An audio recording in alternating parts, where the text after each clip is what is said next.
This is Jupiter Exile, returning to Elden Ring. Alright. And we're going to be trying to take on General Radahn some more. I'm going to take this guy out. Yep. Alright, back on screen. Yeah, okay. Yada yada yada da da da. Let's get at it. Alright. Now I'm thinking since his phase 2 starts early, this guy's probably got a phase 3. Let's see, Mike going good? Okay, yeah, looks fine, looks fine. Oh, whoops. Lost my focus. Didn't keep on the dodge. That's fine. That'll happen sometimes. I mean, honestly, all said and done, we've got like an extra phase in this fight.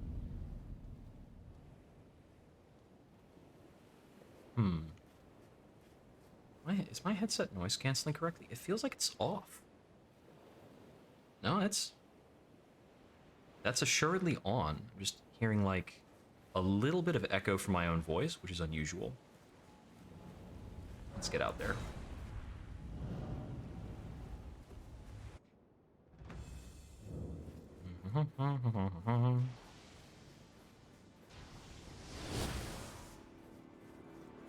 This dodge actually has quite a lot of leeway.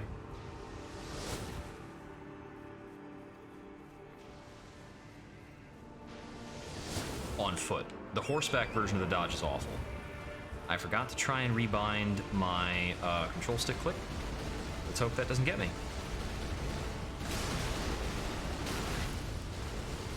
Okay, a little bit of damage on Torrent, we're okay.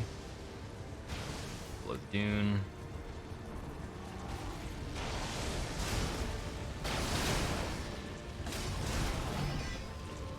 Whiff. Lost the lock on for a bit. Okay, so we need to find some other opportunities to hit him. 2, 3, 4, 5, 6, 7.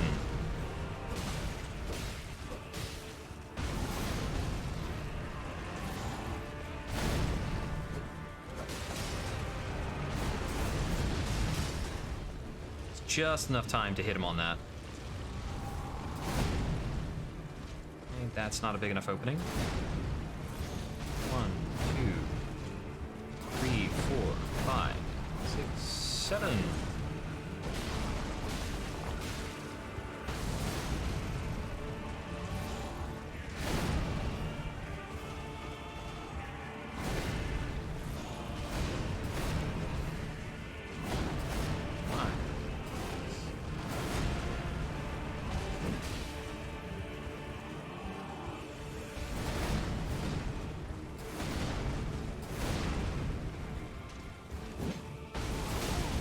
Not quite, but he only hit Torrent.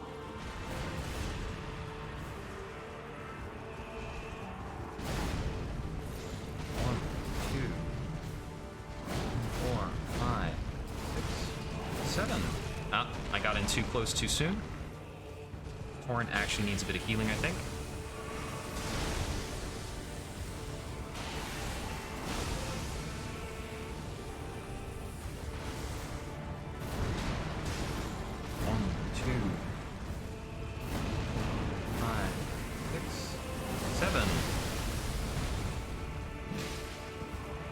Only have enough time to get an R1 on that, unfortunately. I don't think I can punish that one.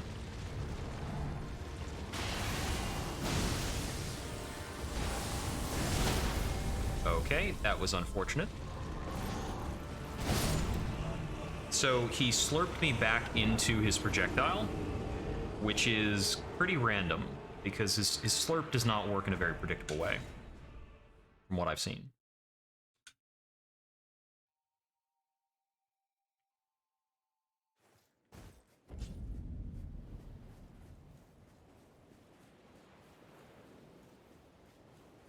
I would presume those orbs are magical damage, and I can probably set up to resist them if I put on a talisman for it, but I don't know. Doesn't seem like it would be worth the slot compared to the do more damage while mounted talisman, which seems really important here. since we're doing the entire fight mounted.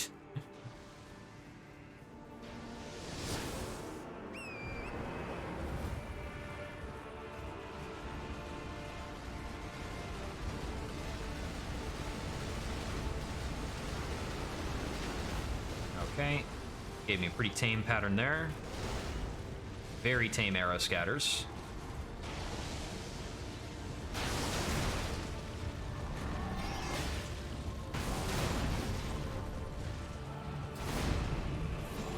One, two, three, four, five, six, seven.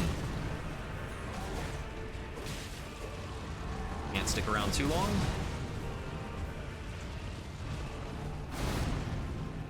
Double slam.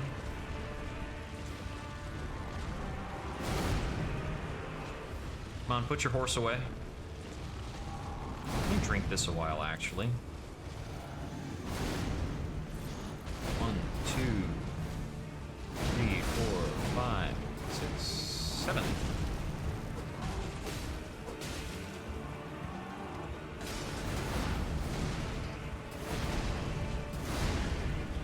Reverse cuts. Zigzag cuts, I guess. Don't go in on that one. 1, 2, 3, 4, 5, 6, 7. Oop. Some distance on that. It's not quite poised yet.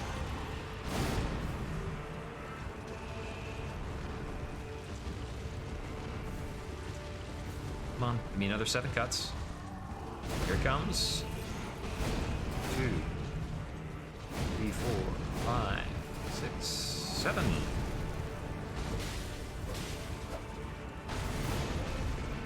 Still not poisoned? Alright.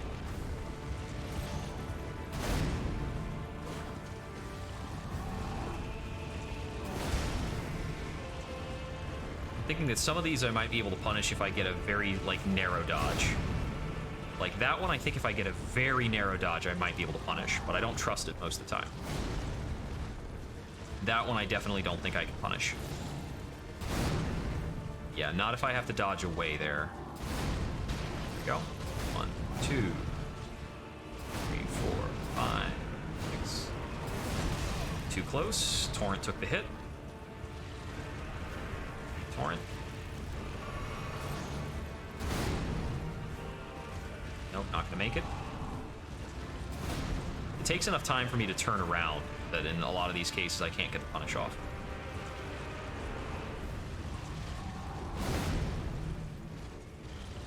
I don't think I trust that. 1, 2, 3, 4, 5, 6, 7. My first swing was a little too early, so I wasn't able to get multiple swings off. That's a bummer. Woo! Snuck one in there. So it's narrowly possible for me to sneak in one shot on that. Dang it. I was too close. Sometimes the distance is actually just hard to judge. And I'm trying to be, like, just outside of the range. Which is unfortunate. That attempt was really dragging on, just trying to get the poison onto him. Make sure that I have what I want. This is about right. I'm not 100% of the Star Scourge heirloom with my current equipment, actually. But I don't think there's much I can do that is actually better. Nothing's going to make me swing faster. Guard counters. Finally, chain attacks, not doing that. Let me try this out. Because when I have the axe out, I'm using charged horseback attacks.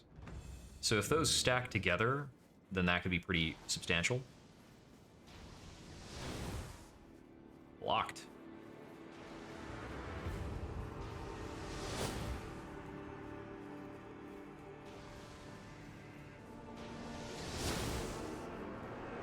Come on, mount up.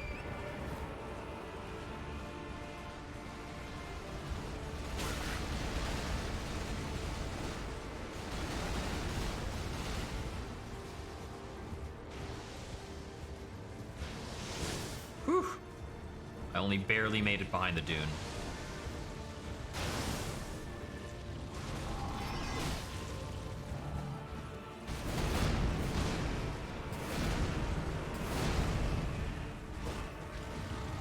Oh, not making that in time.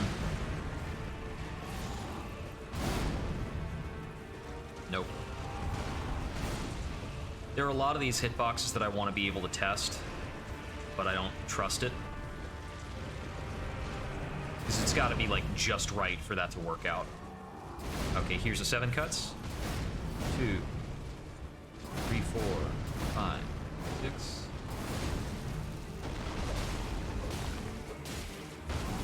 That's what we want. We want to get 3 hits every time we've got that combo. Get some more distance on that. Didn't trust it. I'm going to try fighting him in this really flat area if I can, so I don't have to worry about the hills, like, throwing me off. Come on, do a thing. Not that thing.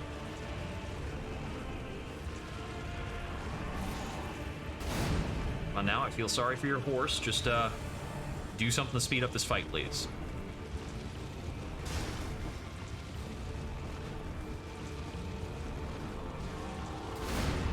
Okay, that's a no. Clear some clutter out of the field. Come on, come on. There we go. 7 cuts.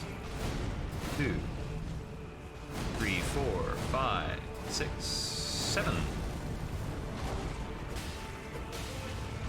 I only got 2 hits in because my first swing was too early.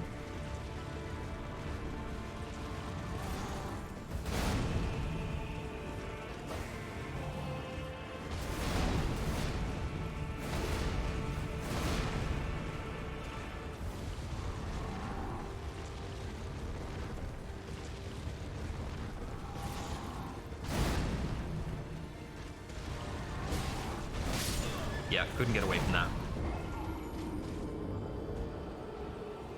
It's like, I don't have the ability to really juke the horse left and right to avoid things, so I'm definitely...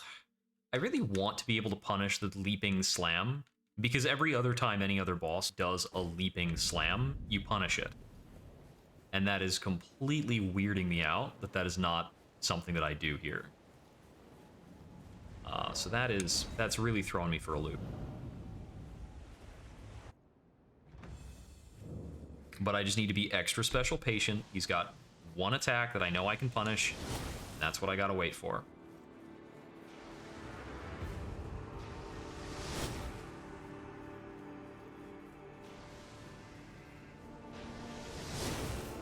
As far as I know, in his second phase, he's got 2 attacks I can... Oh! He did an extra gravity shot. And I didn't dismount.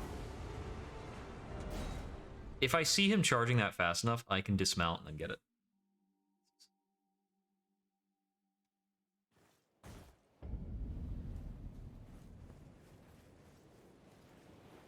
Okay. Is that going to sound the way it's supposed to sound now? Okay, yeah. There we go. There we go. For some reason, the noise canceling felt like it wasn't working.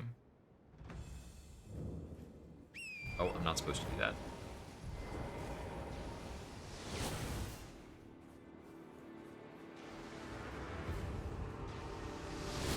I was kind of hearing an echo of my own voice when I was talking.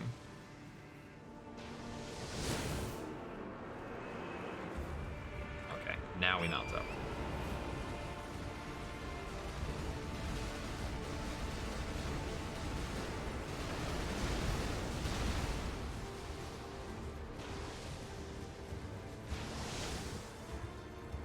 I'm glad his opening is at least this predictable. Oh, he did the arrow fall twice, actually. So never mind.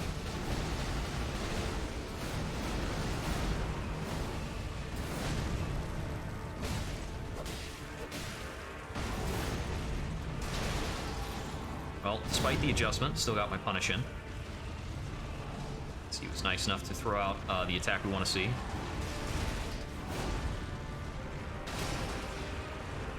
I think his 6 slashes is like a frustrated middle distance attack.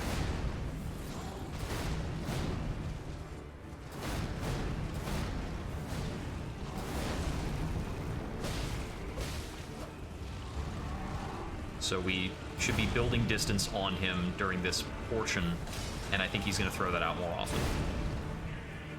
There's the current hypothesis. Now, at least this dude has some kick-ass music.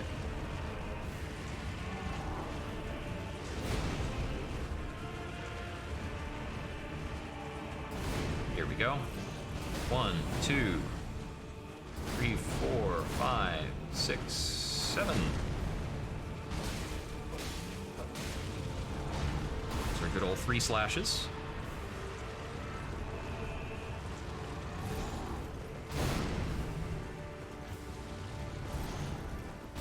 He's feeling jumpy. All right. 1, 2, 3, 4, 5, 6, 7.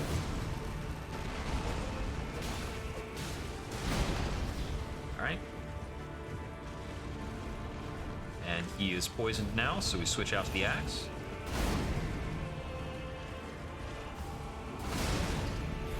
And I grab Radon's spear times 10.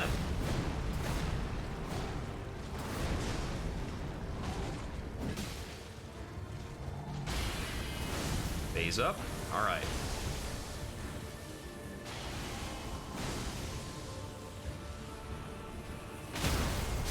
I messed up my dodge and I'm dead.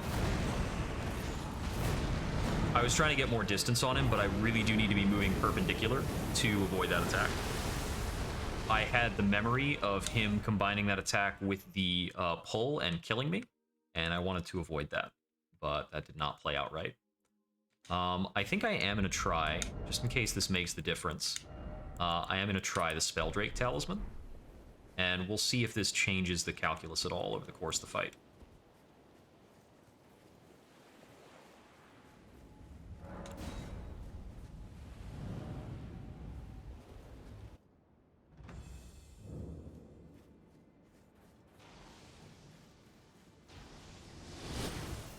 This is a very, very long fight.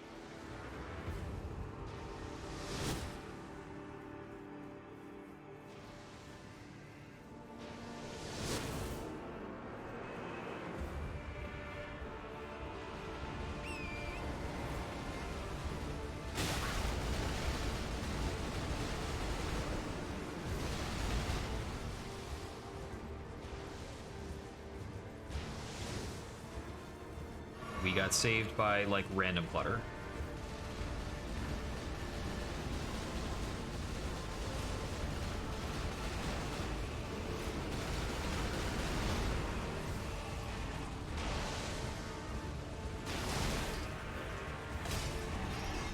Okay, here we go.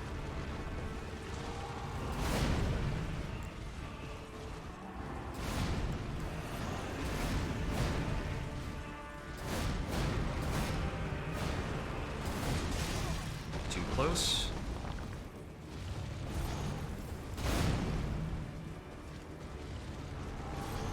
Come on now. Weird stuff.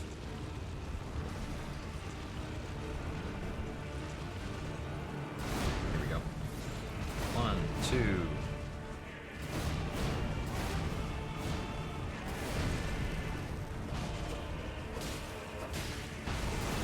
My first hits on the boss so far.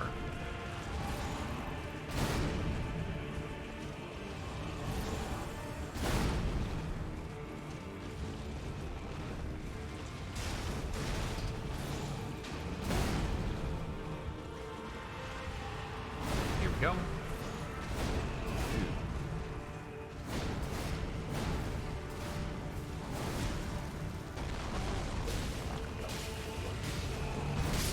I did not do that fast enough, and now I'm dead. I didn't turn around soon enough in order to get 3 hits, and I stuck in for the 3 hits, so we're dead.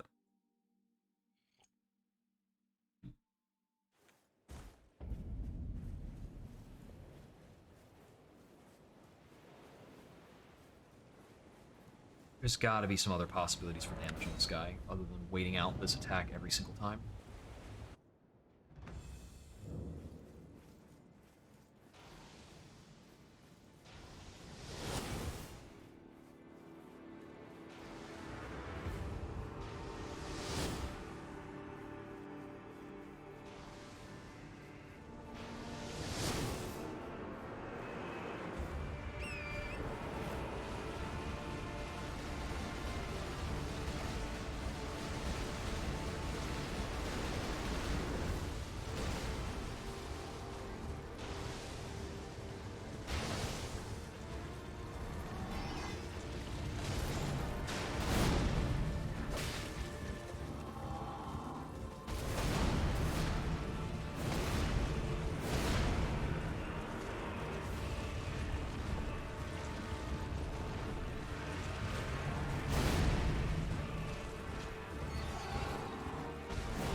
That's an attack I don't see very often, I'm keeping my distance.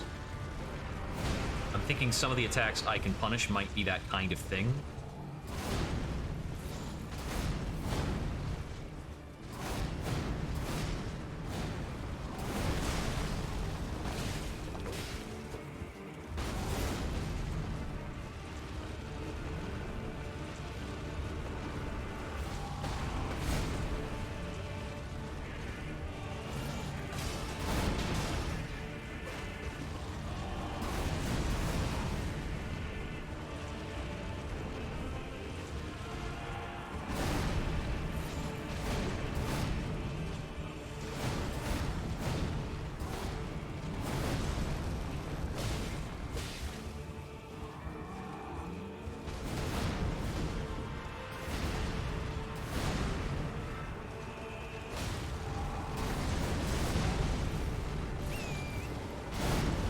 Excuse me. I don't believe that worked.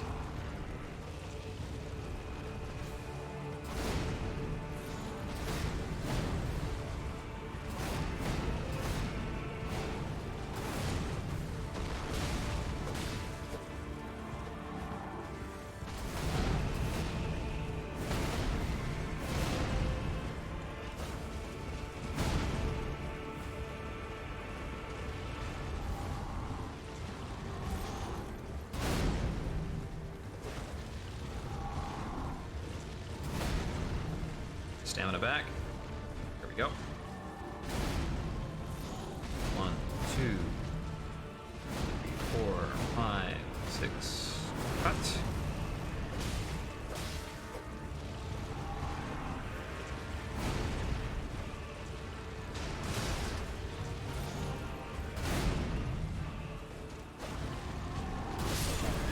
Nope. Trying to dodge through things on horseback, and that's not going to work. I think I might actually have dodge frames or something like that on dismount, based on what happened before where I survived, which was super weird. It's just like, if I'm running away from him, I cannot punish. So he needs to be doing something committal enough that I can actually be facing him while on horseback, which is maddening. Like, actually execute.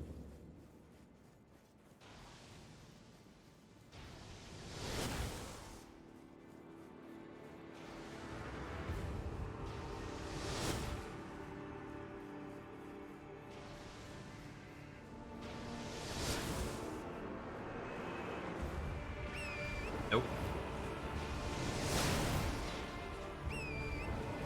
There we go.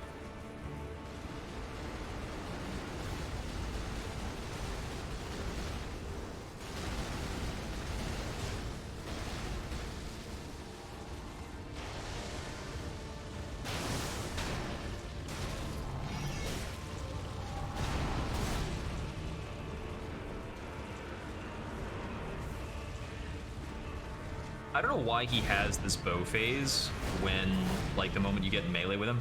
I guess the reason he has a bow phase is to prevent you from summon cheesing him too hard. I didn't get in very far very fast there, so we're just going to take one attack and then back up. As a note, that's what my charge slash from sword looks like. I wasn't sure. That's the thing about the leap. I can't turn around in time.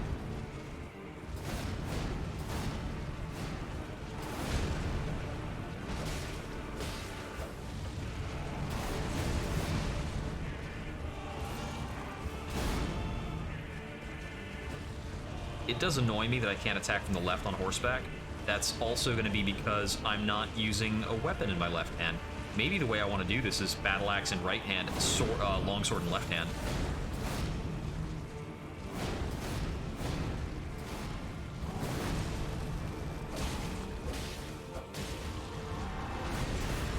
Solid, got the 3 hits.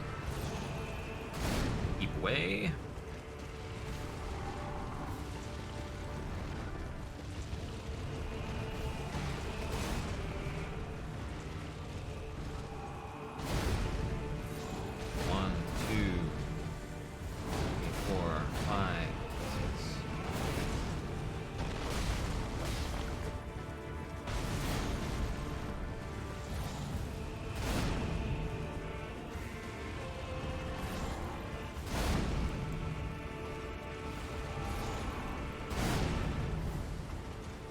these aren't hitting him. That's annoying.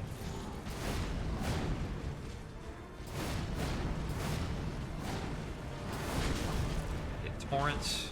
Went in too early.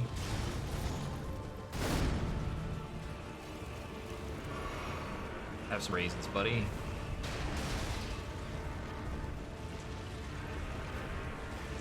Come on, do a thing.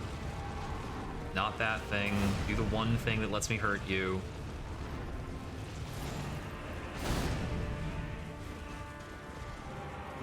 There we go. 1, 2, 3, 4, 5.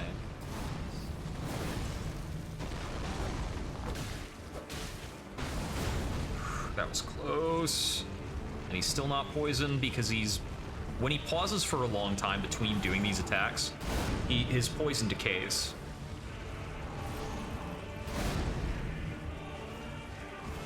Here we go. 1, 2, 3, 4, 5.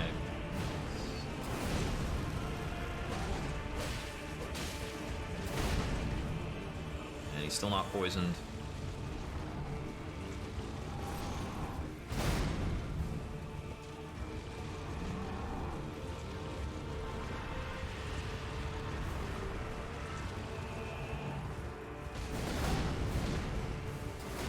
Zigzag combo.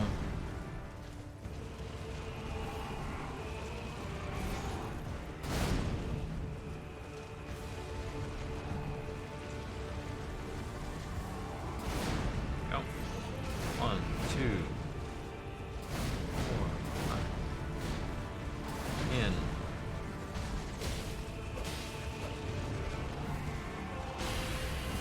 Phase 2 is still not poisoned. Like a jerk.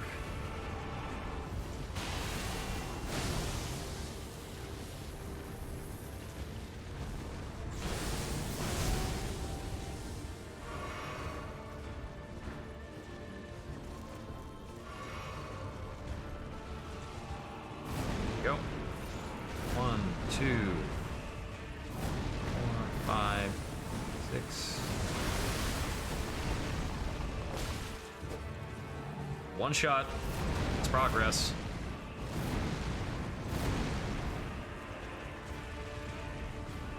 This is his dive. I believe I can punish the dive. It is not his dive. I was wrong. I thought he would only move away for the dive.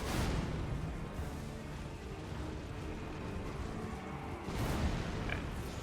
1, 2, 4, 5.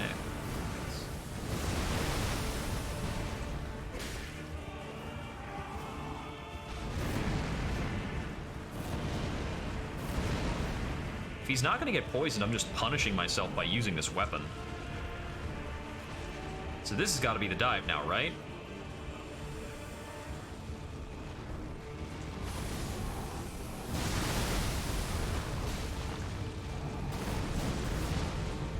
Okay, so I can get in a hit on the dive.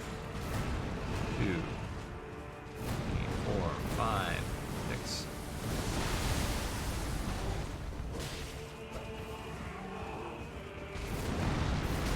Nope, nope, nope.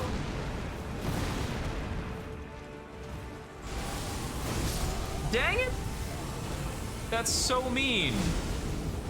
I'm doing almost nothing but running away from him constantly. How does he, like, catch up all of a sudden? Not, like, rhythmically pressing B often enough to keep dodging the horse. Okay. So, I really need to be landing more hits on him more consistently in the first phase.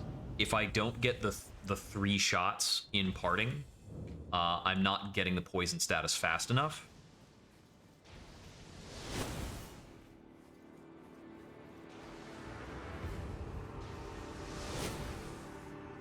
All right.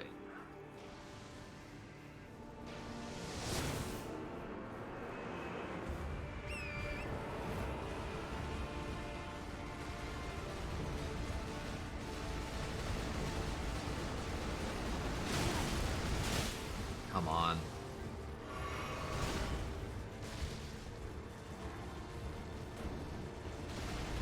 Second round of arrows from the sky.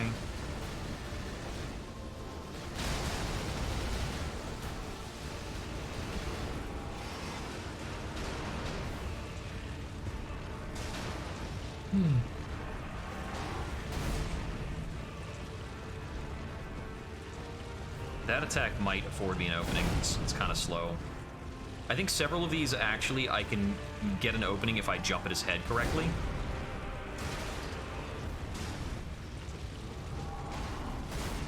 I also think that might be more damaging.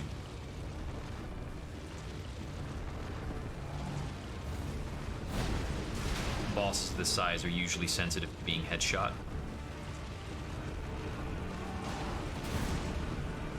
Okay, I need him to do his actual thing. Give me your big combo, the big one. That's not the one. That is one of them, but I can't punish that one.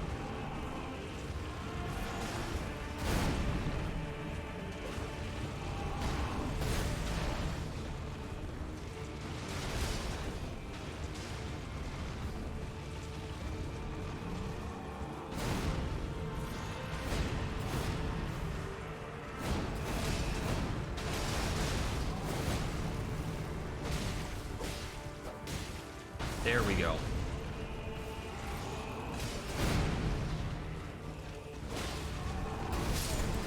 Couldn't get out of that. So I'm thinking that if I jump in and jump out, maybe, because it looks like a lot of his responses cut low, a lot of his fast stuff especially. So I want to be able to punish his jump in and then get out of that. Right. I am actually going to try, I think, using the poison sword in the left hand. And I want to see how that functions. So I can have both of these in hand at once, still be on medium equipment load. I want to know how that works on horseback specifically.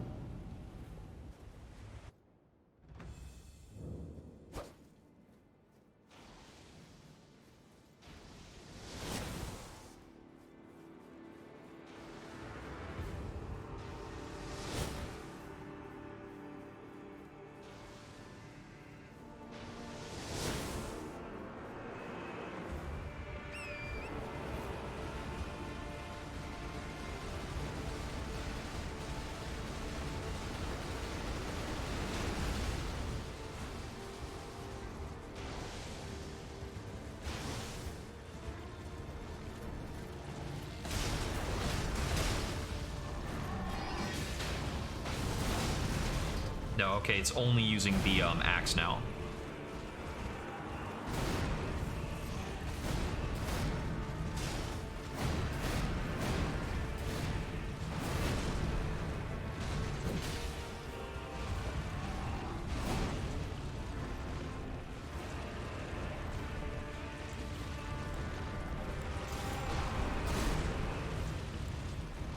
There we go.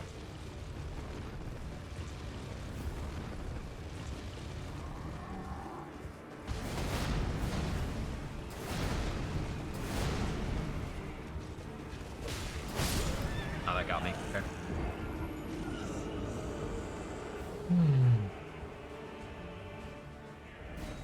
So if I kept going past him instead of trying to turn around at him, would that have worked better for that particular punish? Maybe I need to be doing that every time, and that's my problem. Because if I'm trying to change direction after hitting him, that's naturally going to slow me down. Let me see if I can get him more effectively if I am doing a drive-by every time and not stopping. Which might mean selectively unlocking to get the behavior to work correctly.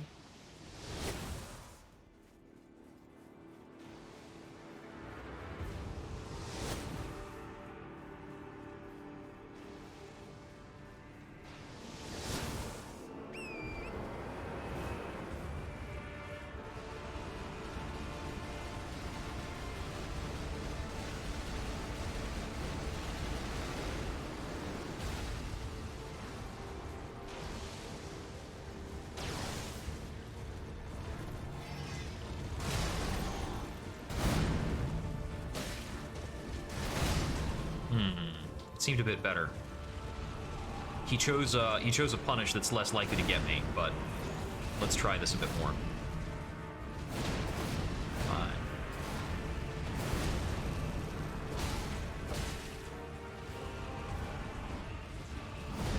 Whoa. So when I took the lock off of him, it was immensely hard to get control of the camera back in a meaningful way. So that's a trick. Because, like, once I had locked the camera off of him and the camera was not snapping to him, the camera speed is still very not appropriate to this horse combat. Now, at that last bit there, he absolutely just pivoted and crushed me. And I did not have the time to get out of it. And that's because I stayed locked onto him, I think. If I had unlocked from him, would I have gotten enough distance? I don't know. But I can't actually swivel the camera fast enough with my current camera movement speed to actually keep an eye on him, as seen that, like, I wound up barreling into him for a bit there.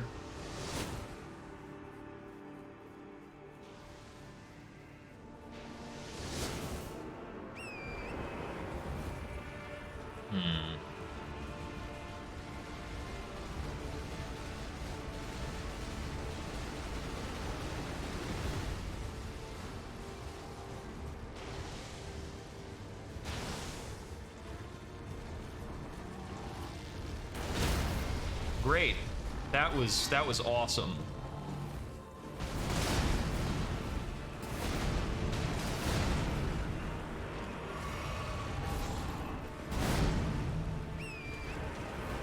Well, we're recovered.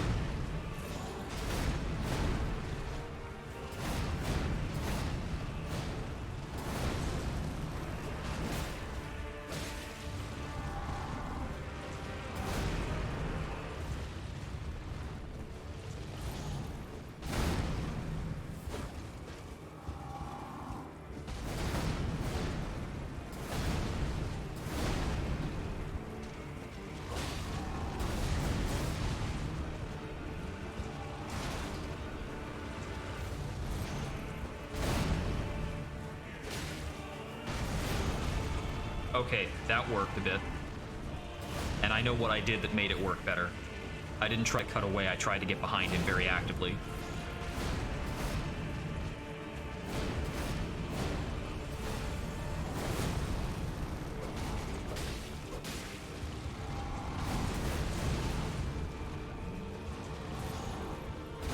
I don't feel like... I don't think that's a good one. I think some of it might have to do with the slope. I'm not sure if torrent speed... I'm not sure how much torrent speed is actually affected by slopes.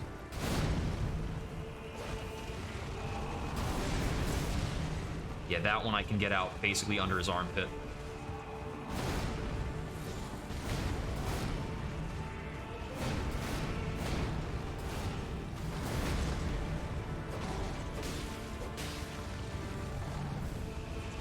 Yeah, I think it's basically that I have to be treating the mount like it's me dodging. And I have to be dodging appropriately to what he's doing in response. Otherwise, I can only use the very widest of openings. And it's going to be difficult to get a status effect off on him with that.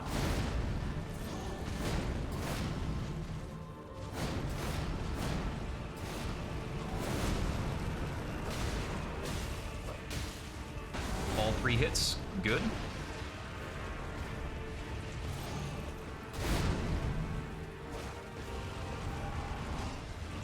With there.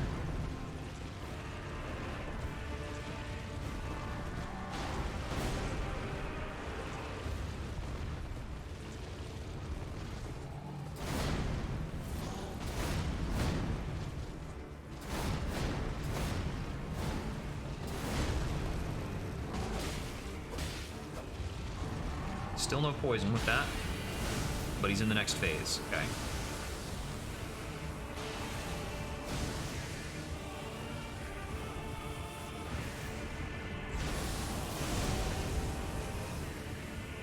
That actually didn't get me for once. Nice.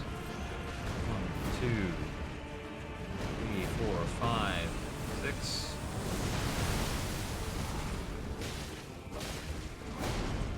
Now he's poisoned. All right.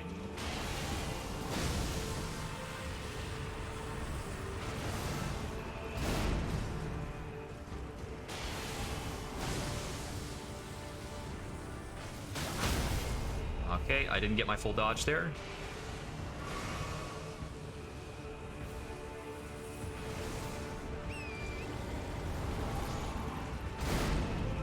And we recovered. 1, 2, 4, 5.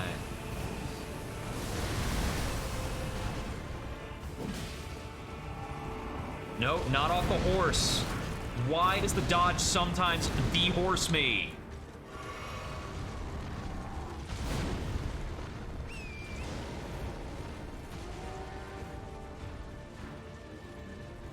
This is his dive. Not in the right spot to punish it. That's okay. I got the dodge on the shockwave. So the horse dodge does have invulnerability frames. That's good to know. It's just really short. I wonder if there's a talisman that makes it better. 5, 6, 7. Nice big hit. And out. I think his attacks are a little slower in second phase. Like his swords are heavier. I hope that's true. Might be imagined. He's not poisoned anymore. Okay. Is this going to be elite? No, he's doing orbs. I did that early, but we're okay. Okay, didn't get that dodge right. Raisins for Torrent. Need to make more raisins after this fight, I think, just in case. Don't know how much it matters, but it might. 4, 5, 6.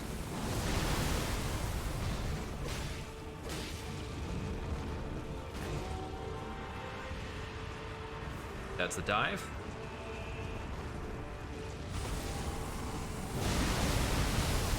I went in too fast. That's different. I dodged it somehow. Cool. I've seen him do that like once or twice. Okay, here's swipes. 2, 5.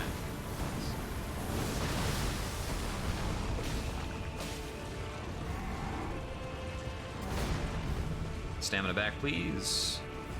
He does like to back up more often in the second phase, so he's less likely to actually run me down, which is nice.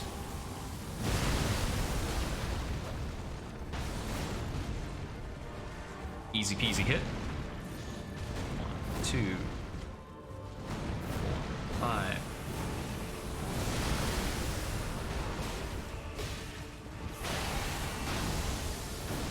But that's new.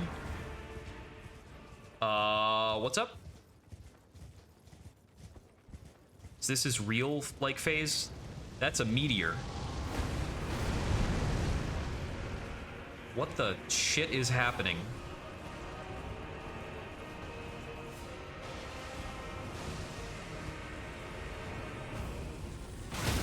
Ah, dang it. I got hit by the whole thing. Okay, so that's his real phase transition.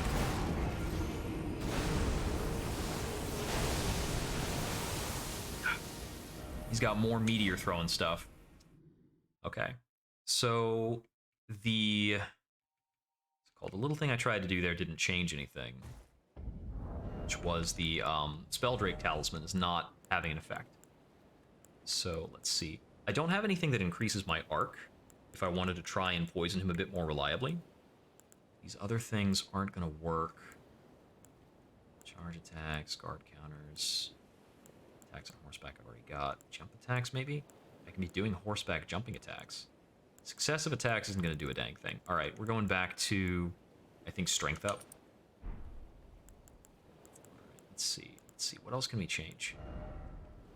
Let's see. This is the one that's decreasing stamina. I'm not too worried about it.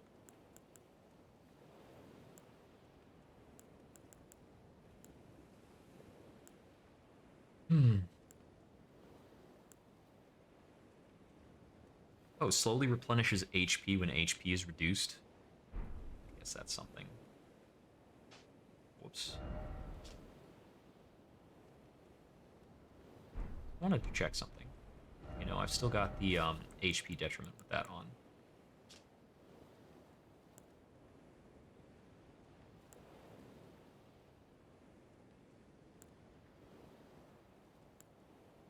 I have a lot of options while retaining medium load. Looks like the entirety of the Royal Remains armor has that benefit. Banished Knight armor is the only thing heavy enough to single-handedly bump me up to heavy if I wore that.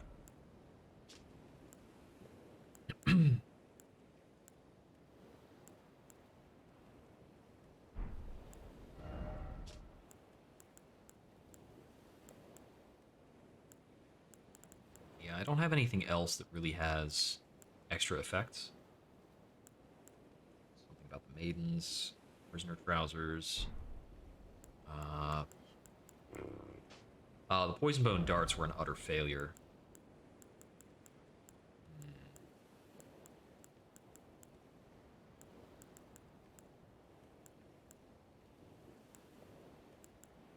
Alright, I was gonna make more raisins, I guess.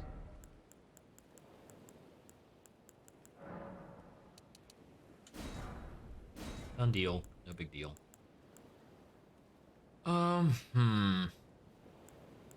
There are various greases and things I could try to use against him. I could be trying to use poison grease to land the poison effect instead, but I think with the amount of time I have to wait between landing those effects, it might actually expire. Loss, Frost, Scarlet Rot, Madness, Sleep. Found by hunting owls. Alright. So, let's see. There's a deadly poison buildup from this, but... and that's the only mention I've seen of deadly poison. Toxic Mist, Acid Mist. I could be gathering Altus Blooms to get that. Land Octopus Ovaries are hard enough, though. Let's see.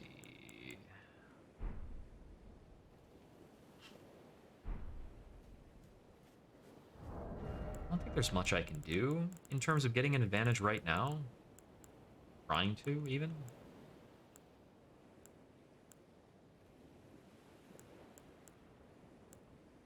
Oh yeah, it's got arc scaling, and a lot of these actually have some strength scaling. Interesting. And some of these staves have strength and dex scaling. Although I'm not sure how much of that is related to their casting and how much is related to the damage they deal with attacks.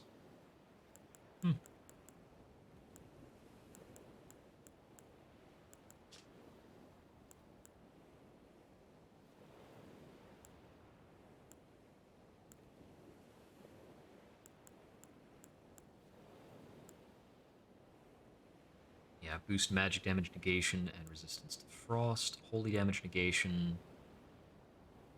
Raises vitality. Does that actually count while it's equipped regularly? See, vitality is a resistance stat, so...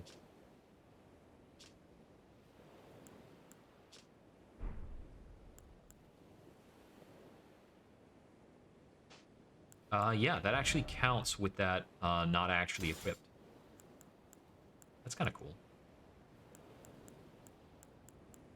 Similarly, this increases robustness even if it's not actually equipped by like 40. Just there's a couple things that are valuable to hang out on your back. There's probably a small shield somewhere that increases my focus. Just for having it equipped. I don't think there are any other weapons that just want to hang out for some reason.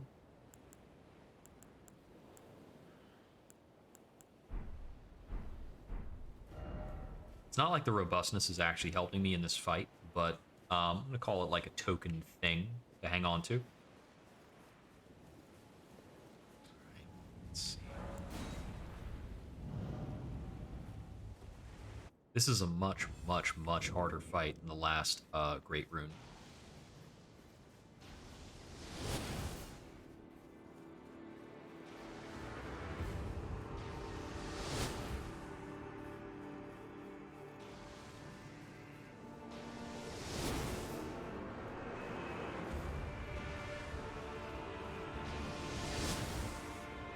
Immunity on the back is pretty valuable, though. There are a number of places in the game where I can very meaningfully get a bonus by equipping the Pillory Shield on the back. I'm going to keep that in mind.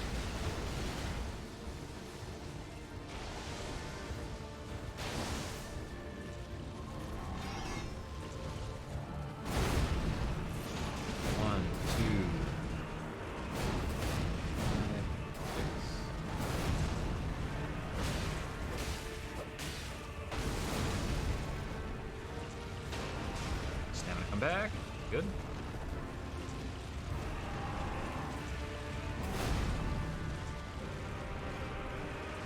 Thinking I might want to remove the cold scaling from the axe. I just don't want to like leave the fight and have to go through the dialogue again.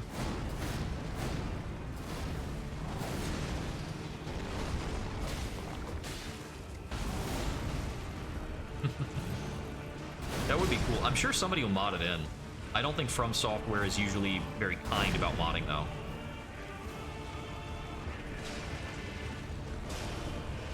But I would really appreciate, you know, some variable horses or some horse cosmetics. 3, 4, 5, 6, 5.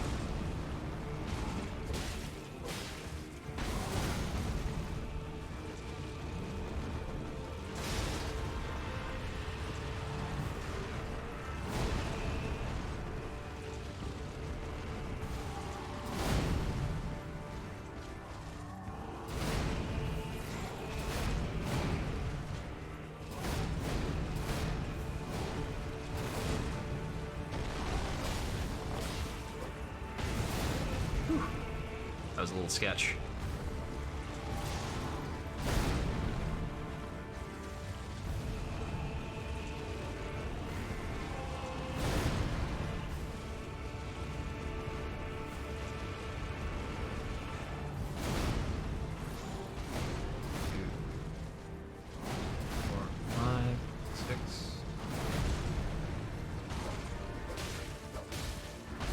I'm having a really hard time getting off 3 hits again. As long as I'm getting 2, I guess. It's better than 1. At least as far as the poison buildup is concerned.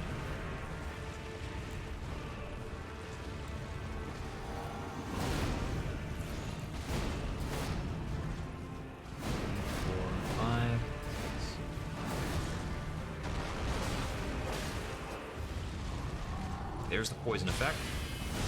And his face has changed.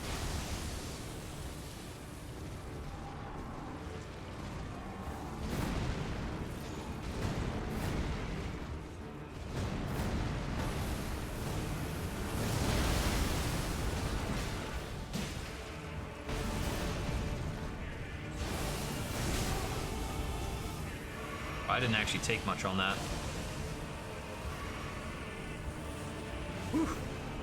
It almost got me while I was feeding Torrent.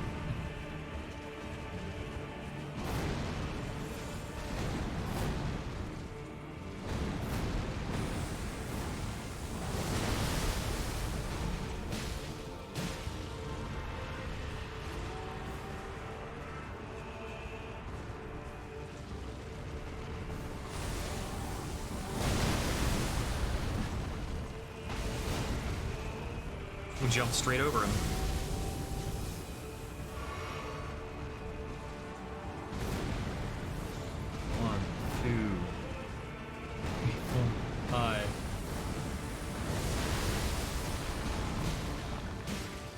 After all the years of memes about horse armor.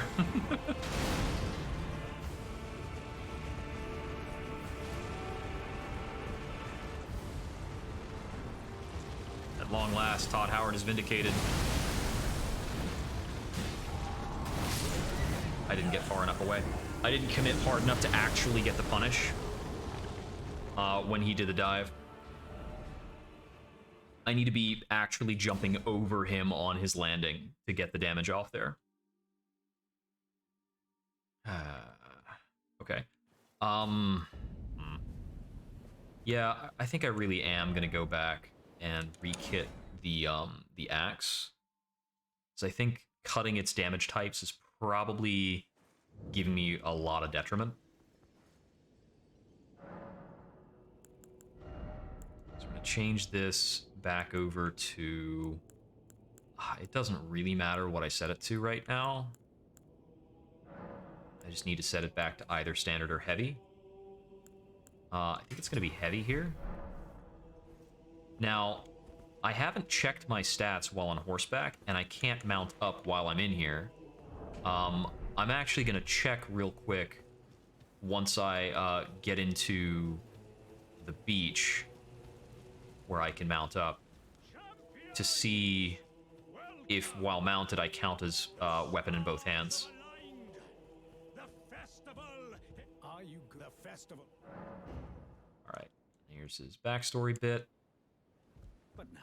And now the door will be open. Let's see, because I can't think of much else I could do with like a different physic flask or anything. So I don't think we've got much change going into this. In terms of my physic flasks, I can boost magic attacks. So if I was using a magic set, I could do that. Or if I was using a lightning set, I can use the lightning crack tier. Seems that cracked tiers are your damage buffing tiers, and that's pretty cool when I've got what it takes for it. Okay, so I forgot to check before I took the teleporter. I will try and check while I am running away from him. If the number on the axe is plus 80, then it's being counted as one-handed.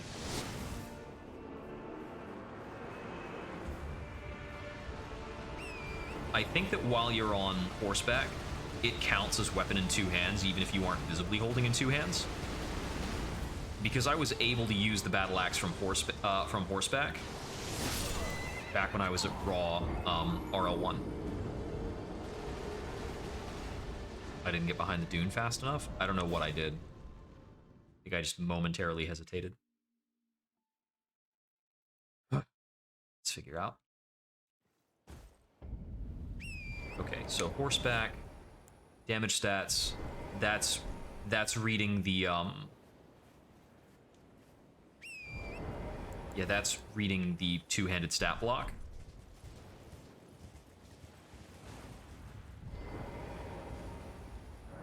So our horseback attacks are counting as though we're weapon in two hands.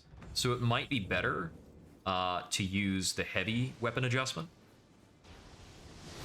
so long as I'm using the Star Scourge medallion.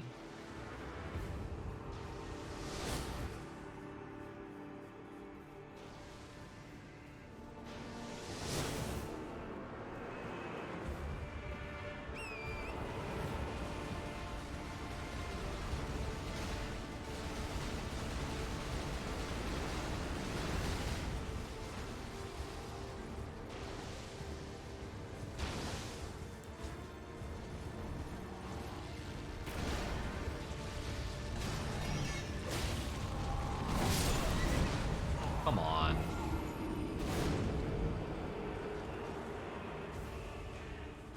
I thought I could get off an attack while he was transitioning weapons.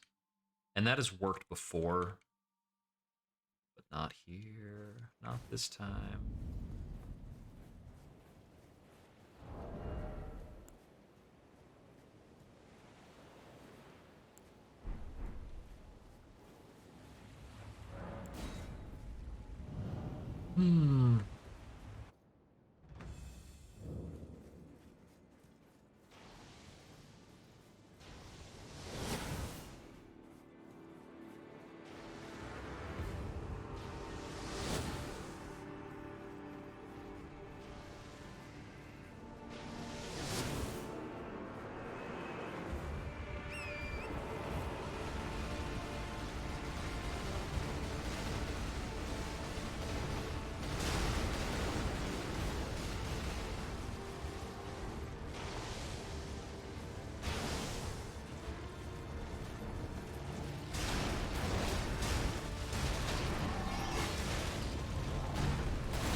I think in terms of this fight, it's only a matter of time before he kills me in a way that feels very shitty again. And then I'm gonna, like, try and see if I have other options or what else I can do to change this.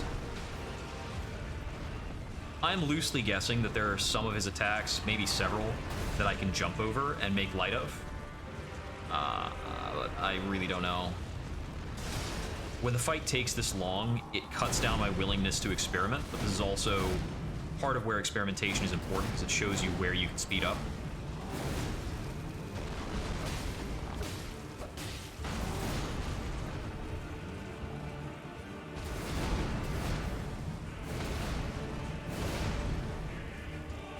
Zigzag attack. Whew.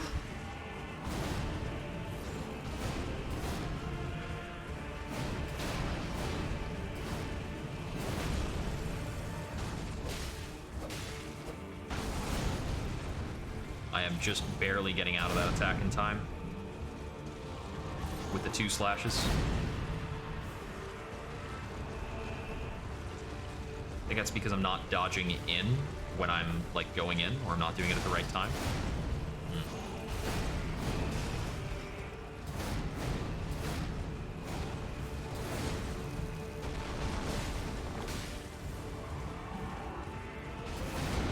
That time I had a healthy timeout.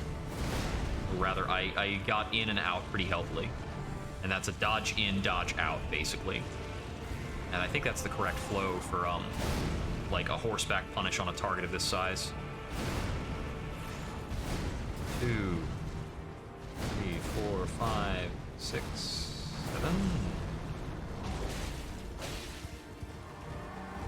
Got 2 cuts, and we're back out.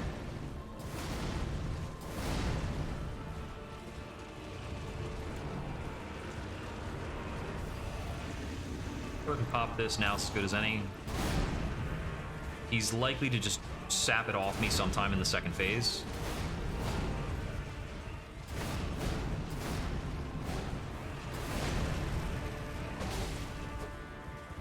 Only got the 1 hit, bummer. Just being a little languid and didn't turn around soon enough.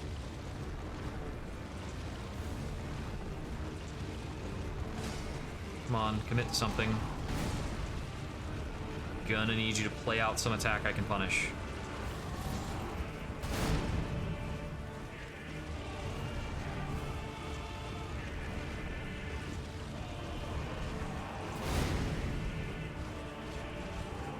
There we go.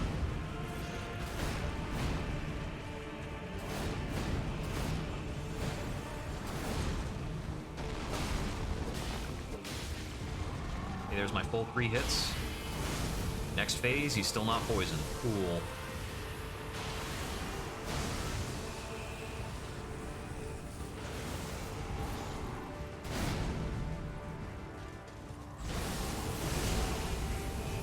Alright.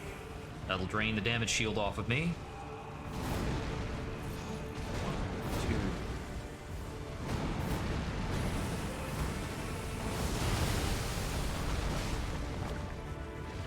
Only got 1 hit? Alright, sure.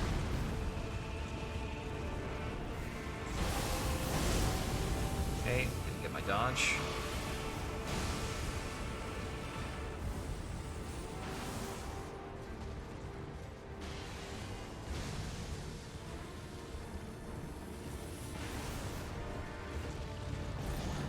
Thankfully, those don't home in terribly well. Okay, got the correct dodge on that. That's good. 1, 2, 3, 4, 5, 6.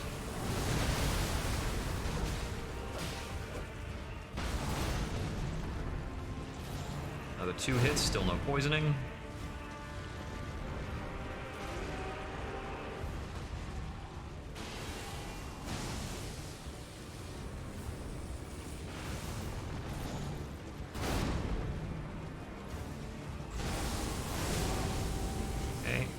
Timing on that is super, super nutty hard.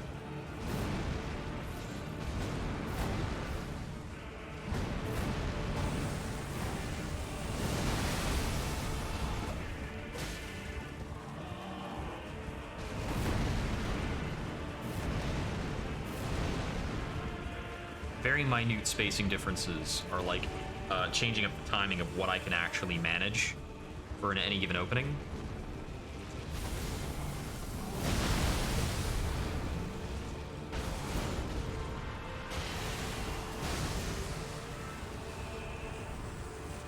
Yeah, once those are visibly traveling towards me, that's the timing to dodge that.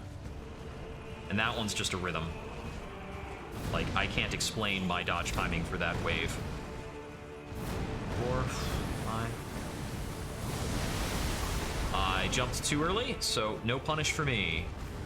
No punish, no poison. Cool.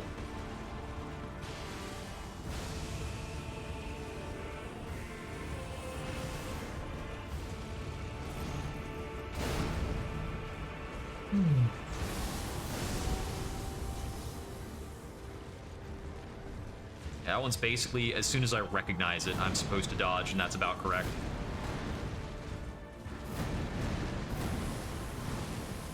That was way too soon.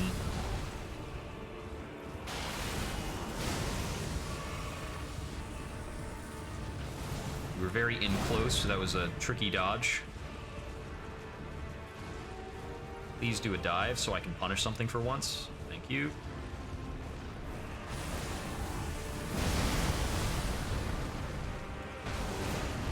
Need one errant hit somewhere. Or it needs raisins. Go. 1, 2.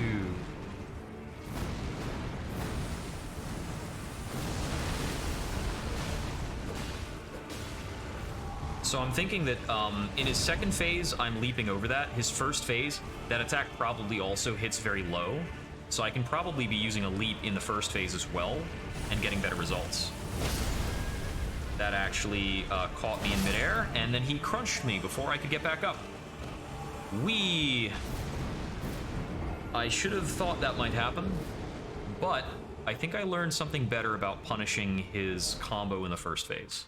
Because I think I can jump over the end of the combo. I think in both phases I can jump over the last hit of the combo, and I've only been doing that for the second phase so far.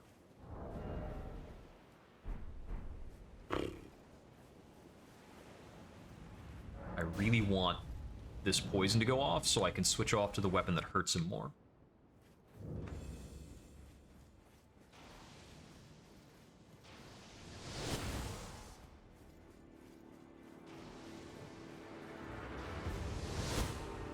I was worried. I felt like that might have been an early dodge.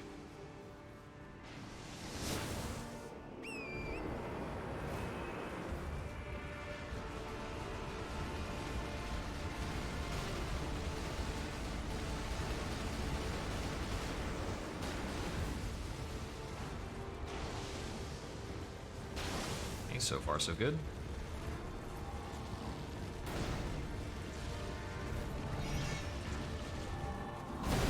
Okay, let's put that to the test. 2, 3, 4, 5, 6.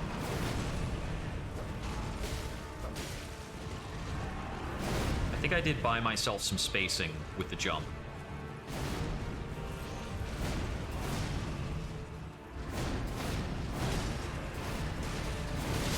That was too early by a lot to go in. So I need to figure out the new timing. I need to make sure I'm not jumping the 6th hit. I need to be jumping the 7th, because the 7th looks to me like he's leaving a shockwave in front of him as he's pulling up the blades. And I can jump the shockwave. Can't jump the blades, because those are blades. But the fact that I avoid the shockwave if airborne will allow me to be a bit closer to the last couple hits, which should help guarantee that I get the 3 attacks off, and thus the poison.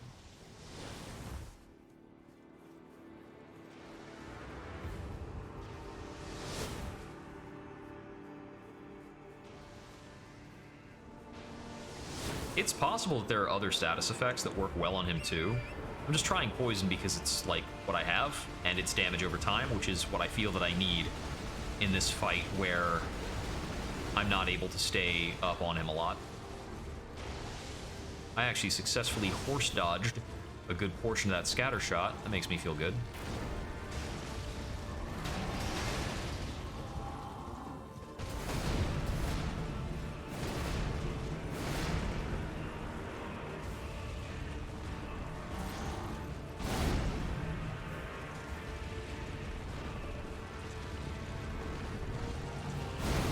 When you get down to it, there's probably a lot of things he does that I can, like, jump through or over. It's just really hard to make that consistent and get the spacing right every time.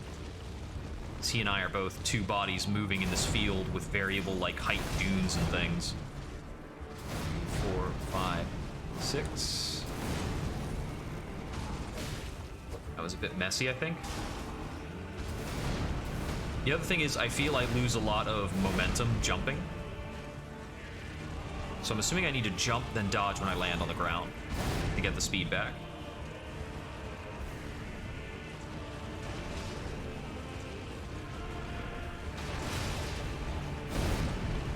Need to be sprinting in for the whole thing.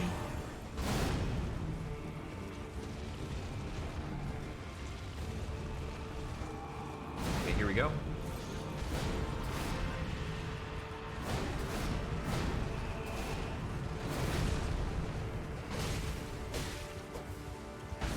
Well, I got 2 slashes very comfortably.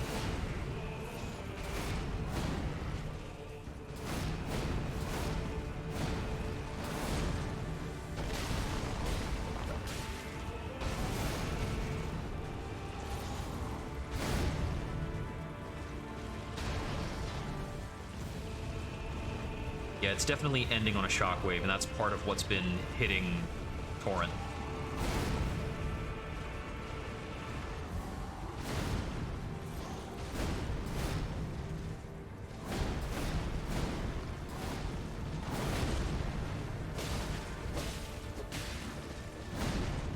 Poisoned, cool.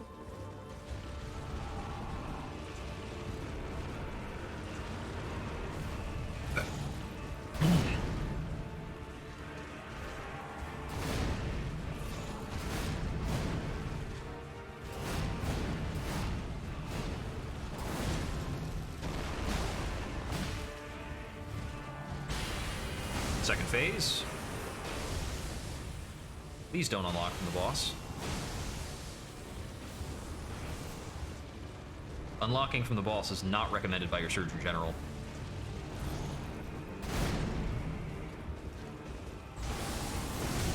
How did I know you were gonna do that?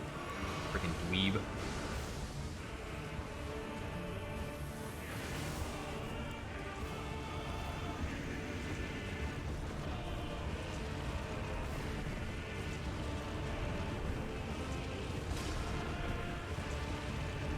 Please choose a thing to do.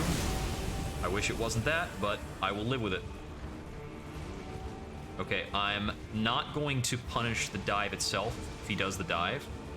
I want to try and, like, get in 1 slap after the dive, I think. Probably not even that. I think I just want to punish the same single freaking thing I've been punishing this entire time. And live with it. It's just the way it's gotta be.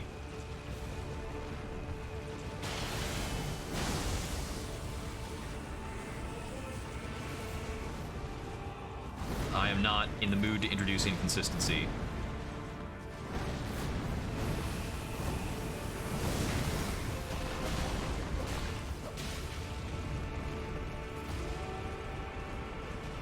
His poison expired, so we're going back for that again.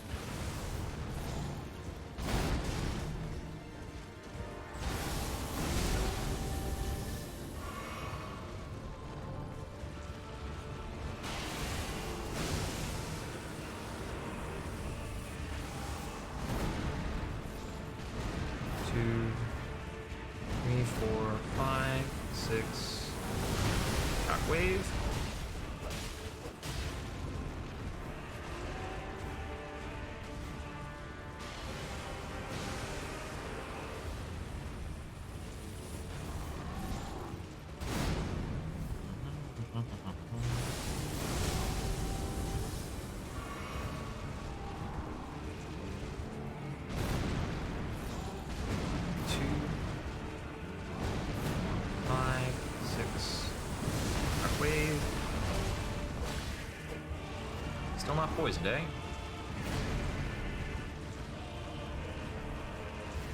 You could just decide to be poisoned instead. That would be awesome. He's doing the dive attack.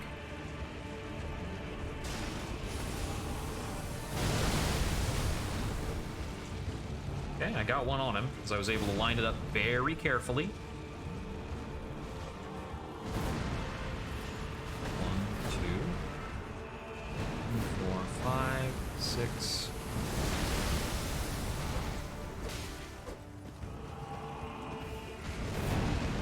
Only one attack there, unfortunately.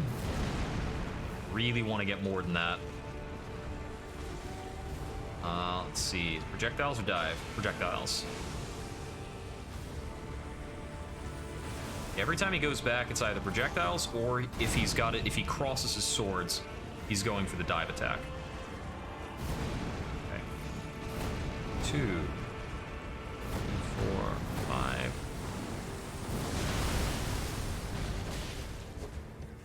Only one hit. Bummer. Just what I happen to land. He's moving back. What do we got?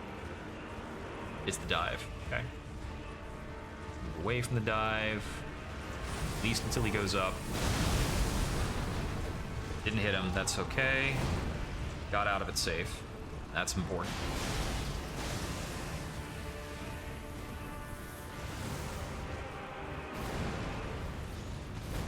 2, 5, 6.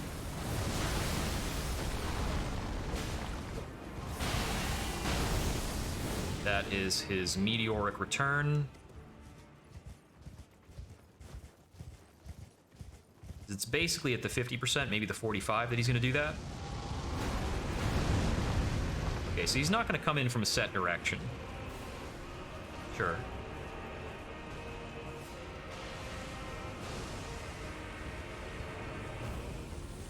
At least that attack's the same.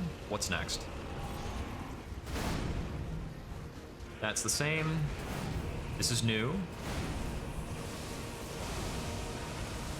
Big meteors. Neat. Oh no, the meteors stick with him. How the Sam hell do I deal with this?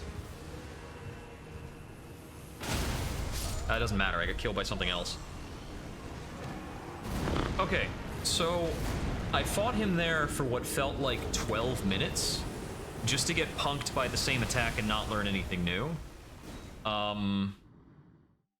Yeah. Oof. Okay, I'm gonna try and see if I can find a clip of somebody killing this boss. I need to know more about what this boss actually does. Let's see.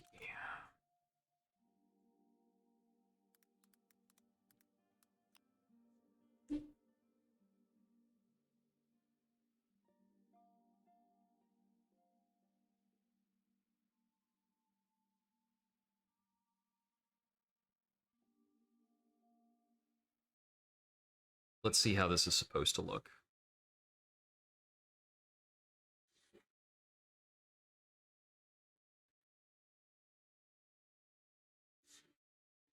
Yeah, this guy's using the obstacles to block the arrow shots instead of dodging them manually. I can take that or leave that. Like, that's 601. And there's a manual dodge one anyway.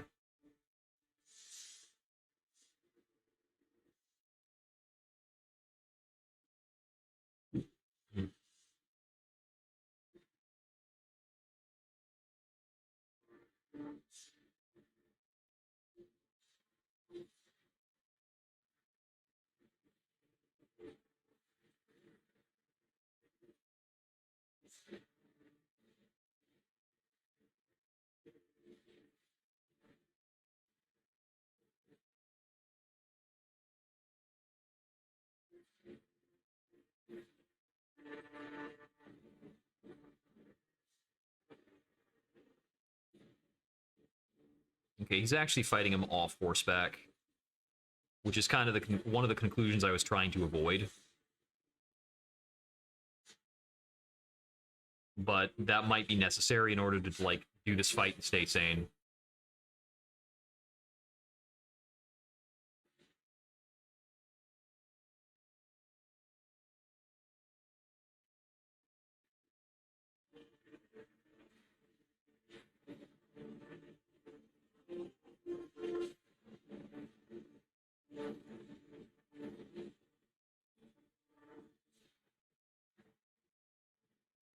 That being said, this guy is just dodging to a nutty degree. Like, he's just straight dodging the 6-hit combo and the zigzag slash.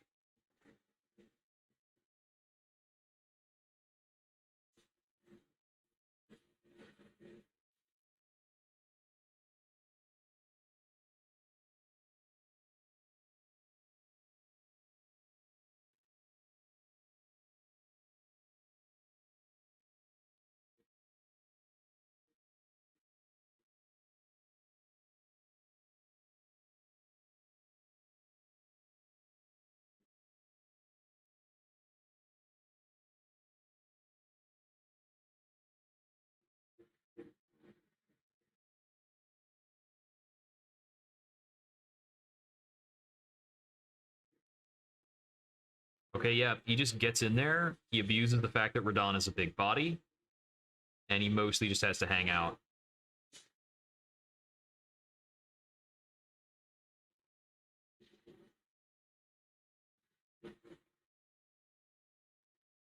Well, that's an attack that would have been cooler if I left it as a surprise for me.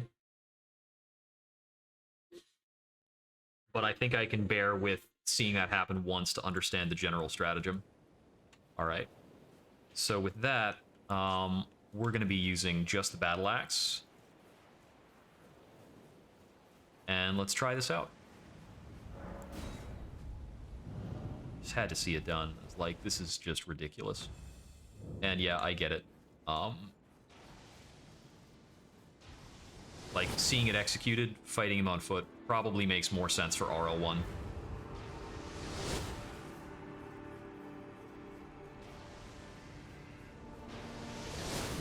The entire reason I've been fighting him on horseback is this arrow chase attack. But once he's put the bow away, he doesn't seem to like doing it anymore, so we don't really need to play around it.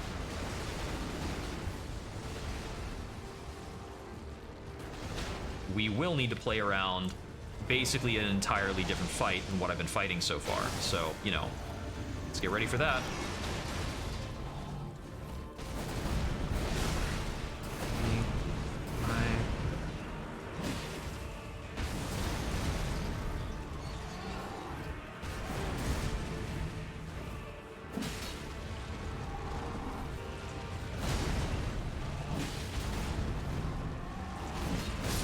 Okay, he got me.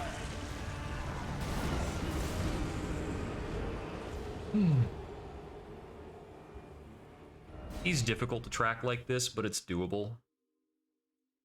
And if I can get enough, power hits in, I might be able to get an actual stagger. Need to drink the Physic Flask on the way in, and with this setup, the Lance Talisman is meaningless, so we're going to switch off to the Claw Talisman, which will cause our jumping hits to do more damage. We are still very likely to use jumping hits. I was supposed to drink that before the teleport. Oh well.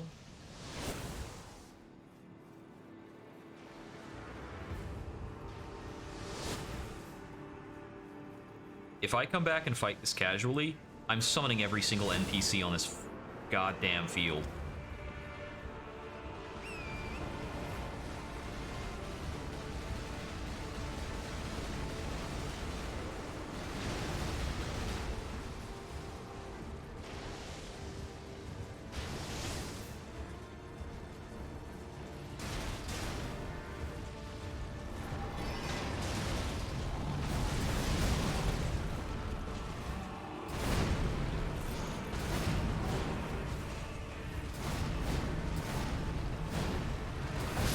Okay, that hits behind his back. So I have to dodge the 7th attack as well. But that is part of his bread and butter, and if I know his bread and butter, I'm going to be a much better way into it. There's a lot of attacks that it looks like I can just get in super close to his chest, and they're going to whiff. And a lot of the fight is going to be about identifying which attacks those are, that I can just get in on him and wail. And so long as I'm being timid and figuring that out early on, I'm not going to get in a lot of damage. And, whoops, not supposed to do that. And if I can get those behaviors figured out, we're going to see a big pivot in the way this fight goes.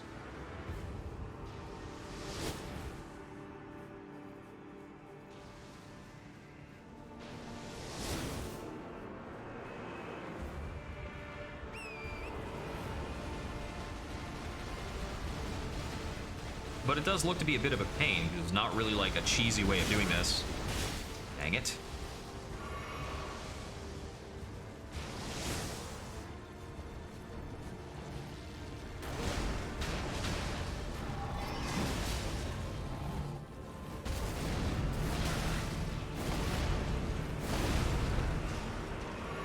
Huh, didn't die.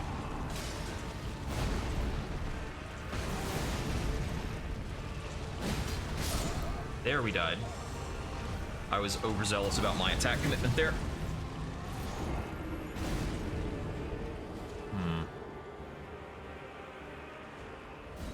seems like starting this up and initially getting in the right position and staying there is really tough. And that's the trick of this, is staying in the right position. The boss wants to pivot a lot. He really wants to pivot.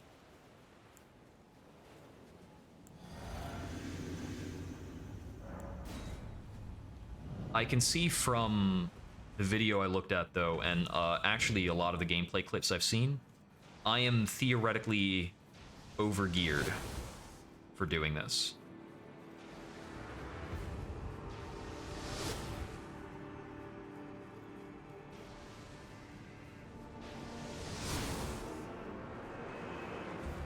At least in terms of gear access. It's possible that there's a meaningful difference in gear selection.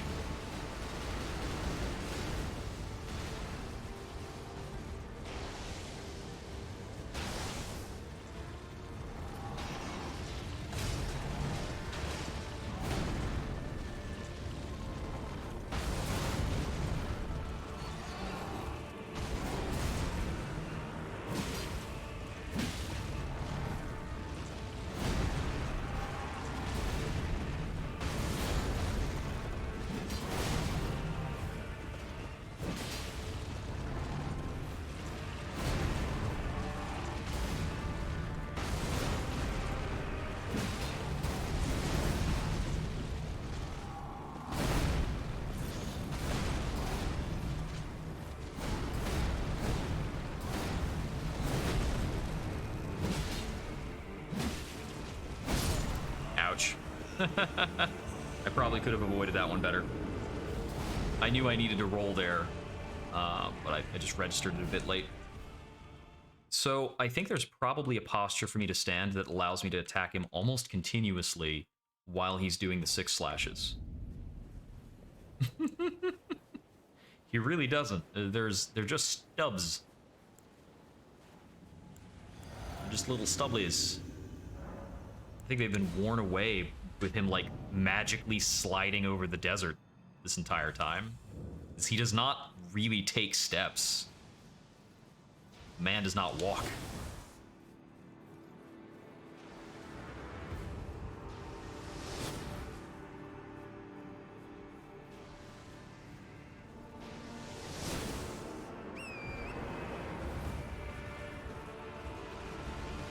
Yeah, he really is. He's enough of a gravity wizard that he froze the stars in place because he had to beat another mage who was reliant on the stars. Like, oh yeah?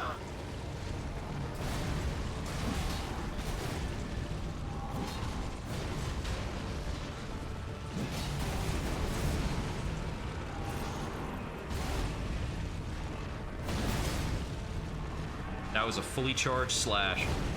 That is real special.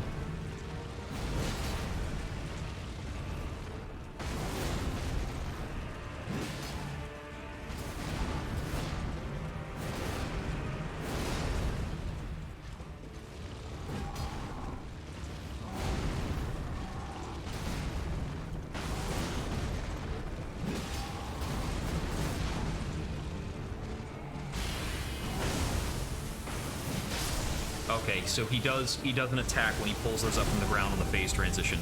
I hit phase 2 without going on the horse.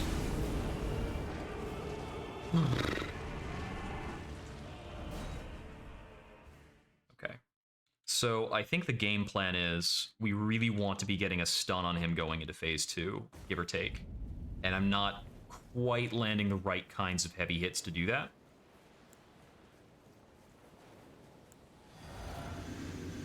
Mind you, the fact that I got kind of randomly killed there by him plucking his weapons back out of the ground is kind of a bummer. And we could theoretically do better than that by, you know, not sitting around for that.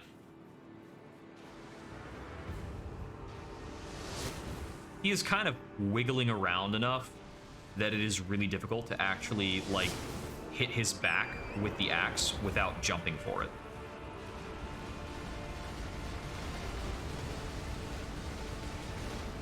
That is something I'd kind of like to have an answer for.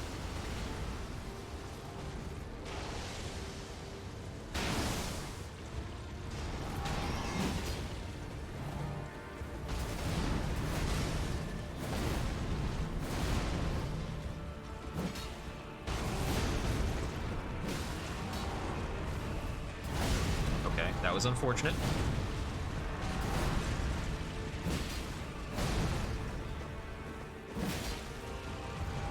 And that was a fully charged slash. Okay, that one I didn't think would actually hit me, so I didn't do another dodge. And that was my mistake. I think I need to find a way to get behind the horse, and dodging under his legs doesn't work because there's a horse there. So I'm mostly just attacking the horse, and I think that's subpar. I think we can do better if I can get to just about the right spot. It's like a magical dodge that I need to work out that will get me in the right place to mess him up. And then I need to be able to reset when he comes in as a meteor and get back to my happy place, wherever that is.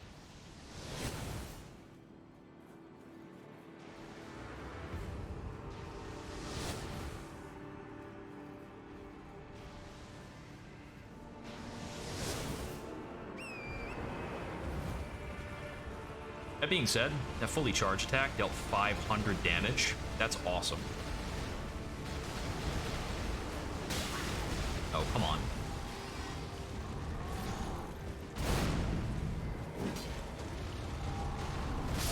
Ah, okay. I didn't get a clean dodge on that because I didn't read the attack correctly.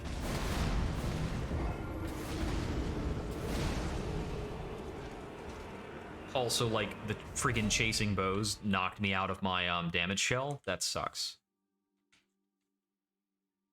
Let's see. I wonder if I could actually make use of the axe talisman here. I'm gonna try that. Let's see what we can do.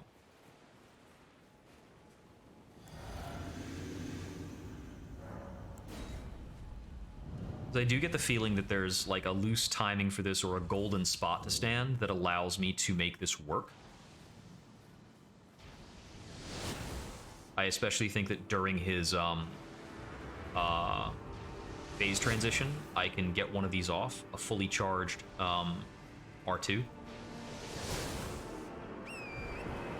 And with the buff from the Physic and the buff from the Axe Talisman, I think that's going to do like 600 or more damage.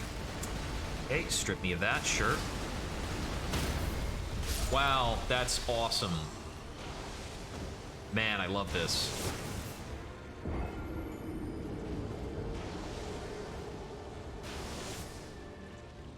If I could approach him on foot the entire time, I would, but it's impossible to dodge the arrow chase while on foot. I could stand further back enough that it won't get to me, but that's not going to work out. I'll just be further back forever, and he'll just keep doing a rotation of shots. Alright, I forgot to drink my flask, so I'll be drinking it here.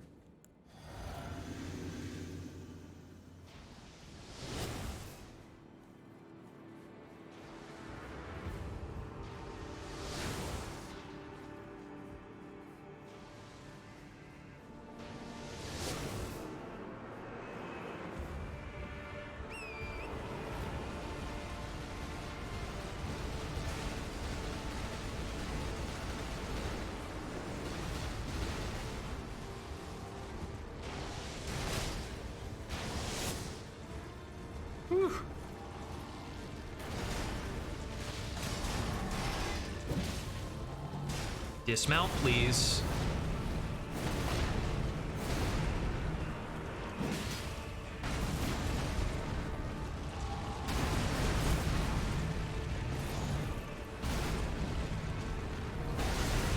Okay, I'm still trying to get back to the horse, and he's really not letting me.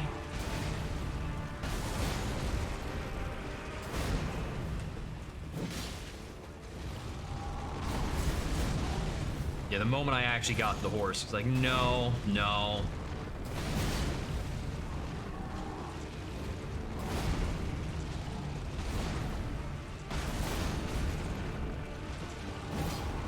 Okay, that won't do. All right. So after his leap slam, I was able to get in a fully charged R2. So in terms of fully charged R2s, that's one of them. Yeah, with that, we can see he's doing a full pivot when he's doing the 6 slam walk, so there's no way we'll be able to get a charged R2 off in there. But on the leap attack, we can. Let's see. I might want to stay a little bit further back in the first phase so that I can actually perceive his attacks a bit better, because he's absolutely not letting me get behind him. So let's stop trying that and just go for a regular punch-up. It's just going to take impeccable dodging.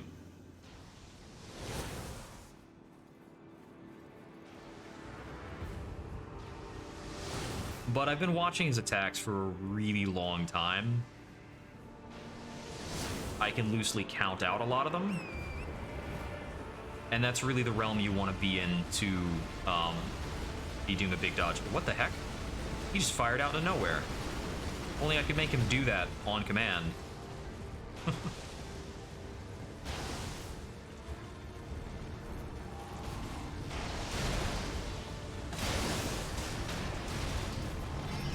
Please get off the horse.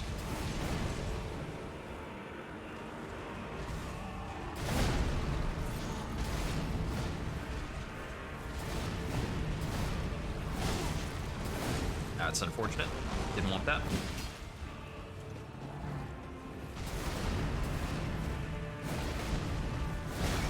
Okay, bad dodge there. Be alive.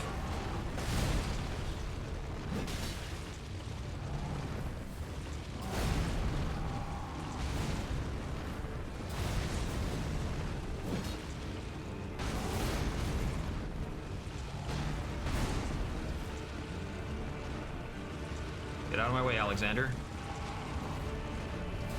Whew. Dang it. I want to stop looking at these summons. I don't want to fight on this hill. But I can't actually move him or decide where he's going to be when we're fighting, when I'm not fighting on horseback. I'm going to refresh my coffee real quick.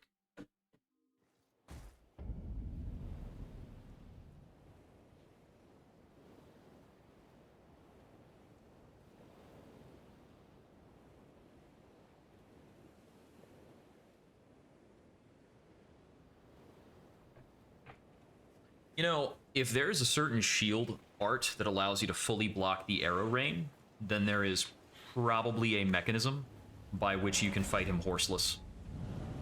Which is crazy. Completely insane. Oh, forgot the drink.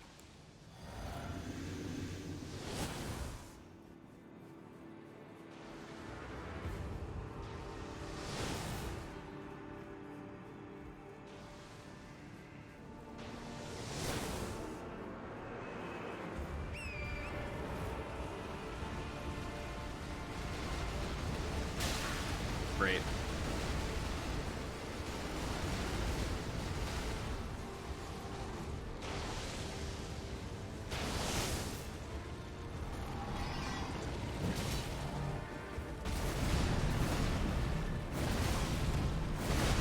Okay.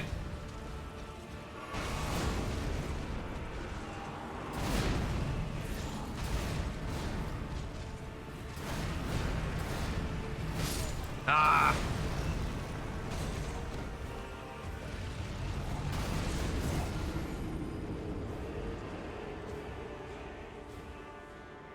I need to be able to change my angle on him more actively with that.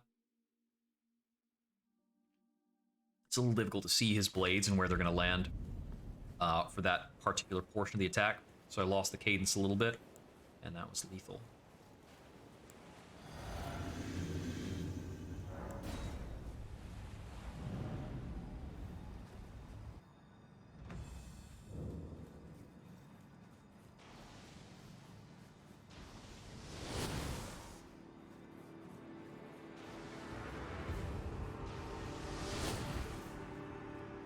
Now I could change off to like cracked clear and cracked magical with a ice-based axe. I would lose the damage shell, but I'm losing the damage shell half the time on like random incoming spears. Like that.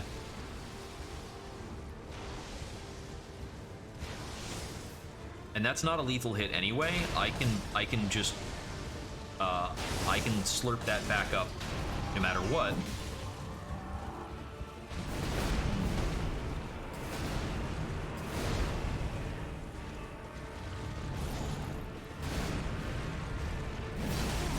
Oh, he did another thing after that.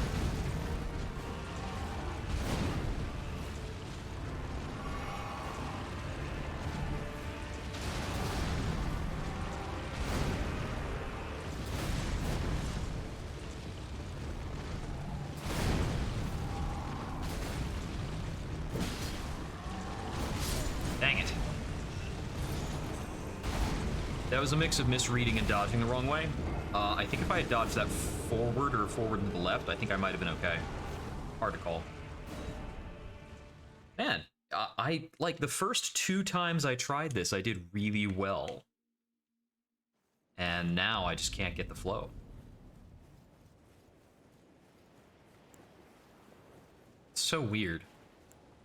Like the first time the second attempt I did off horseback, maybe the third, I got him to the next phase, and now I'm just getting completely wrecked.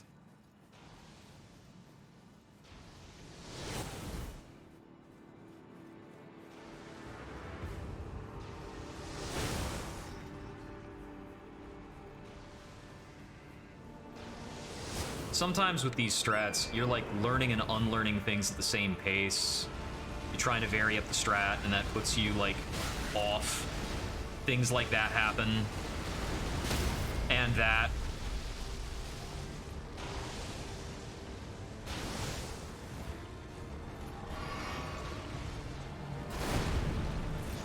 One, 2, 3, 4, 5, 6, 7.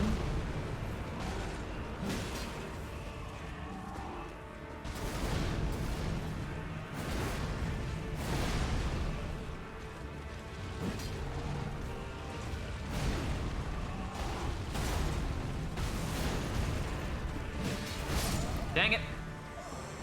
I think he takes a step back when he does that, because I don't think I was in generally in the space for it.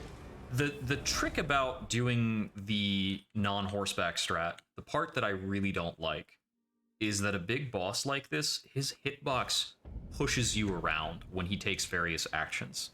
So he's kind of pushing you around, he's moving around, and his hitboxes are huge. And when you combine all of that together, it gets pretty random.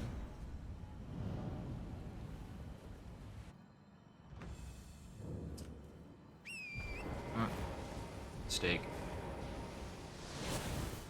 I think that, you know, I've seen people do this for this fight. Like, I've seen them beat him without summons. So now that I've seen it, it's going to be very difficult for me to give up on the notion of completing this fight with that restriction.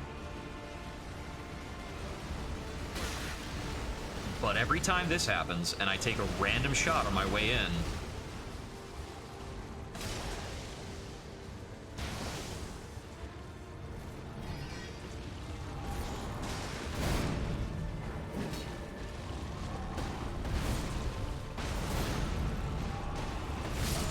yeah, I took a jump there, but he was still in the middle of things, and he just decided not to care about what I wanted to do. Right, I need to watch this again or see some more examples. So, how is he doing this? Okay. Yeah, so I need to get to the point where he's already in melee. Yeah. All right. It's actually. Oh, I see. Yeah, that's playing on my other speaker.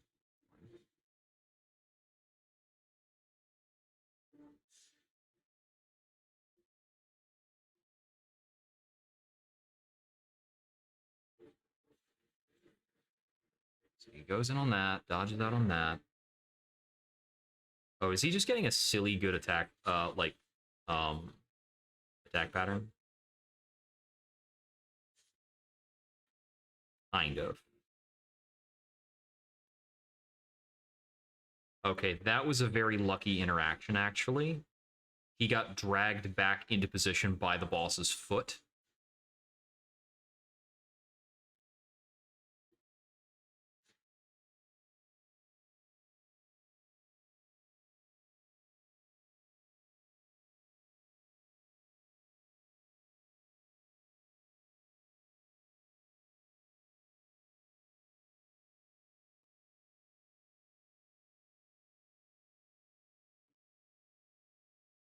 Wait, does that stomp not have a hitbox?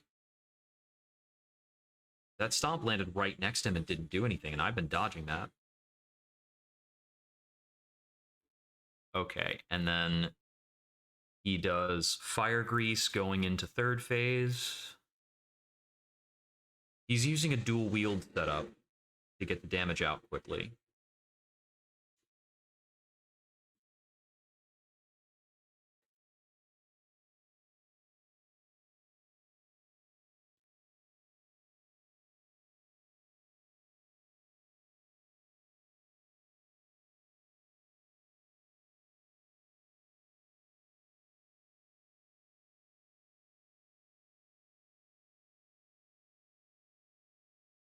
Yeah, in the third phase, he's just got some really legitimate dodges. He's using a lot of stance attacks with the longsword, with the on guard ability, which I'm assuming is for he's doing that for stagger buildup.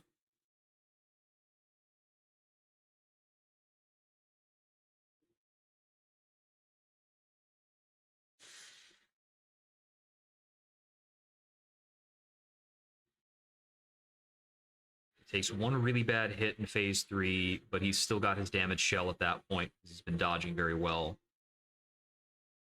And honestly, he's still got that because, like, some things in phase 1 are just treating him weirdly nicely, and he's coasting on that a little bit. Let me see. What is this setup?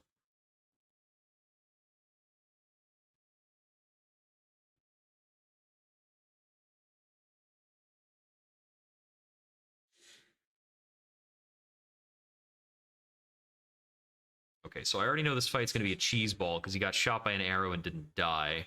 So that's a luxury I don't have.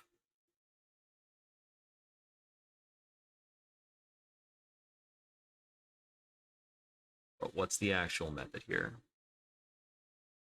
I see, he's approaching on the left so that he can use more of the clutter to defend him. That's legit.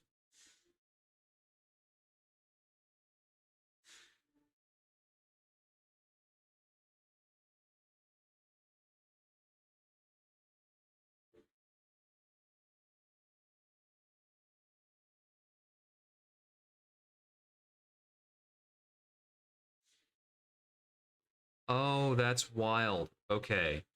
So he actually closes in on Radahn on horseback, and he gets in a behavior loop.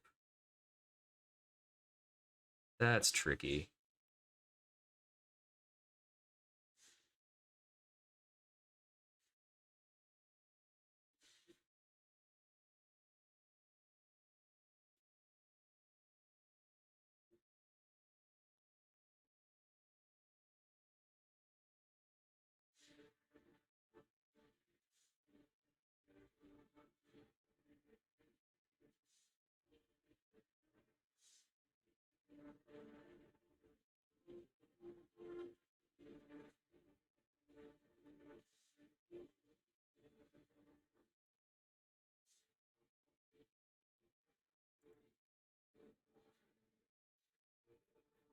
Okay. Well, that is certainly an option.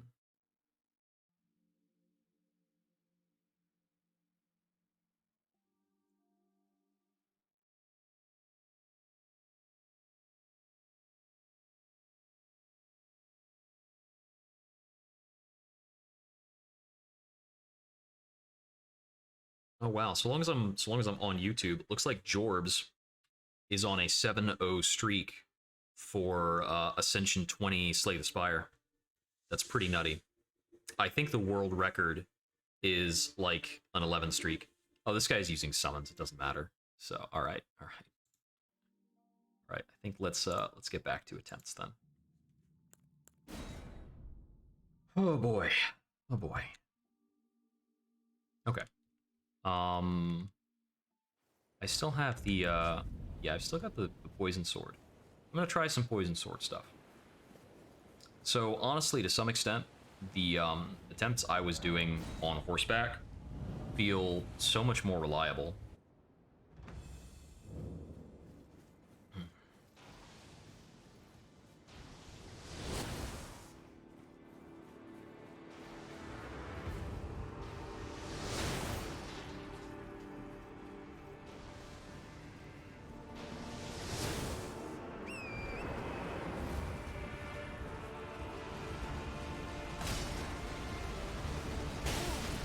that I dodged too early.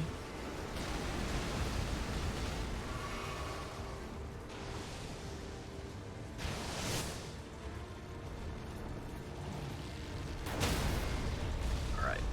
That's a bummer.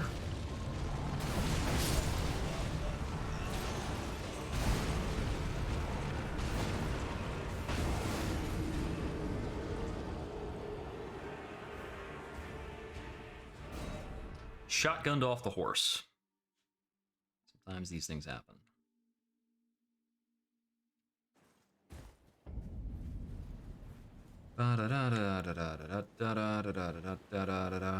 So, there's definitely some cool ideas in this boss. I like the design a lot. I think this boss is absolutely designed and balanced around the summons being here, and I really don't enjoy that. It's a cool thought. It's a neat set piece. But I just wish you could fight a version of him that wasn't quite as cheeseball-y, so long as you didn't call any summons out. Like, if I could just tell the arena guy, yeah, I'll fight him alone, and then have a different fight. If he just had, like, either some different numbers, probably just different numbers. He doesn't even need to have different behaviors.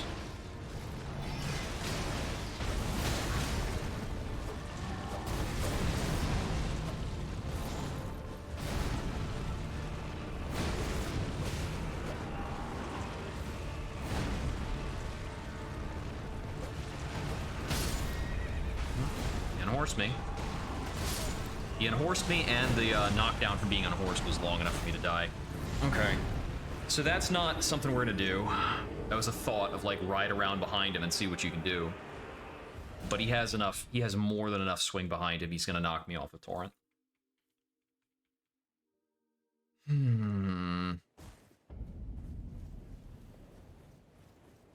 Okay, let's see.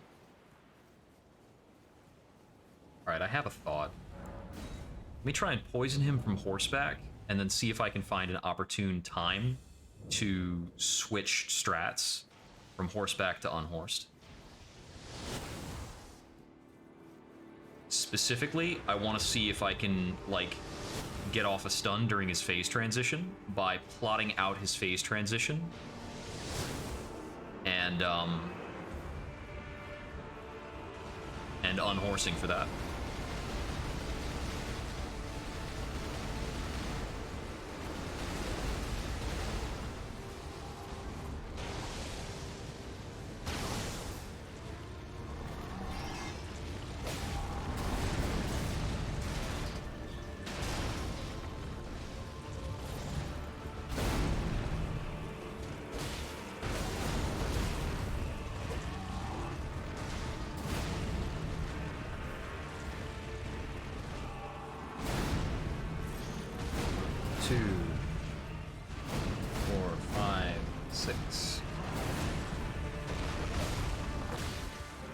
Poisoned.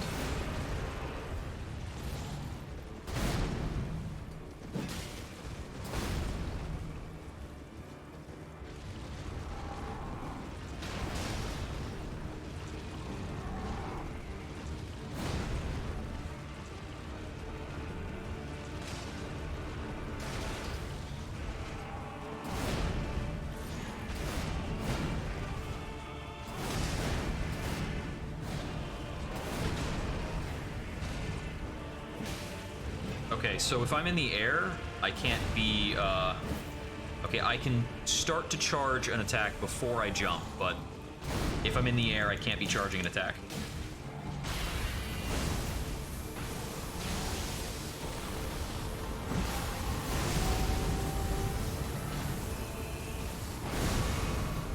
Yeah, that's an attack he has in second phase that I haven't seen because I haven't been standing next to him.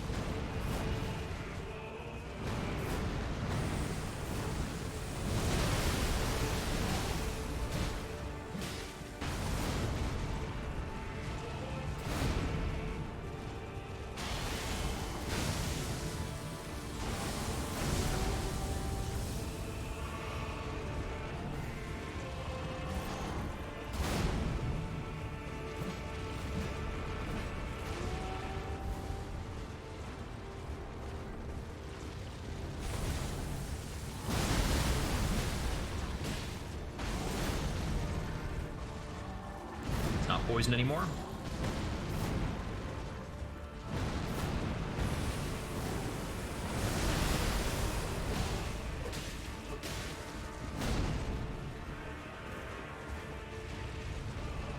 Come on, give me like a double slam. Yep, like that.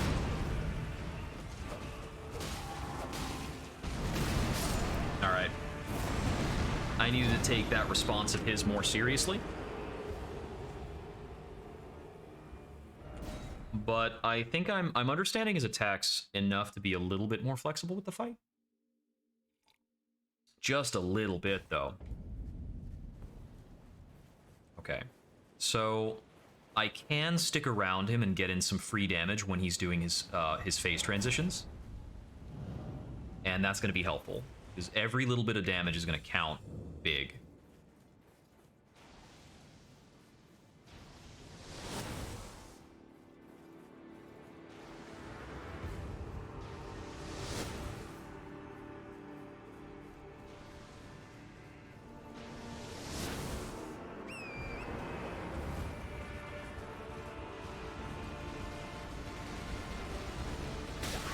I missed the dodge.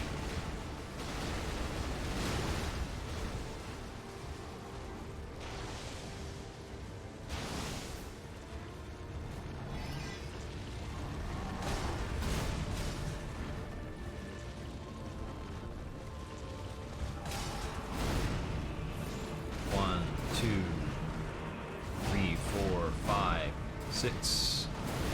In.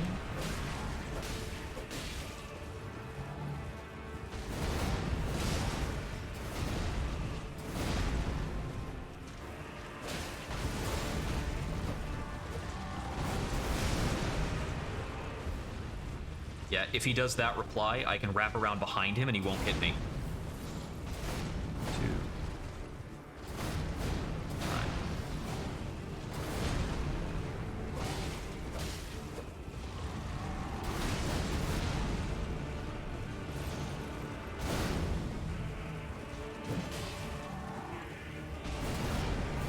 I don't know why that dehorsed me, but we're okay.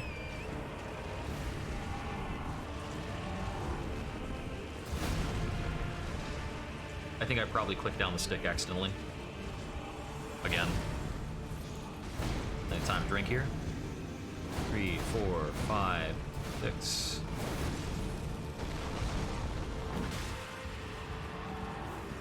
Bit of a lazy hit there. Could have done more. I think 2 R1s is stronger there. These two transition.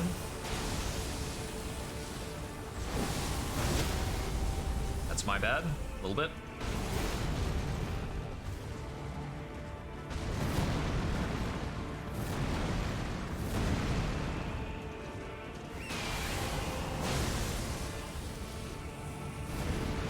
No.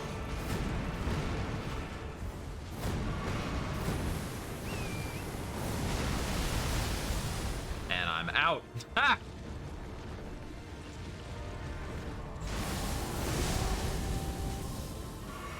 Alright, what you got next?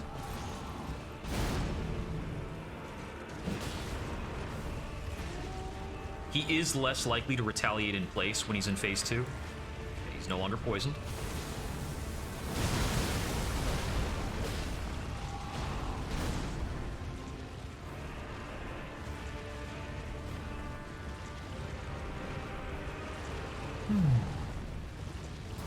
This is a long fight when you fight it like the traditional intended way. 1, 2, 4, 5.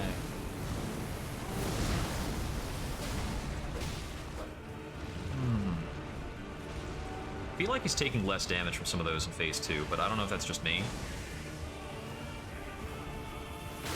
I didn't hit my dodge soon enough. The knockdown time on being unhorsed is unreal. It is forever. You will just die. It's no ifs, ands, or buts about it.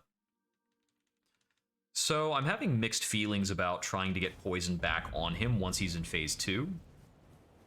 I don't know. I can probably stick to it if I get a better understanding of certain Phase 1 behaviors.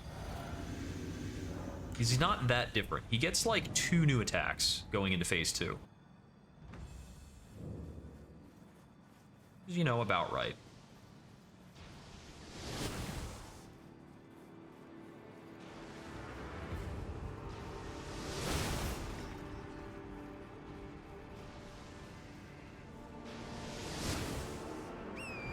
Of all of his attacks, I really don't like his arrow chase. Like this thing here. He's such a melee brute.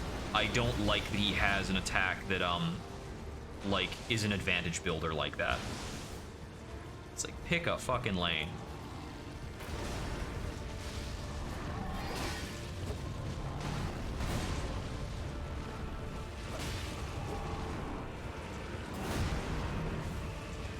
One of those chops, I think it's the rising chop, is actually like really slow recovery for him.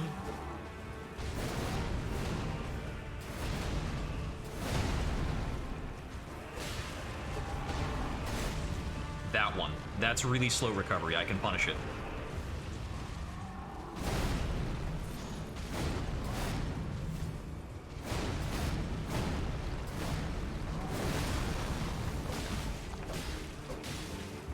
There's poison.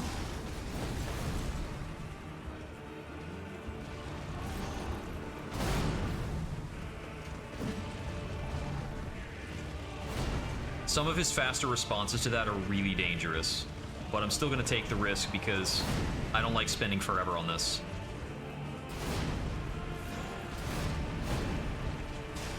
Three, 4, 5, 6.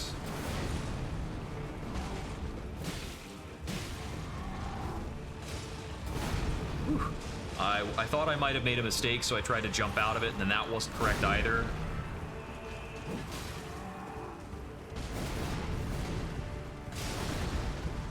That's the zigzag slash. The zig-a-zig. You know, I'm doing this on melee again, on horseback again. I should actually be... Oh, come on.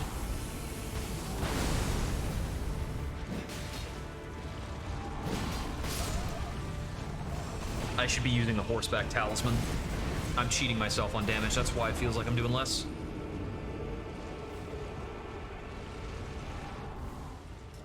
Because I'm not landing enough charge attacks to feel like the axe talisman is the right choice. So I have no earthly idea what it is that he did that dehorsed me in the phase transition. I think he's doing the same thing each time. Sort of. All right. So I need a cleaner plan around the phase transition. I would love to come at him and go off horseback and get in a couple of charge attacks. And I think that's doable, maybe.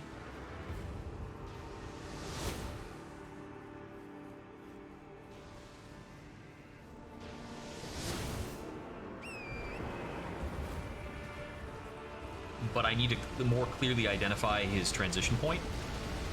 It's difficult because he doesn't transition at like a clean 50%. If that were the case, I think I'd be able to tell like what I'm going for.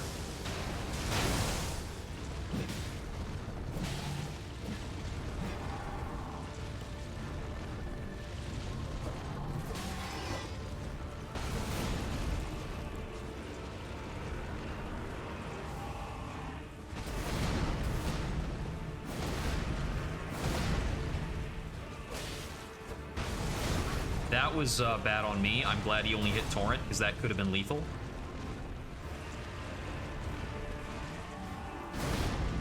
That was me bad on positioning. Whoa! What? I was in range? I completely thought I was out of range. Christ.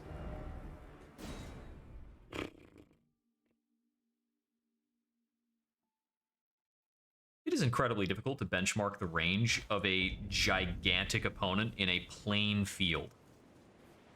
In a plain field with like a washed out reddish hue.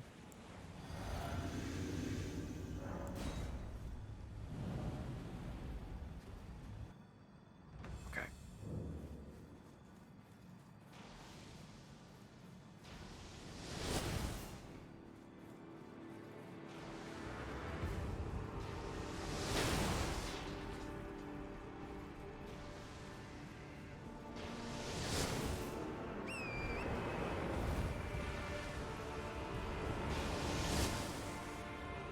Excuse me.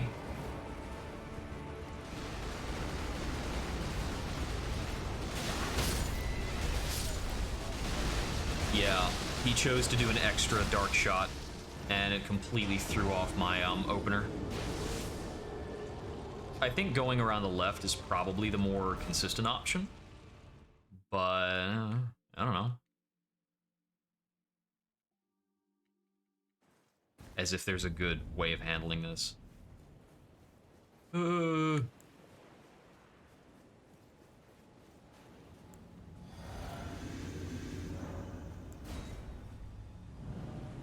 actually wish I could fight him at, like, just normal nighttime without all this extra red.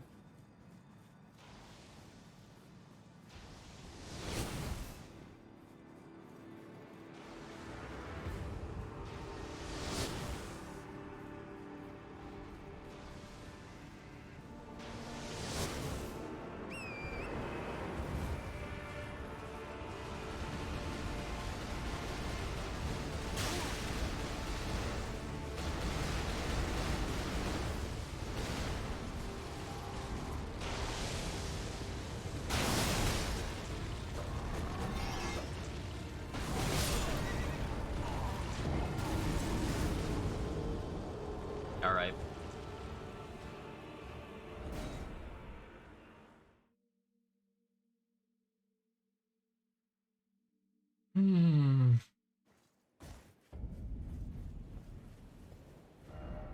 I can't take this. Why is it always Lord?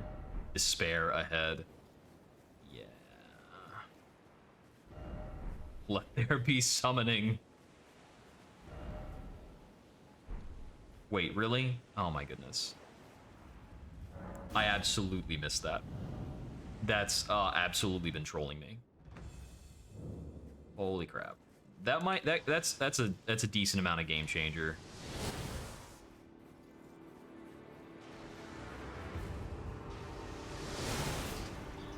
There are a lot of cases where I have taken like a subpar direction because I thought I needed to hit him from the right side. Oh my god. Yep, it's just that easy. Stop hitting Torrent with that stupid attack.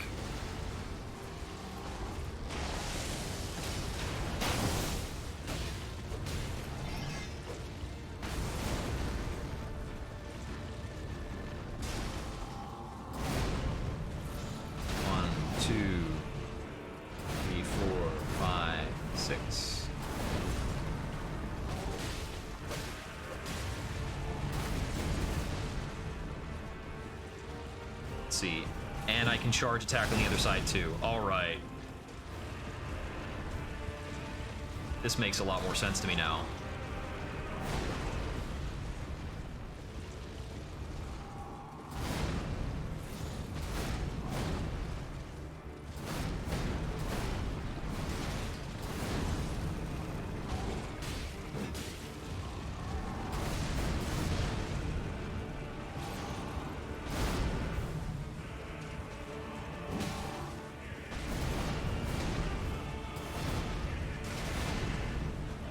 Take that one.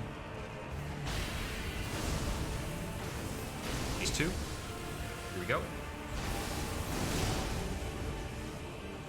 That one hit and knocked me away. That attack is so random. It's like a game to think about with bosses sometimes. Like, if you had to pick one attack to take away from the boss, what do you want him to lose?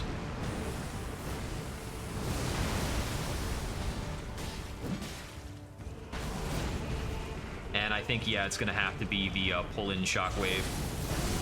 Because, like, what is that?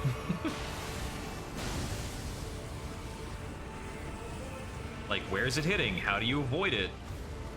What is it doing to my character? It's just really weird.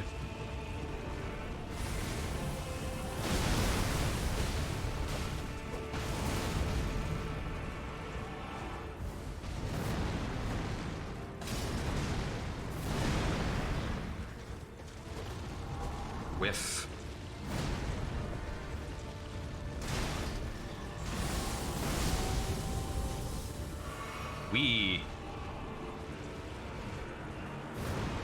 Ride the magic Radonigo round. 4, 5, 6.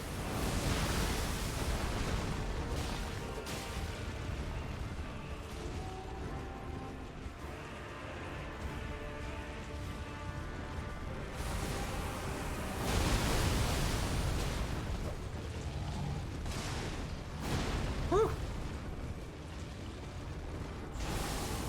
Stamina, please.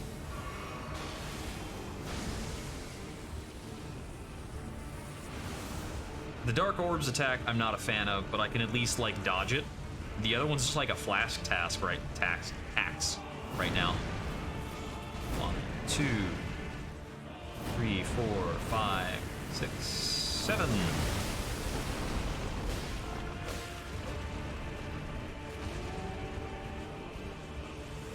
Okay, dive time.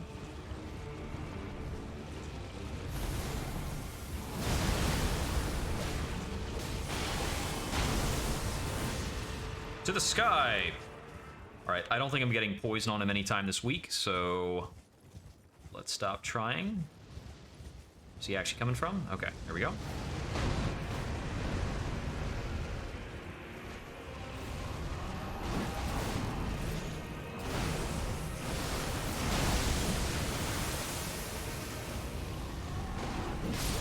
He seems to be getting those meteors as his first move after showing up, which means I might have a little bit of time to bully him.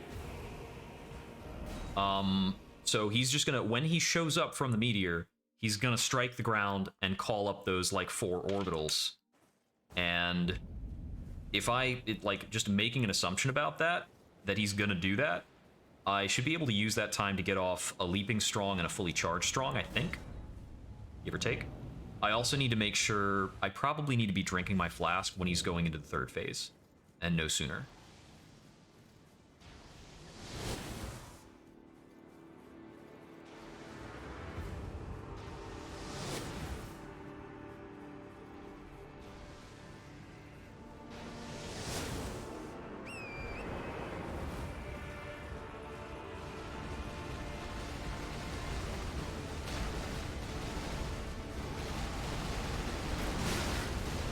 That's a bummer.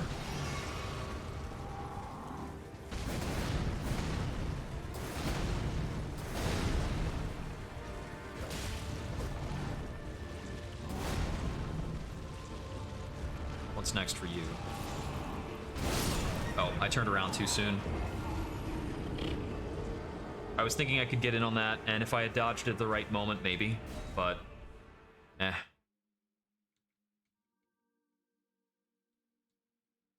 I leaned right into some swords. Not the right way to lean into it.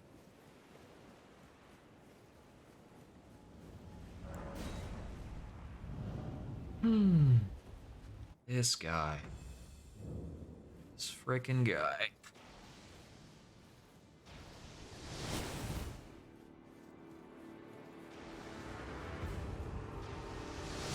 Now, I would say this is definitely the hardest boss since Mark at the Fell.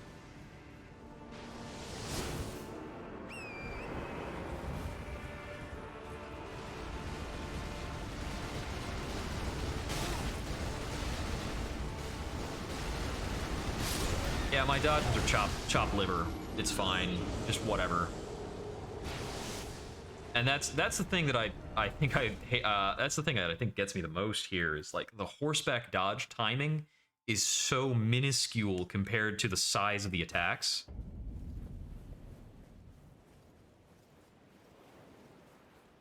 For all I know, the horse has the same amount of iframes that the player does. I don't know.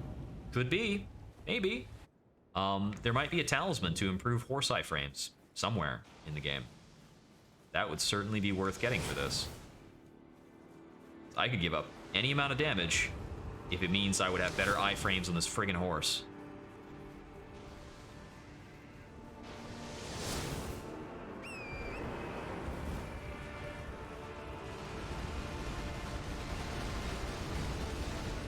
I think another part of it is,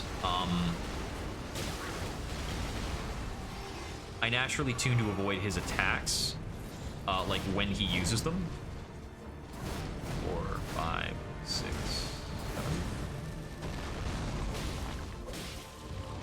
that's the wrong way to do it. I need to dodge the projectile that results from his attack, so I cannot time my dodge to his releasing things from the bow. It's not going to work.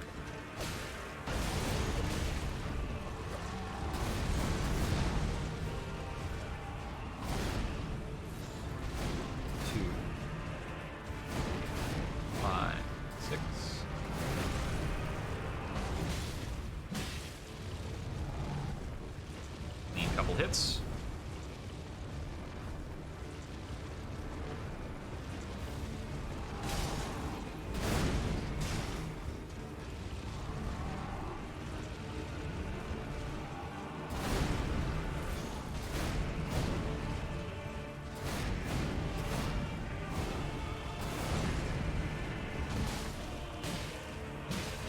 That should make him want to transition.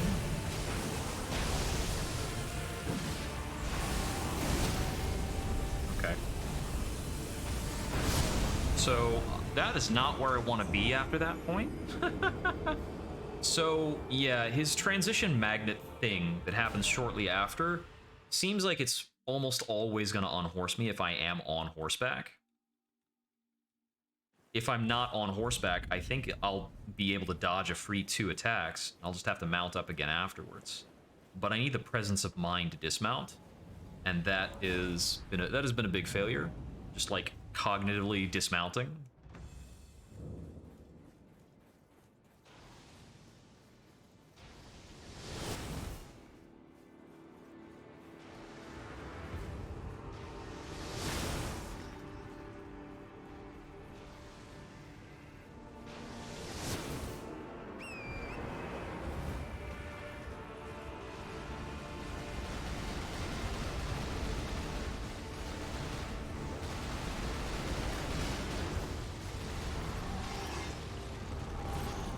You know, oddly enough, this fight reminds me a lot of the Nameless King.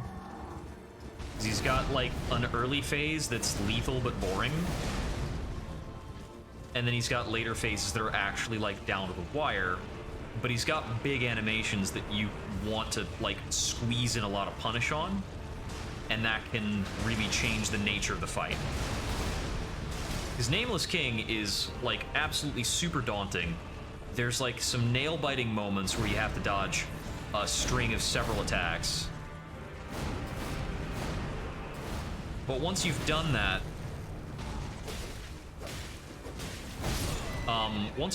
the character will almost give up. And indeed, when you're fighting the Nameless King on SL1, you basically need to get through...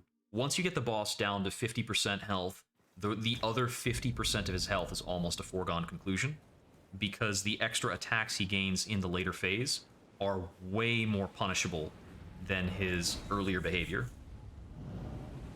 And I'm feeling like this fight might turn out that way, because we can theoretically punish both of his phase transitions super hard. Oops.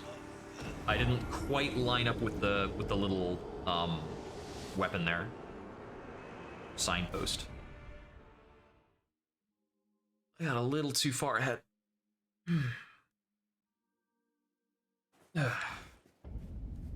Part of me is thinking I should be offering myself up as a summon here, but I imagine you might have to have already beaten the boss for that. I don't know.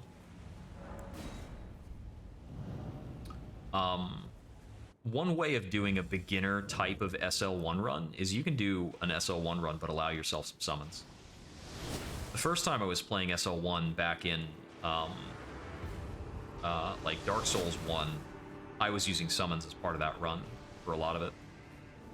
I didn't wind up using summons on any of the later content, but I used it to help me clear out the earlier stuff, like the gargoyles and things.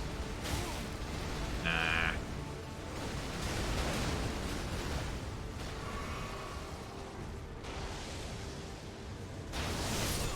No.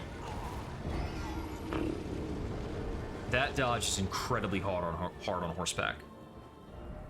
And like, that's why this is the boring but lethal phase. You just have to do 3 or 4 dodges very correctly, or you just die, and then you get to fight the boss. It's just an extension of the boss run back.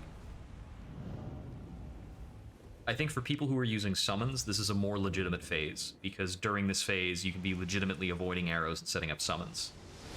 And I think that's the reason why this phase exists. It's so that you have the chance to run around and, like, interact with summons.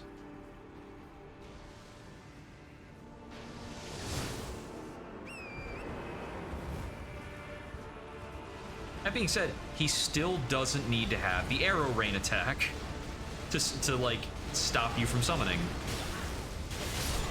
Because this happens. Because I have to be using the horseback dodge to avoid the spear shotgun, which is this very short window. The spear shotgun's very random, so it doesn't always actually fire spears at me.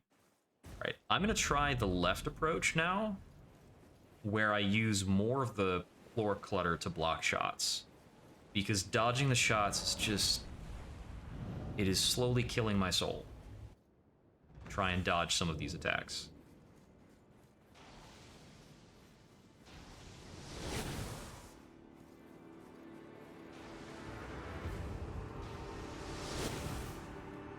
Let's see, yeah, so I can loosely see about the pattern I'm supposed to be taking for this.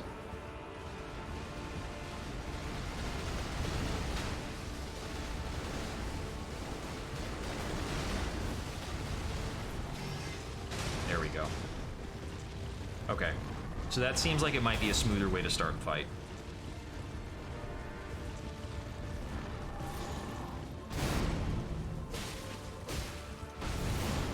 That was the wrong kind of dodge.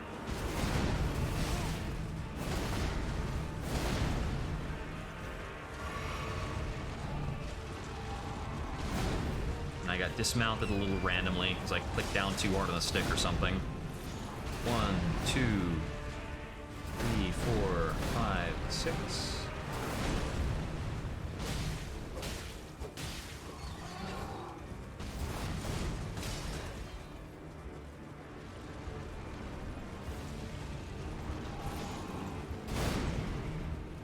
Knock that over. 1, 2, 3, 4, 5, 6. Poison, switch weapons.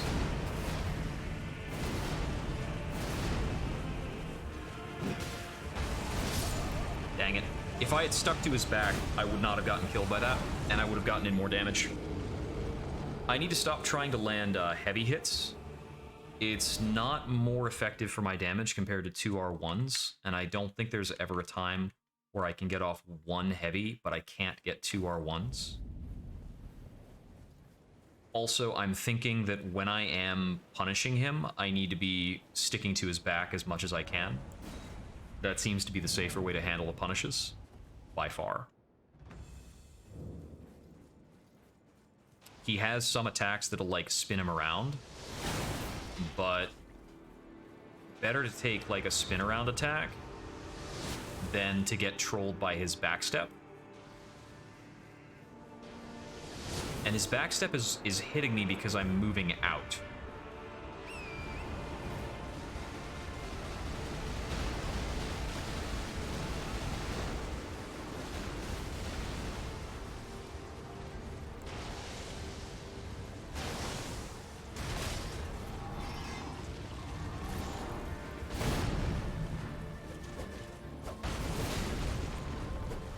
Yeah, if I move around his back, that backstep swipe doesn't get me.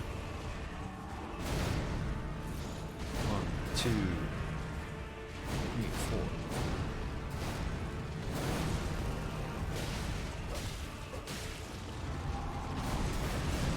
I need to wait and see if he does the backstep swipe around the back, otherwise I can go straight outwards. We're not bothering with that one. We can sometimes punish that one if we're super ready for it.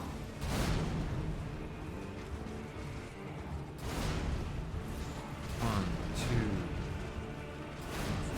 4, 5.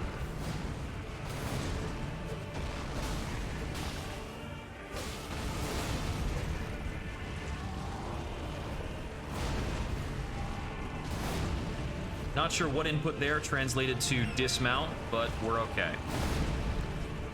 Weapon changed.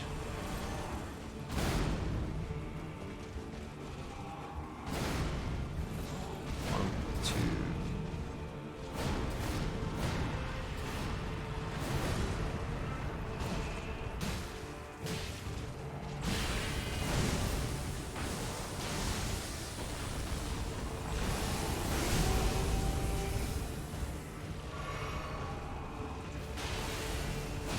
That was mediocre. I might have been able to get more damage off by like dismounting and attacking, but I didn't get wrecked, so I have to value that. 3, 4, 5, 6.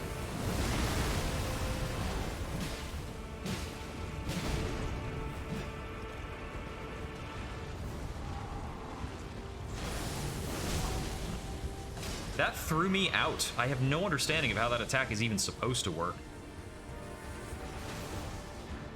I assumed it was a pull-in, but I guess not. Okay, poison is about to expire, right? No, I guess not. Not yet. Still ticking. I dig it. There it goes.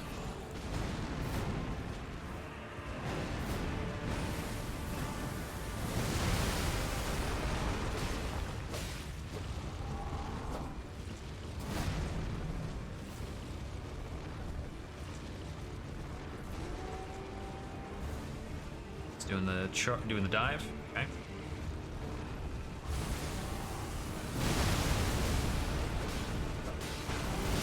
I balked a little bit and I didn't stick to him. I need to be watching his leg every time, and if I see a crackle around his leg, I gotta hold on to him. If I had held on to him, I could have gotten the poison up, and I would have had the poison in phase 3, which is absolutely ideal. Because I think the poison effect is probably taking off like a quarter of his health, give or take. Based on the damage number I see at about when he's at like 60%, he's taking about 3,500 at that point. The poison setup does about 600 damage, so it would mean that about 40% of his health is about 5,000, is about 4,000, give or take. Which would mean he has about 10,000 health, theoretically. I would guess he's got either 10,000 or 11,000.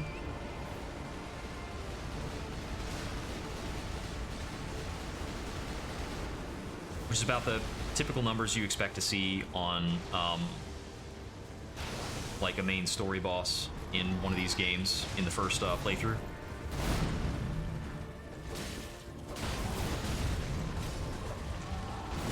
Dang it.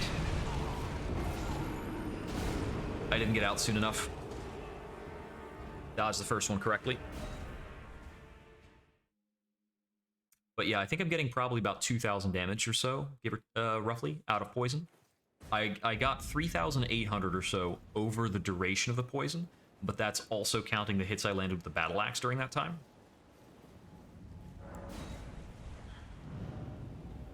Yeah, poisoning is like the best way to find out what a boss's actual health total is, without, like, cracking the code.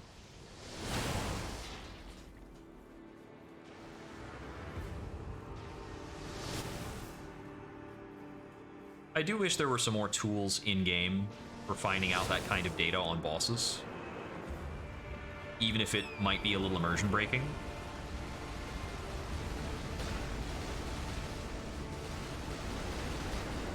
Although the thing I want most is... Oh, come on. Spear-kun, why? You gotta block that for me. What's it called? The information I actually want to be able to tell in-game is boss resistances, because that is often the most inscrutable, weird thing going on in a Dark Souls game. I don't know how bad this game actually is about it. Alright. After this attempt, I'm going to try retooling something to see if I can just go to armor that has a higher magic defense. Because I think a lot of what's killing me is still spells. Now, I think it's brutally overkilling me enough that I won't be able to adjust. But it's a thought.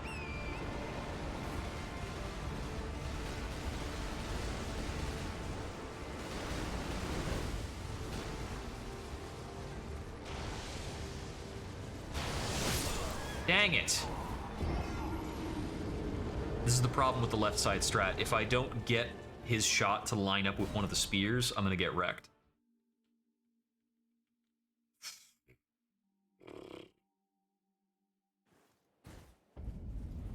And I think that's a little bit easier to wind up wrecked than the right side strat. The right side strat is if I don't cover enough ground, I get rolled.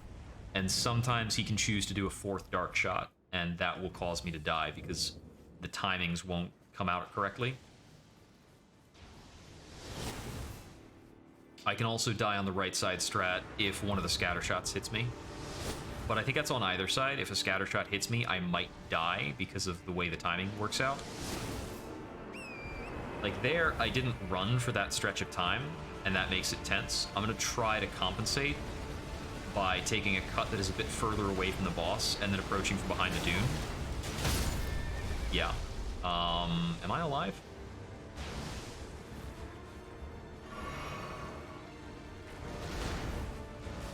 What? Torrent actually ran out of health. Yes, do it. God damn. The last thing I want to have a confirmation dialogue for.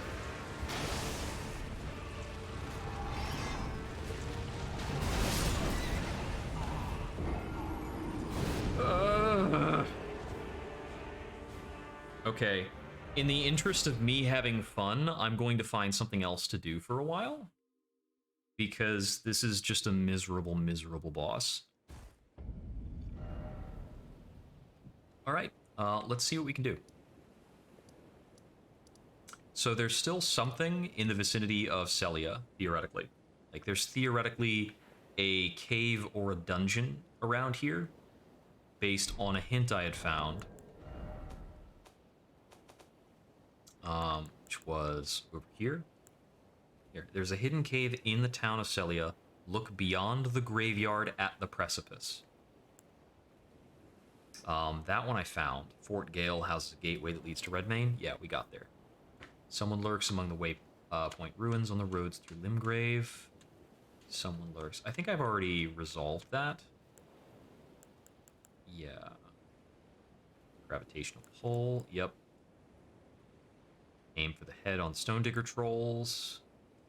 Yeah, go for that on the squirts. Something about demi-humans. I figured that out. I got that done. This, I know, is a spot in the desert. You know what? I'm gonna go into the fight and see if I can line up that painter view. And I know I can actually, like, get out of his arrow radius. I've done it before.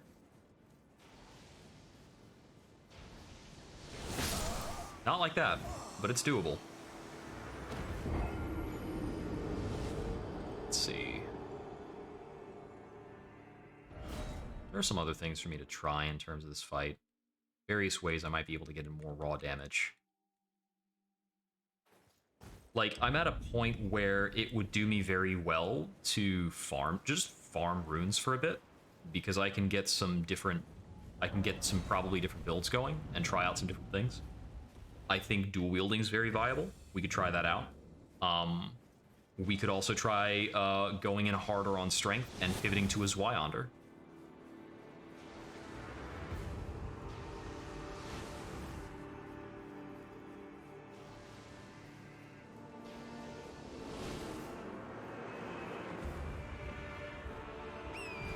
Okay. From here, I believe we're good. So we need to get out past these arches, because those arches are in the picture. And we need to be looking at Redmane Castle.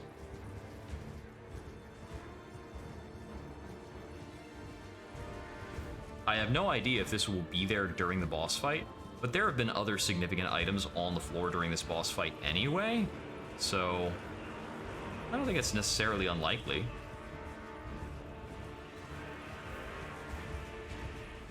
The other question and what we can figure out is, do we actually need to be higher up than the boss fight arena to trigger this?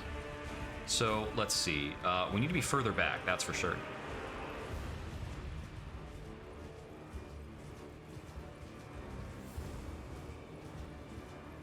I wouldn't be surprised if we have to be in between this arch to get the right view. Behold Lord. Yeah. Oh lordy. Okay, it looks like we might actually need to be higher up. So, let's see.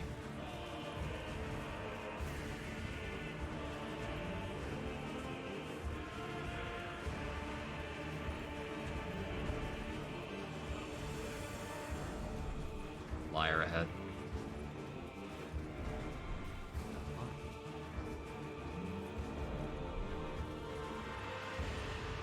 I think people are messaging around here because they know that everybody's out here to look for this. Okay, so this has to be, notably, we are looking above, we have to be looking from above the markers there. So, I get the feeling then that we have to be standing up on that stuff. And I've tried to be up there before. It's a tricky fall if it can be done. There's a loose possibility that after the fight, you get a spirit spring that helps you actually get up there. Or I guess there's a possibility that we actually just need to platform up this mountain and Skyrim horse it. Praise the help me. Yeah, this is like weirdly close. I need to be more to the right so that I can get everything in the frame at the same time. Yeah, it really looks like I have to be up there. Which looks like I would need to fall down from the tree. Okay.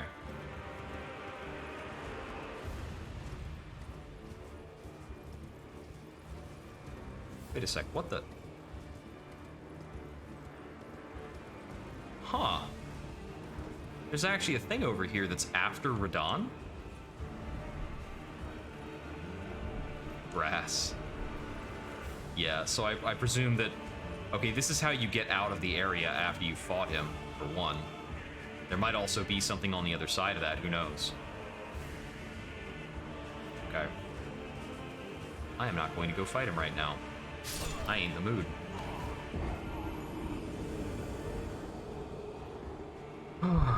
Okay. I'm trying to think of what other game changers I can bring to the bear here, other than, like, just upgrading a weapon. I'm still divided on whether I should be fighting him from horseback or in melee. So the fact that there is a door here means there's got to be something else over here, or the door is just going to lead us to a teleporter. That's also possible. All right, so from Lens Rise, I'm going to walk back over to the tree.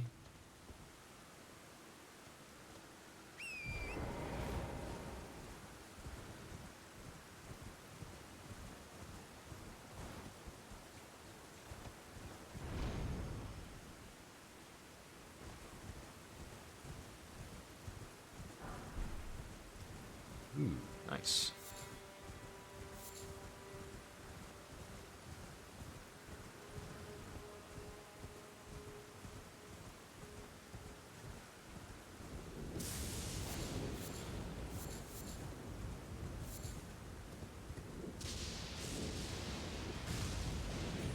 Okay. And of course, I've still got the two Air Tree avatars to deal with in Caelid. I've not been able to beat them so far. Okay, so here's the thing. We're looking at trying to get down there alive. But it's a pretty steep fall.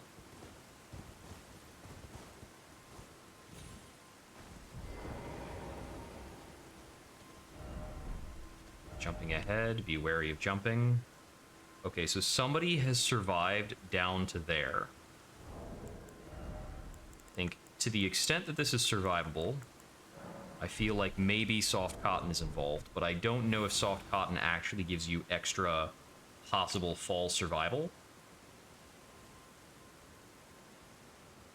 Okay, okay, okay.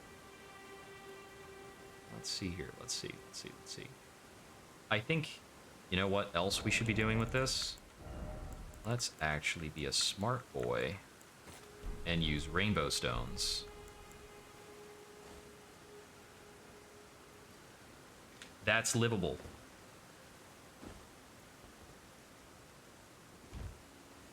Oh, this isn't. Almost. Okay. So we found a survivable fall to get us started along this route, and I think we basically need to get on that route and kind of walk down. And it's tricky, but I guess it's possible. Somebody was able to stand there long enough to leave a message, so it's got to be good for something.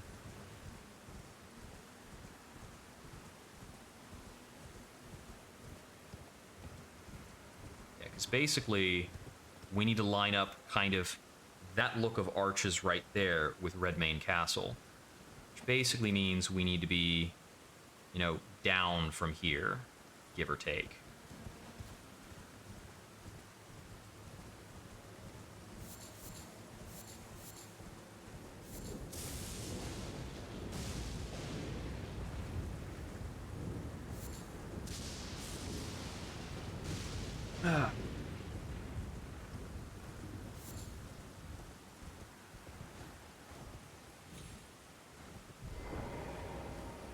Okay. I'm actually going to put soft cotton on the bar for a little bit.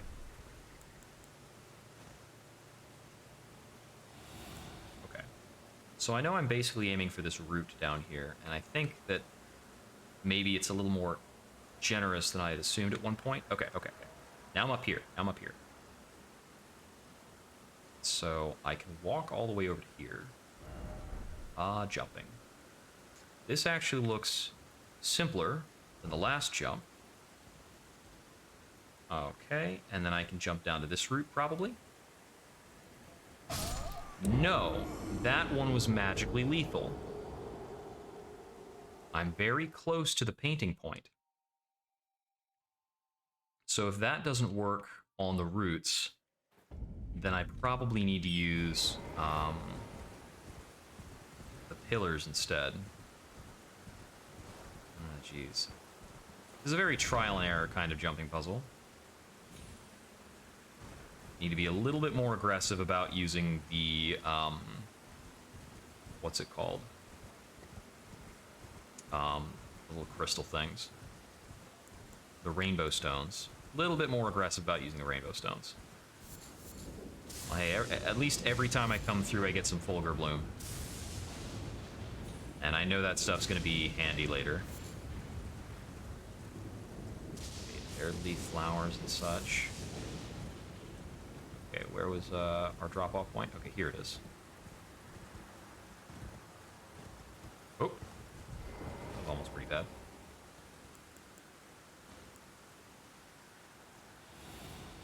Okay, so soft cotton. Jumping for this root system. Yeah! Nope. That ain't gonna work. Oh, wow. It's such a narrow option of success. It's like a minor slip. And it didn't, and it just completely killed me. This is very much at the limit of where we can safely fall. Or how we can safely fall, even. Like, something tells me there might even be a kill plane over here.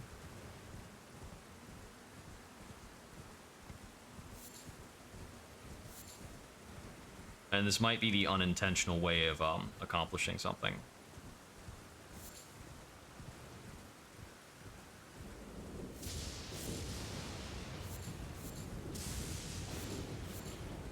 Yeah, I'd be somewhat surprised if there's not an easier way of doing what I'm trying to do right now.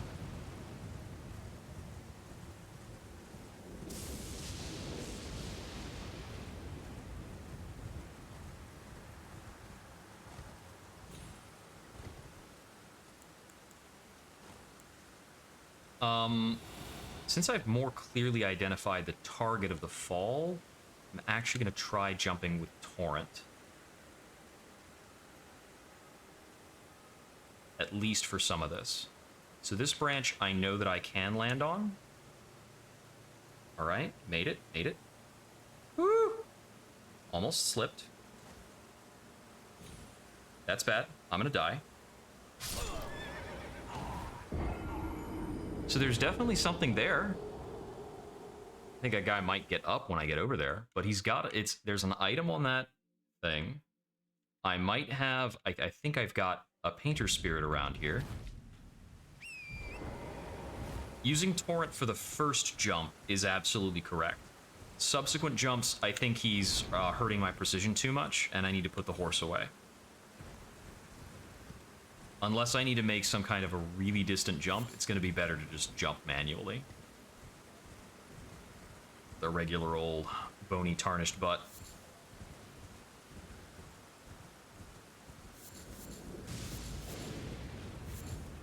Whew. Out of the way.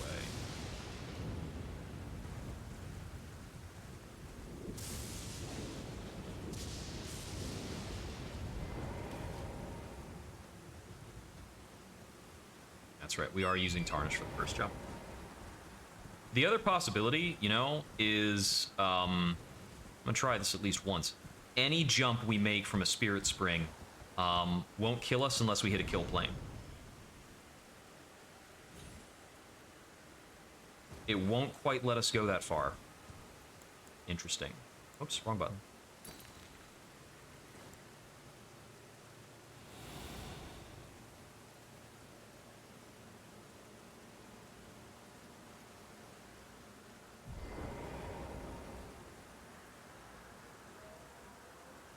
Yeah, it's probably an entertaining bloodstain. Okay, so I tried to fall into that route, and that wasn't happening. I think that... Dang it! This feels very unintentional, what I'm trying to do. The fact that I slipped off of that route is telling me that this is not an intended platform.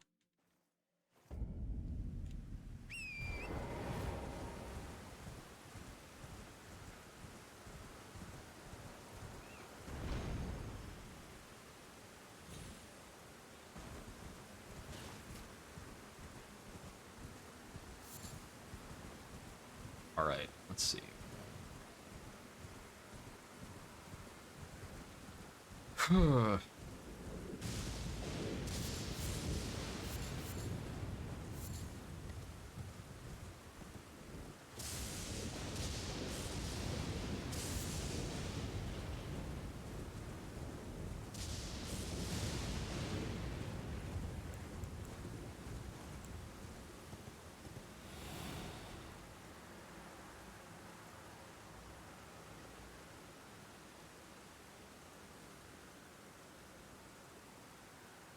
I am stuck.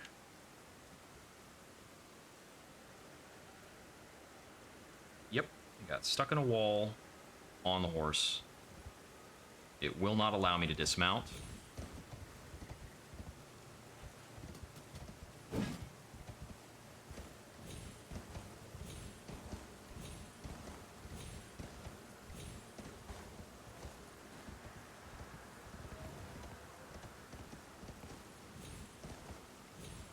Yeah, okay, this is gotta be a hella unintentional way to try and get down here. But I know that this platform is absolutely where this painter is. I think it's a shorter trip if I come from Fort Faroff, maybe? No, I couldn't dismount. It wouldn't let me. I was hitting every button all at once, basically.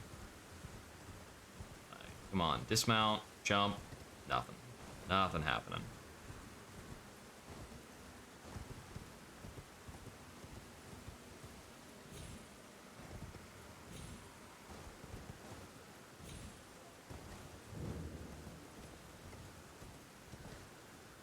Eee.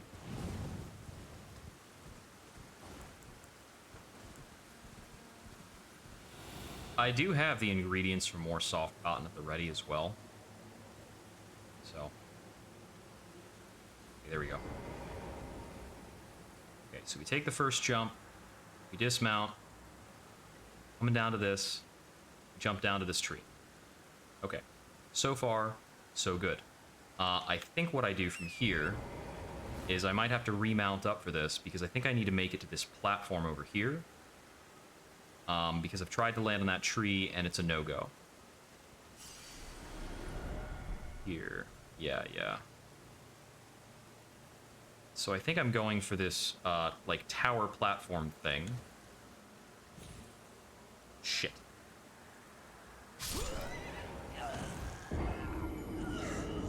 The problem is, like, I'm pretty sure I need the double jump for it. But I'm trying to, like, do one then come back because I can't take 2 straight double jumps. So how does my double jump momentum actually work in midair? This is something to check out. So if I jump. Okay, if I stop holding forward before the double jump, I remain in place.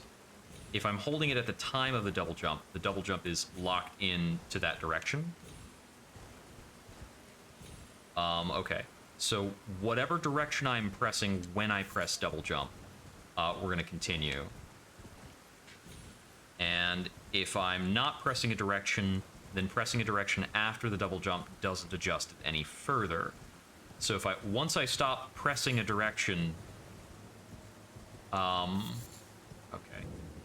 Yeah, so it's about what I thought for controls. I have 1 moment to adjust, and once that has not worked, we're done.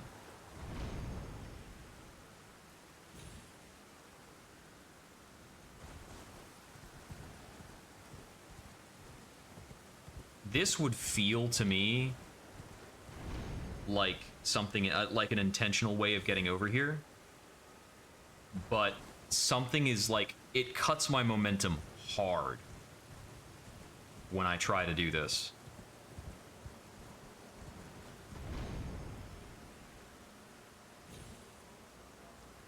Yeah, I can't make it to the ledge with that.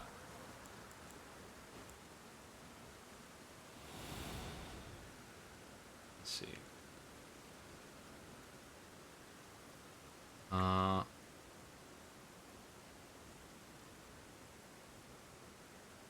It will not allow me to... Okay, it wasn't allowing me to dismount. That's the thing. So by the branch on the right, you mean that branch down there? Okay, let me test something. That's lethal. That is not lethal. Okay. So there is a tangible part of that branch. Here we go. Here we go. Okay, okay. So I think some amount of this branch is not real. That works.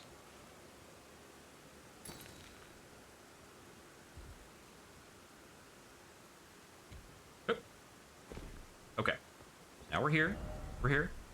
That's cool. That's cool. All right. So I'm guessing that branch down there is the next spot to reach. So that's lethal. And I can't quite drop something onto that branch. So I'm going to do this. And I'm going to use Torrent to try for that branch. And if I can step on that branch for even a moment, I think we're good now. Dang it. It's me being skittish. I was skittish about stepping on the branch. I was like, okay, if we reset our fall distance from that branch, then we'll be okay, and we were not okay. All right, I think I can craft more soft cotton. Oh, yeah. The smoldering butterflies, basically.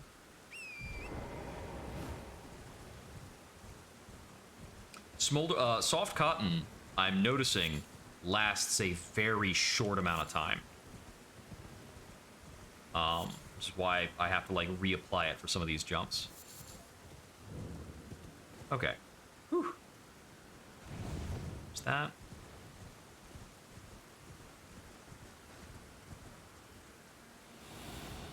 here. Jump 1. Jump 2. In. So dismount for a moment. Head on over here. Jumping down to this branch. Oop. Then I need to jump down to this. My soft cotton wore off, so I took some damage, but we're not dead. I didn't mean to use soft cotton there. I wanted to drink. That is okay. I'm going to make a simple torrent jump here. Just a quick little up. And then we're going to go up here. Okay. And we're going to dismount here.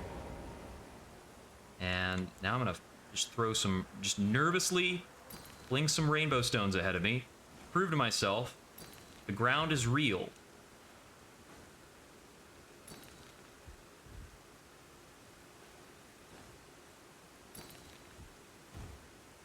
Okay.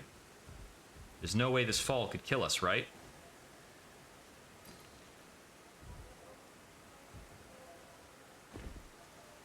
We made it. We're here. Holy shit. Monster ahead, except no item ahead. God damn it. Well done. Well done in fucking deed, you bet. Here's the guy. It totally was here. Ash of War, Rain of Arrows. I'm assuming that is arrow-based. Also, it is mildly traumatizing. Alright, who we got over here? A rune arc. That's kind of neat.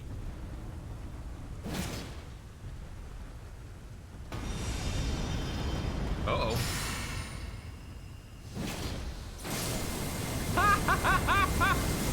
Well, I'm not going to worry about this guy. I kind of got what I was looking around for.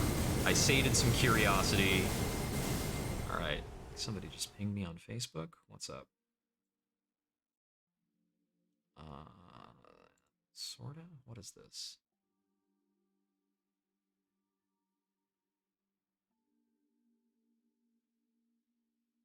Okay. No, it's not important. It's some rando. Okay, so that was cool. We figured a thing out loosely.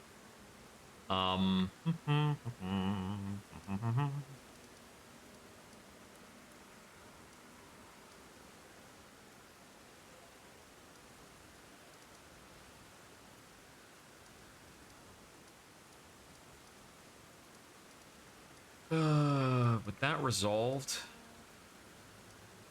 man, I am coming back onto, like, okay, that's resolved. Now we really need to figure out how to kill Radon. So, I guess we might head over into Altus, because that's basically our alternatives. It's either Radon or the entire new area. Lift, please.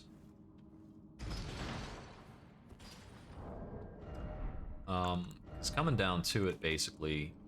If I want to do something else, I guess I need to. I guess I've been waiting on a flask upgrade. It doesn't matter. Flasks are already a full heal. It's not going to get better than a full heal. So I've got some stocked up 3s, 4s, and 5s. I don't have enough 6s to do anything new with my current weapons, but I could certainly start up on some new weapons.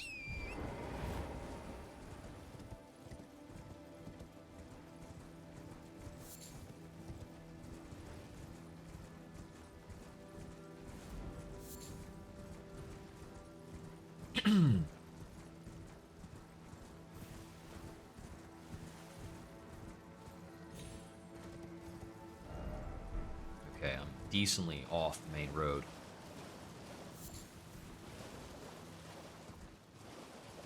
So, I might be able to find some other skills here in Altus.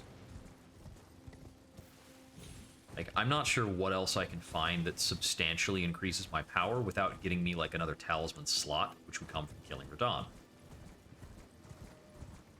Presumably. I wonder how many Talismans we get up to.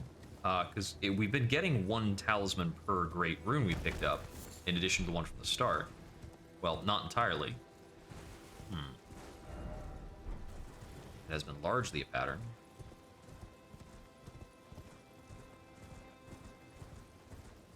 But I've been kind of assuming it stops at, like, 4 total slots. Yeah, that's right. The number of pouches is limited at 3, so...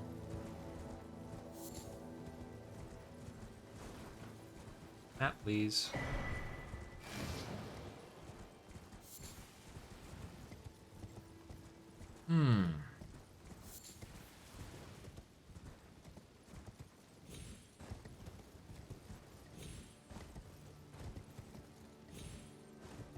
There's really bound to be a ton of stuff up here.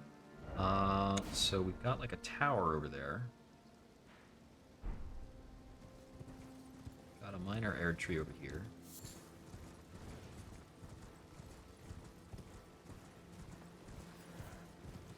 Some soldiers just hanging out. Still got regular mushrooms up here. So part of me is hoping or assuming that at some point in the game, you can get access to an item that will show you where the heck things are that you're missing. To the east, ruins of To the west, the Serpent's Sacrilege. Curse of Queen Marika. Well, we have a merchant. Girls, we have a merchant. Touch Grace. Oh. Oh dear. Are you here as a customer? What do you have for sale? Okay, so he's got gravel stones. 3 stone sword keys, which is handy. Ancient Dragon Apostles cookbook. We've got notes about unseen assassins and imp shades.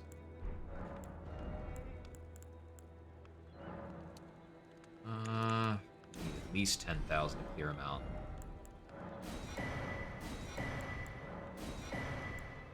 I'd like the stone sword keys, so we need to be at 12,000, so we need another 10,000.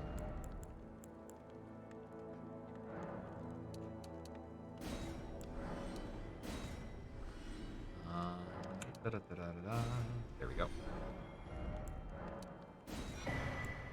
And Red Crust Heater Shield. This doesn't do anything else special. Just a great shield. And the Tree Surcoat does not do anything crazy. Okay. I'm afraid of. No, you got plenty, bro. Don't worry about it. Okay. Imp Shades. Nothing can touch the shades of imps in the hero's graveyard. Only Rosus' light can give them form. Alright, interesting. Some assassins cannot be seen with the naked eye. Seems the Erdtree sentries once carried torches that could cast light on these prowlers. Erdtree sentries. So is there a special torch item that we're gonna need? And I've got 2 torches so far. Not 3. I've got the torch, Beast Repellent Torch, and the Steel Wire Torch. Steel Wire Torch has a higher dex scaling. Beast Repellent Torch has a higher strength scaling. About the same attribute requirements. Also, the Steel Wire Torch gives the Fire Breather ability, which is pretty cool. Alright, where do you take us? Probably somewhere relevant, I would presume. Either way, like, it's a teleporter next to Grace. There's nothing to lose, really. Anything elsewhere in the Altus Plateau? Okay, cut us north across the bridge, basically.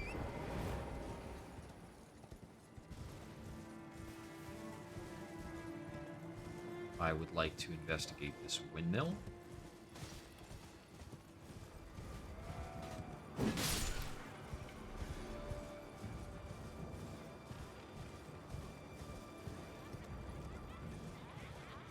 Everybody's dancing.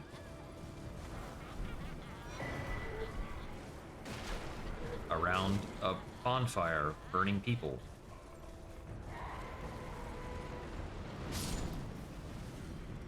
And something got up from the bonfire. It was The bonfire got up. The entire bonfire.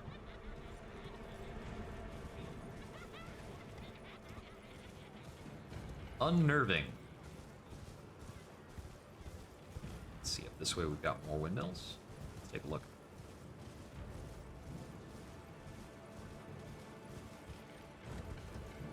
We are close to the aired tree itself over here. Village windmill pasture. Raw meat dumplings. A lot of them, actually. I think with just that pickup, we were overstacked on raw meat dumplings.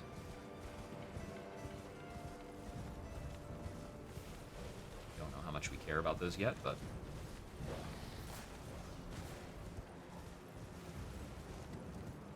Dogs around. I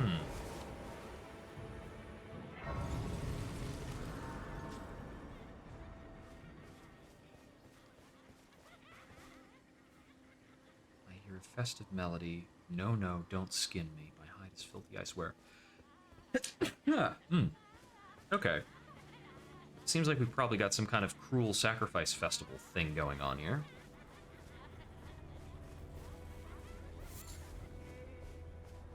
That's right, we can get Golden Roa up here on the Altus Plateau, which is useful for a few fancy things.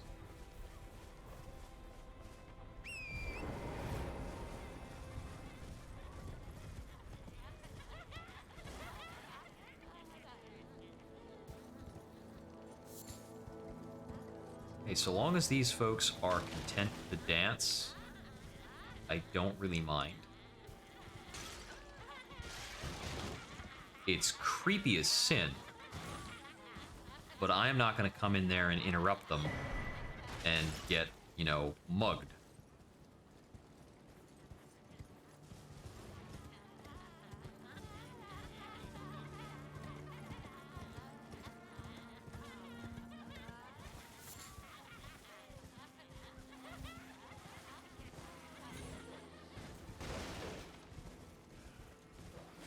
Yeah, the dogs don't seem to take kindly to my presence.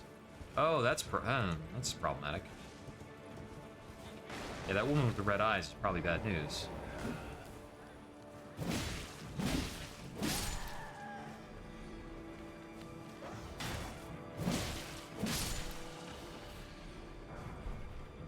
Oh, lightning grease, that's handy. Excuse you? Very rude thing you tried to pull just now.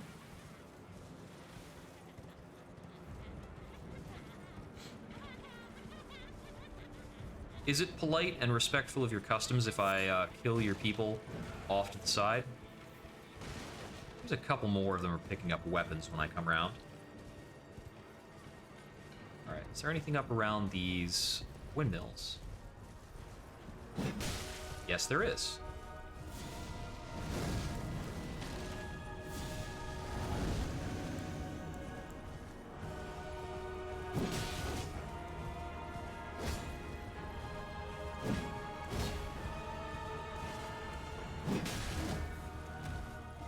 Well, if I can try to fight you from horseback, I sure as heck will.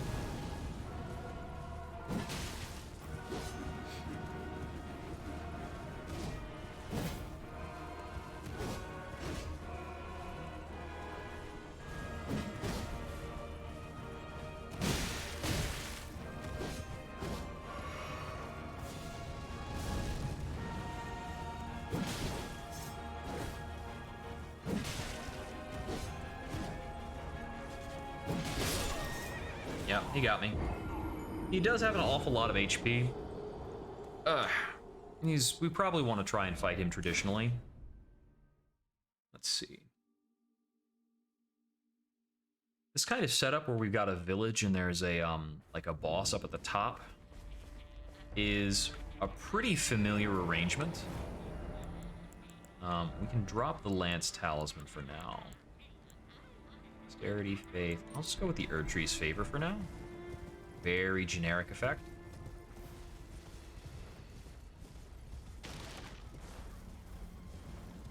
Yeah, we're right around the corner from this guy. So we'll try fighting him off horseback now. In a quote-unquote legitimate way.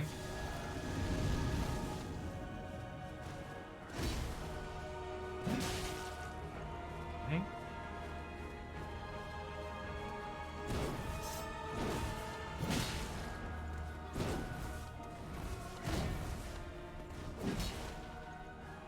He is wearing some all skins.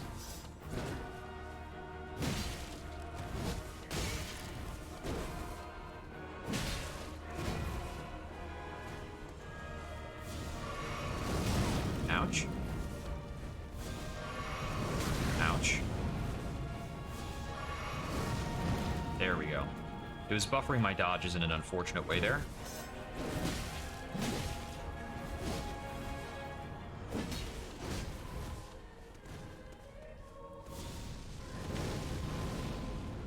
I'd like to get out of these fences.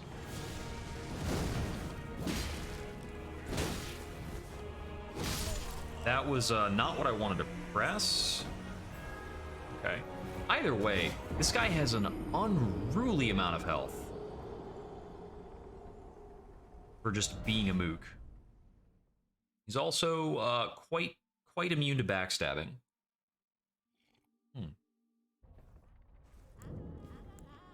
Okay.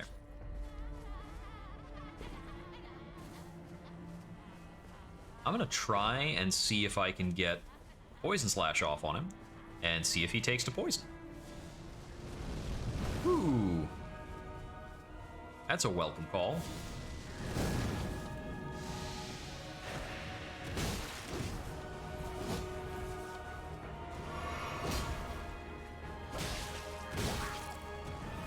Well, he's poisoned.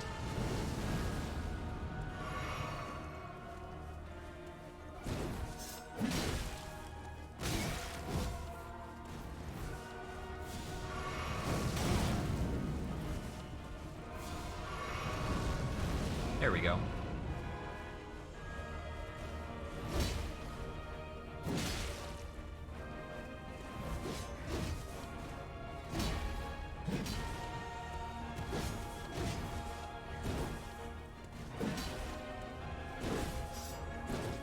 Not poisoned anymore.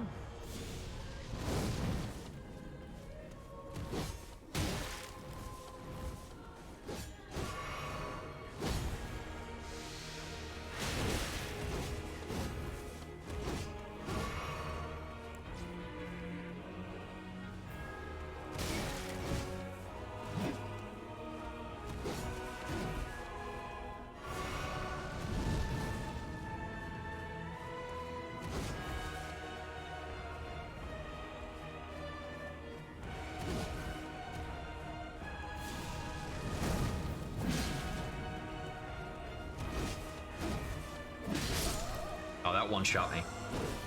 Bummer. So poison is moderately effective here, because I can land it, and it certainly does damage to him, but he's still got a really big health bar. Actually, maybe some parrying is in order in this fight. Like, maybe I can figure out how to parry him. Let's go back to the sword setup. And let's actually experiment with parry timing on this guy.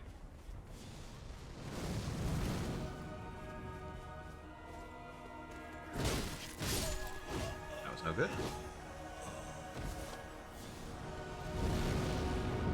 He's not using any, like, status effects or anything. He just doesn't really stagger, and hits hard enough, and he just has a lot of health.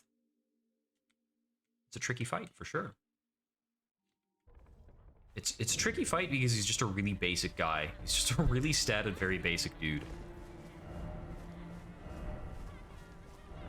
Sorcerer required? Maybe he's vulnerable to magic.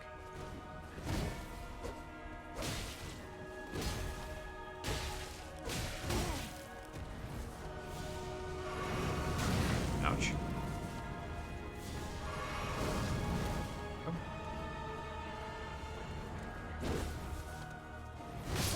Okay, I rolled in too soon. That's on me. It's very difficult to understand when I should be parrying jabs, like spear pokes. So if he is parryable, I'm only going to manage it on a swing. Now, if he's vulnerable to magic, I'm at America Stake, not a proper Site of Grace. I don't want to backtrack all the way to a Site of Grace just to test some stuff.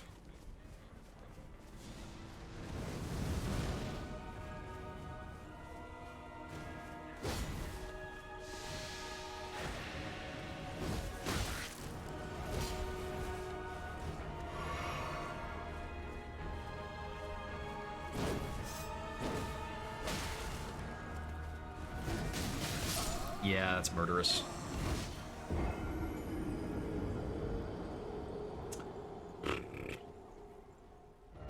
He's a flibberty gibbet with this weapon. I have difficulty understanding all the things he can do. Let's see. So my axe is currently like a, what, plus 15? It's theoretically got a good long ways to go. Yeah. Bleed might also be effective. We can try that out.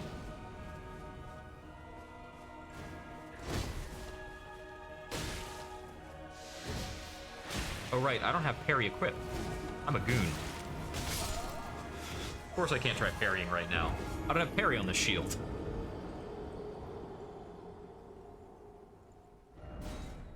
But I have parry on other shields. I can just swap the shield out to something that has parry.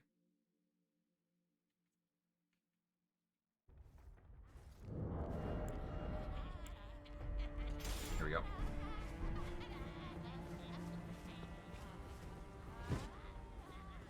I haven't been parrying anything at all this entire run, because there's honestly just enough to do. I haven't worried about it.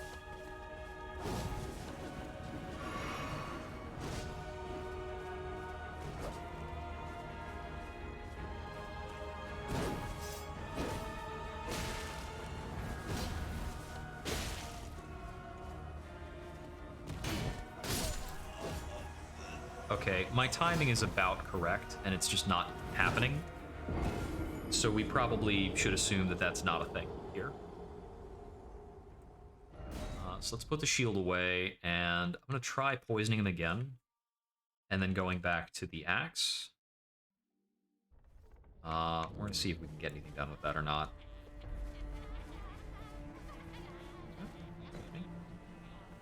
But I think I probably want to put a stake on this guy, put a marker on this guy, and just let him be. Because it is a lot of HP. Whoa.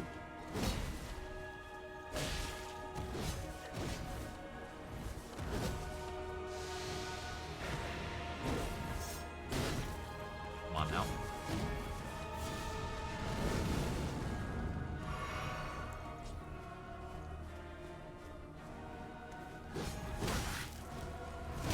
Oh, man.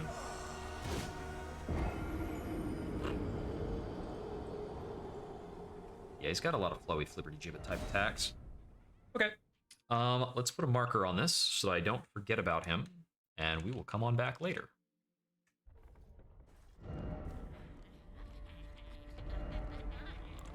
Oop, deadly guy.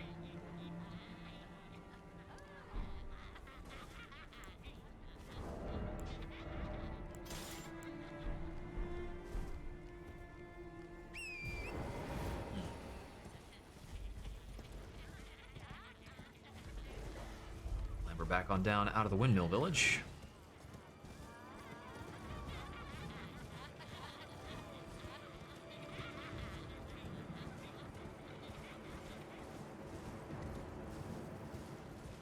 Guidance of Grace. Still have yet to understand if the Guidance of Grace is something that is, you know, truthful and good, or if it's somehow sinister. I think the truth of it is, the Guidance of Grace is the will of the goddess Marika. And is it better to abide that will? Is freedom somehow more important? That's unclear.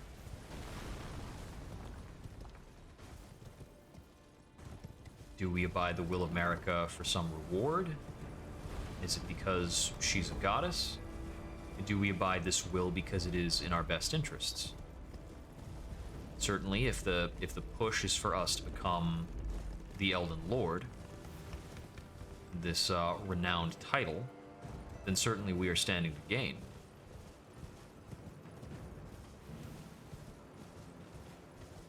To attain great runes and stand before the Erd Tree can only be said to be an accomplishment and privilege. And we shouldn't balk at such things.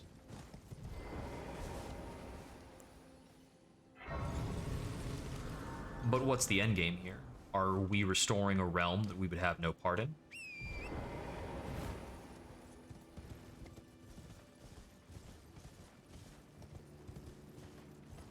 When this is done, what happens to the other Tarnished?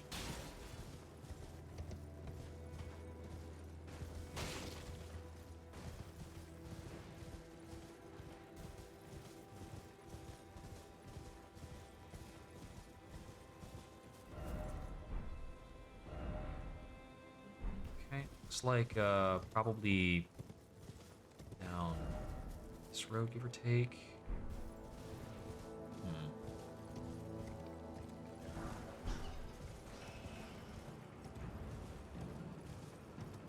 Looks like down this road we can find the Steely.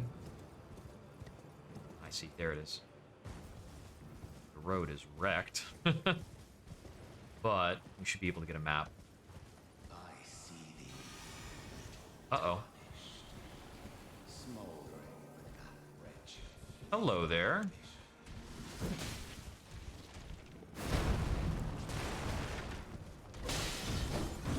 We didn't fight on horseback before.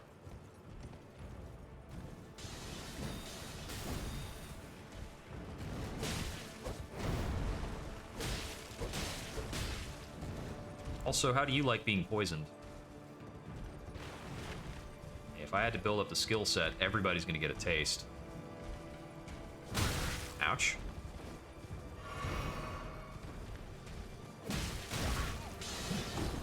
I had presumed that I had not seen the last of you, so you were still talking when you were dead.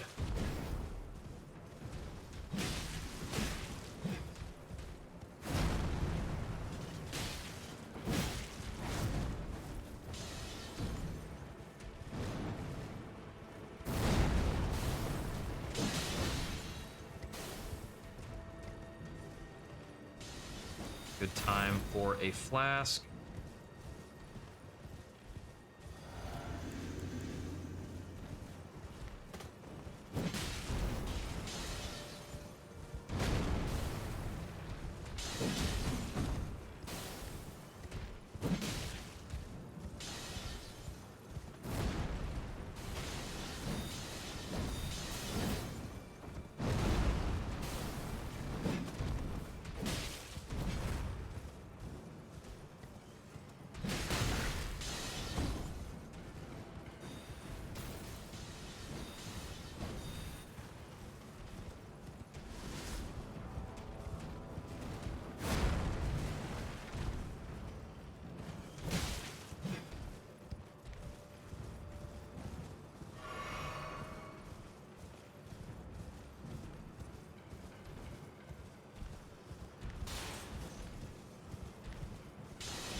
Ah, alright. A little bit of a rematch there. Meridian Amber Medallion +1, that's handy. Ah, and he turned back into an ordinary dude there. So Margit can kind of inhabit proxies.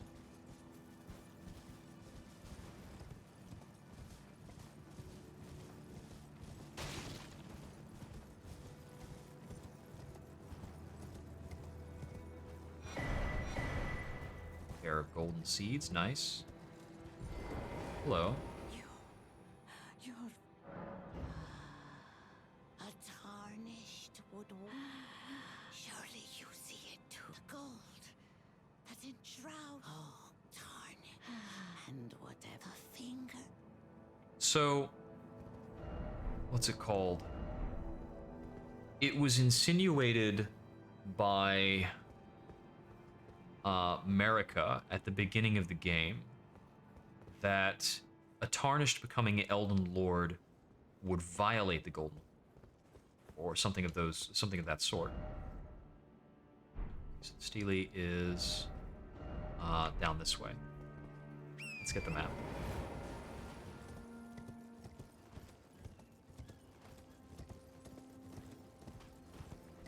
So I think I still have a poor understanding of what the Golden Order is, and like any sort of order, it seems as though people do very troublesome things in its name. You suck. Ugh. I don't like to look at you. Well, this just punishes us for being on the roads, which is pretty much expected. And it basically always happens. Follow a road, get wrecked. That's where all the encounters are. Oh man, that's wild. The single guy that Margit inhabited is still over there. Okay.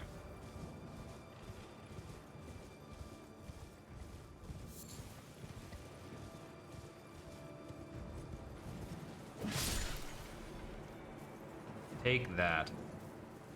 Oh man, you're not even gonna drop me a dragonfly head. What a jerk.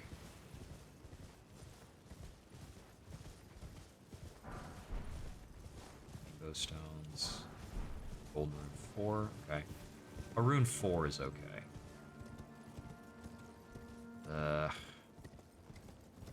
Oh, this is how they get you. Because there isn't really a way down here without taking the roads. That sucks. And I want my runes back too, because the Margit refight there was worth quite a bit, actually.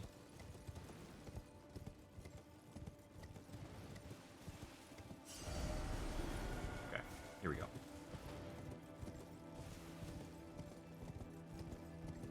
So, if I go over here, off to the side of the road, what's gonna happen? Let's also drink the flask.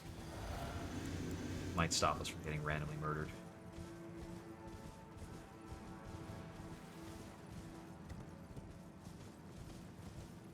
Okay. So far, quite a lot better. Looks like the stele is right there. I see it. Okay. And there's Grace and another tree. Oh. Alright, so we are flush with golden seeds here. That's really something.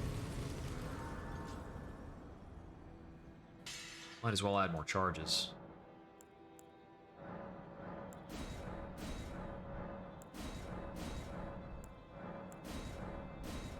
Flask +8. Crazy. So, let's see. This looks like a church, so I'm going to take a look at that. And I'll probably travel back over to the other grace I had found. We're actually with 16,000 runes. That's probably worth a trip back to the round table. Just a quick jaunt.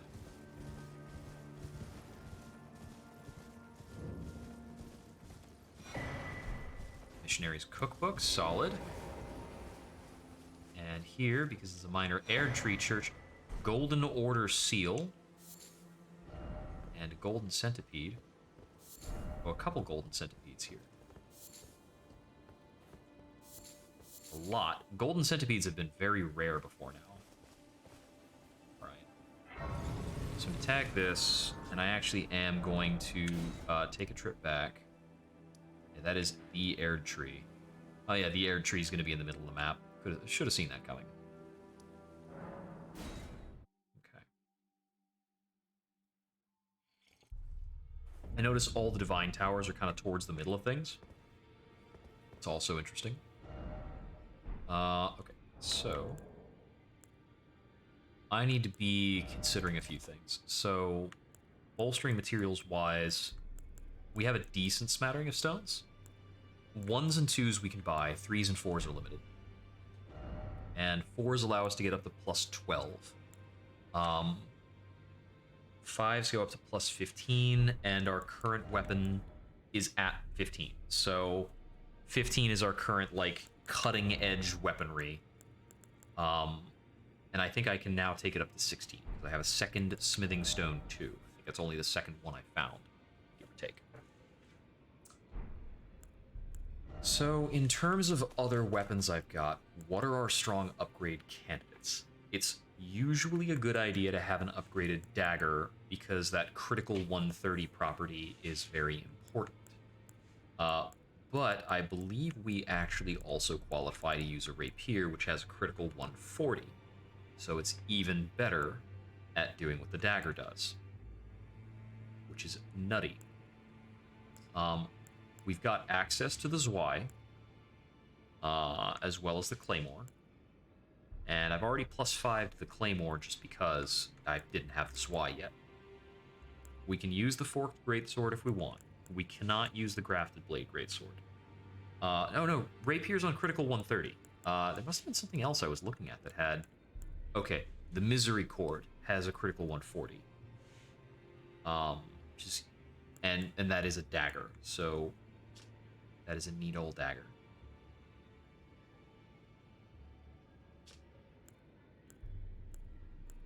Yeah, it's got worse scaling, but better critical numbers. Very peculiar.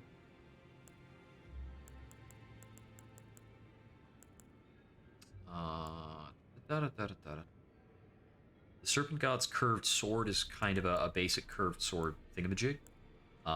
It has lower scaling and higher damage, which generally makes it better for us. And it also gives health back on killing an enemy, which is very potent. Very, very difficult to use. I think the highest faith I can actually get is 16, so I think that's actually impossible. It's possible to use the Bloodhound's Fang, and it's got baseline bleed. And a unique skill. I think this is actually probably our most potent bleed option. Especially if I change off what it does. This is a great sword, but we're not required to use it in 2 hands, which is super weird, but that's a thing. Meteorite Ore Blade is a katana that requires intelligence and deals magic damage. Ah, yes, it's got baseline magic damage. And it's got the Gravitas skill, thrust into the ground to create a gravity well that pulls enemies in. That's really cool. We've got the Twin Knight Swords. Okay, Twin Blade, dual-handed spinning attacks. Cool, cool, cool, cool. That is usable. We've got the good old Battle Axe. Rossus's Axe, I'm not sure if we can use or not. Alright. We need to make sure we have a powerful strike damage option. And that's like only the club, mace, flail, and the battle hammer that we can technically use, actually, in 2 hands. Braggart's Roar, raise attack power, defense, and stamina recovery speed. So this is the new big guy on the block. That is the heaviest, like, most crushingest thing we can use. It might outstrip the heavy battle axe for the same purpose.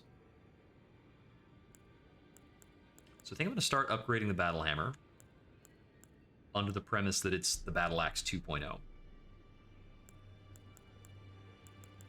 I don't think I'm interested in halberds.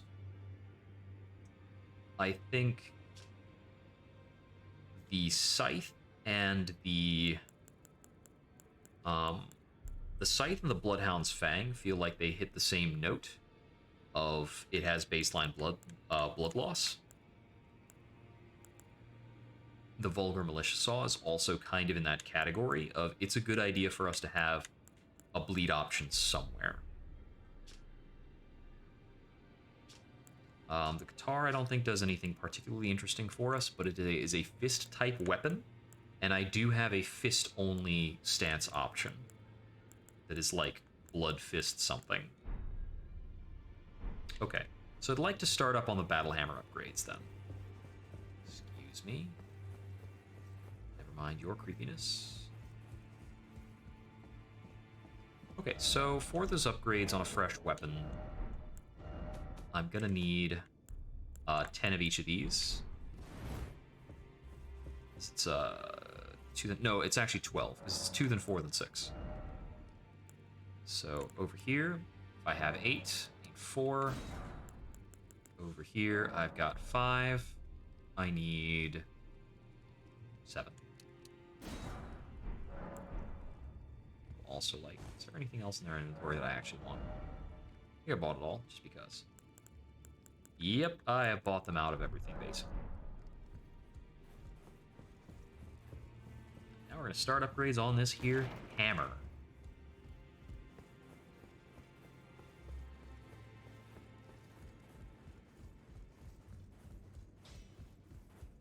Well, I took you for no matter. Lay out your own.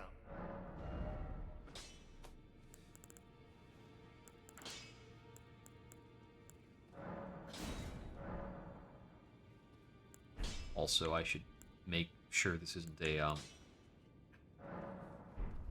what is it display with? Okay, yeah, this is a basic weapon. We'll check. Okay, so let's sell. Whoop.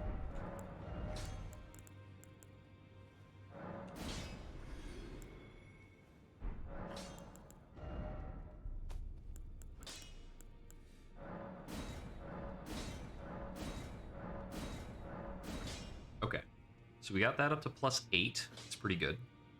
And so if this is fulfilling our blunt weapon requirement, the fact that we need to make sure we have a blunt weapon that is available, the next thought would be to strengthen this bleed-specific weapon.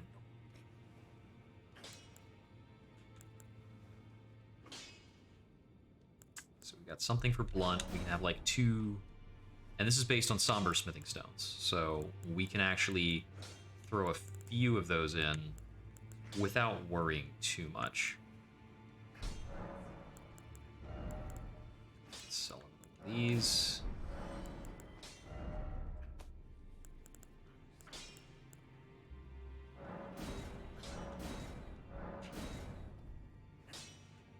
Yep, got them plenty up to 5. Whoops. Again.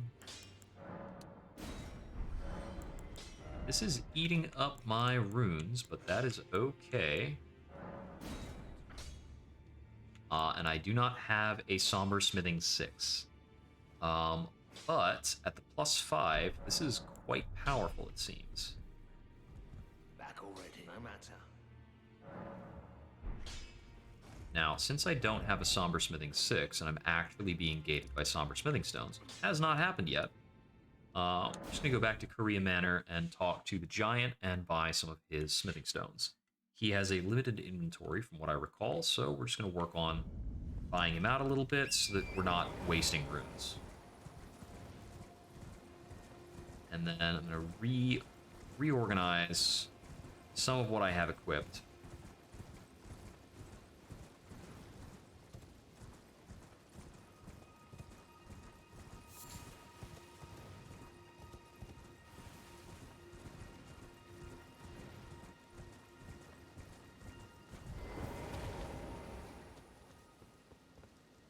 Greeting.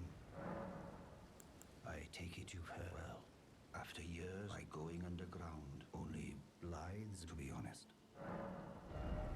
Okay. Oh, we only go up to 4s here. All right. Buy this because it's a one-off. We can buy Smithing Stone 1 and 2 indefinitely, and then the 3s and 4s we're limited on, but I'm not concerned about those right now. I don't have that many special weapons to upgrade. So, if we add 10 pounds from this hammer, it does not overload us. Very good.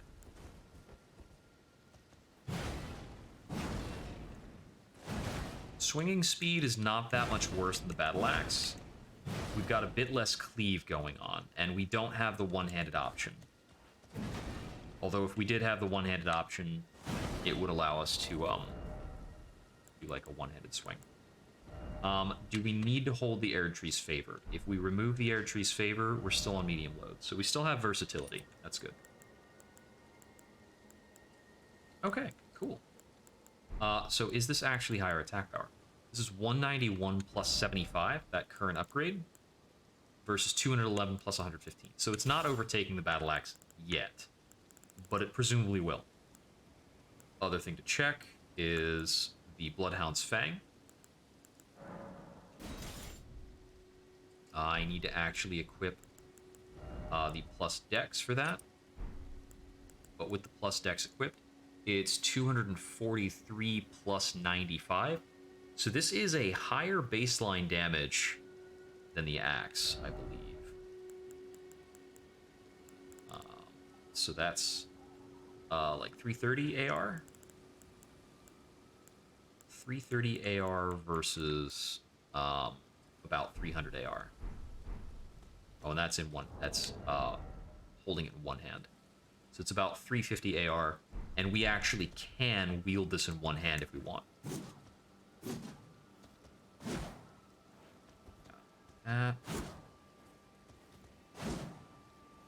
Okay. I also wanted to know, can this hold an Ash of War other than Bloodhound's Finesse if I want?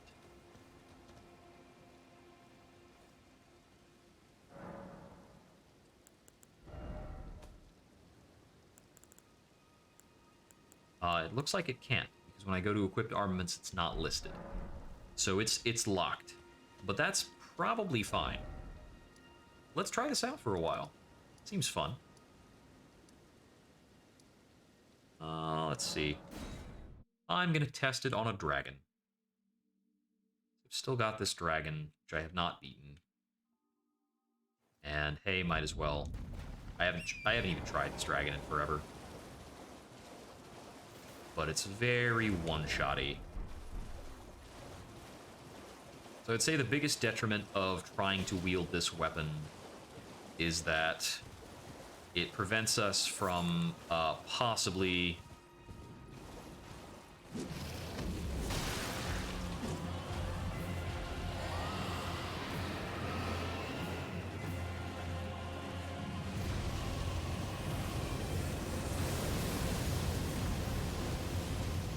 Yep, I did not jump that correctly. I should have done that from the other side. It prevents us from possibly using other talismans. We have to dedicate 3 talismans to being able to wield this. Which is fine now, because I don't have that many good talisman options. But in cases where I am not able to use this, we would definitely need to, you know, set it down and go with something else.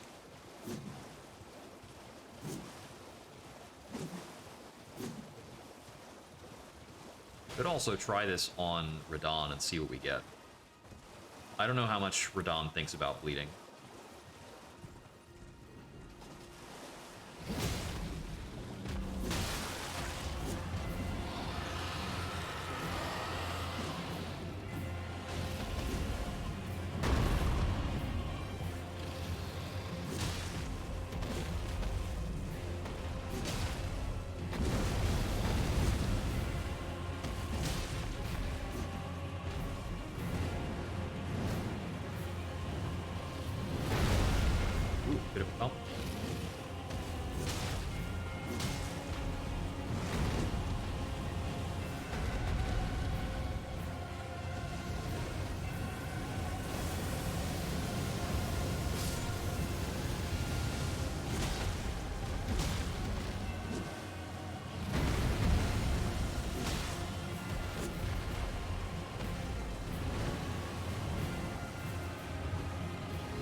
Oh, that got me.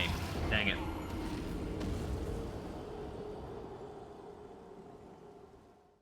That wasn't too bad in terms of dragon fight attempts. I don't think I'm about to proc a bleed on him anytime soon, but I'm also like not using consumable or anything like that. I think this is the start of when I really need to be pushing consumable use to get through some of these fights more easily. Getting up my grease count. I can get root resin easily enough. It's basically all the other materials.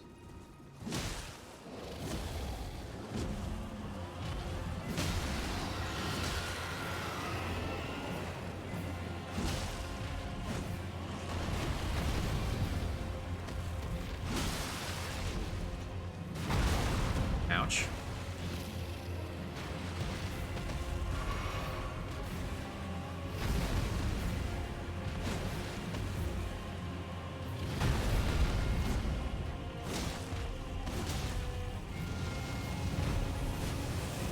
This is the bit that gets me. Yeah!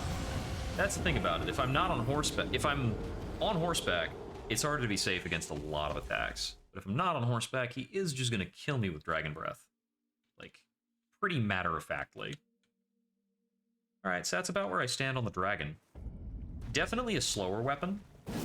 I like that everything it does is like a pretty good trajectory slash.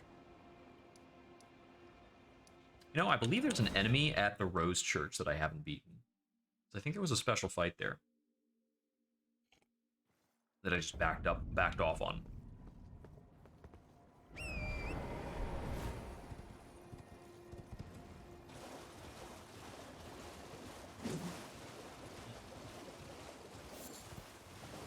A decisively slower weapon here, for sure.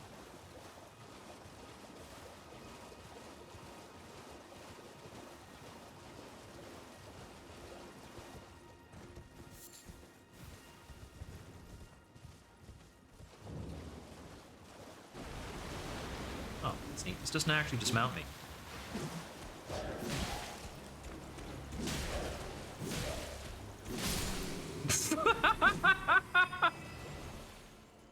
Yeah, that's the thing.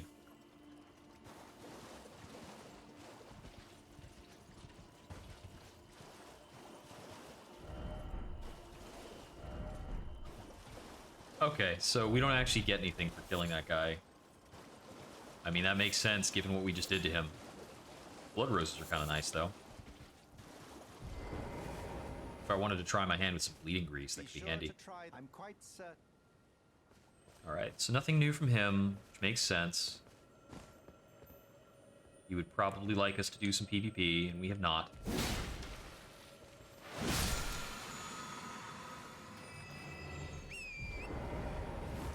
Alright, I could take this weapon for a spin against the new boss. That's an option.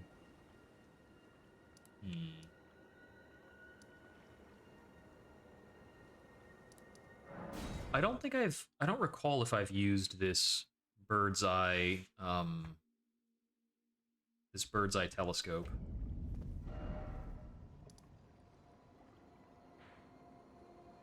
Beacon.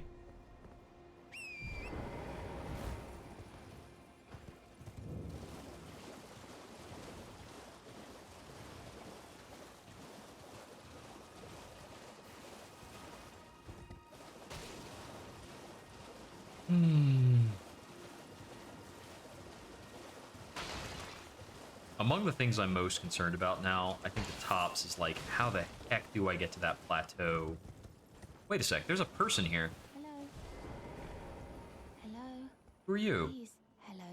It's rather chilly here. My mistress sent me off, but I was accosted by a... Could I ask you, that thug made off with a prey? Only if you've any qualm. Oh, what a blessing. The thug should be resting at an... Please. Abandoned home down the way. Thug should be... Please.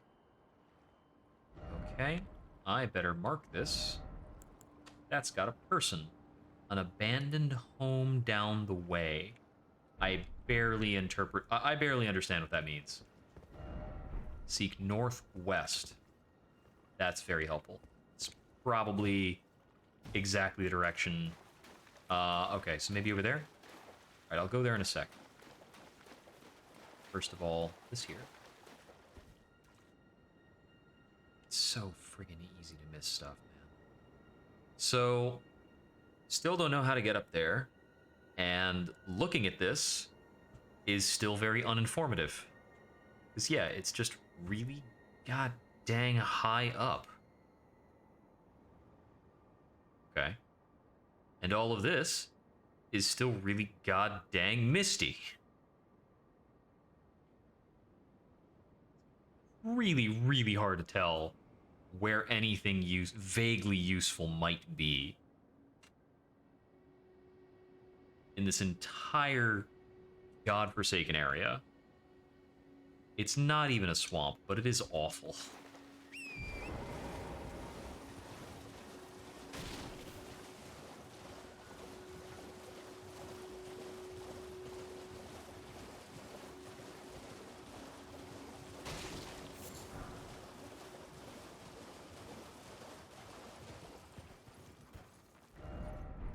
Tarnished ahead.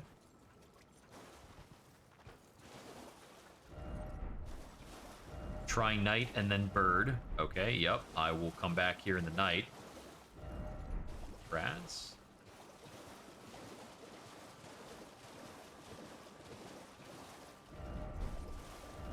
House ahead. Didn't expect night.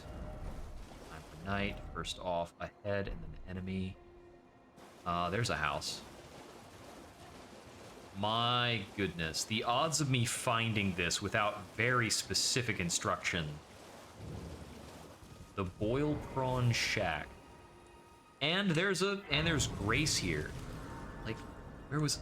It's just like in the middle of nowhere. What are you looking at? You trying to start something, mate? Show me, and I'll consider. I'm not in love with him.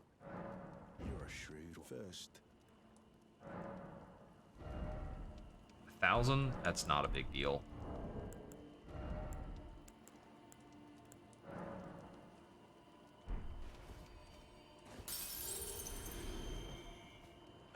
Decided to you'll be wanting.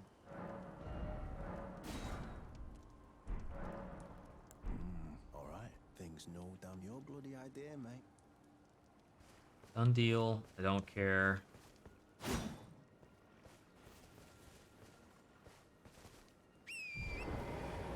And I am not a fan of you. Hanging out at a random place. In the middle. Oh my god, I don't believe there was a quest out here.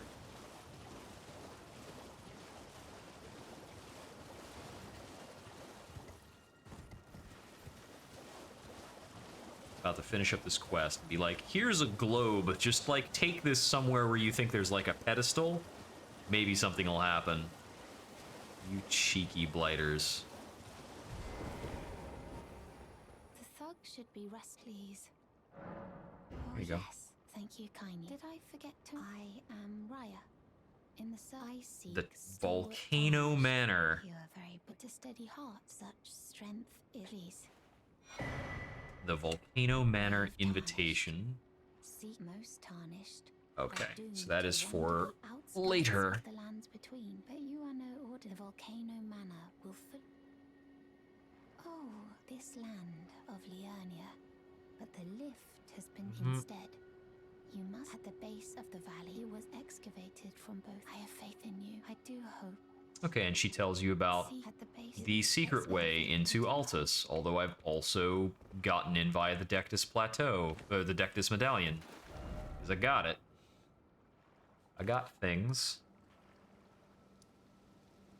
We've also got Academy Gate Town and the Temple Quarter that we theoretically would find something in. I don't know. I know I've beaten the Crystal Tunnel. What does it mean by ruined labyrinth? What was this? Is this is underneath things, isn't it? This is like a lower passageway. It's not. Okay. So, I forget by what sense is this actually a labyrinth?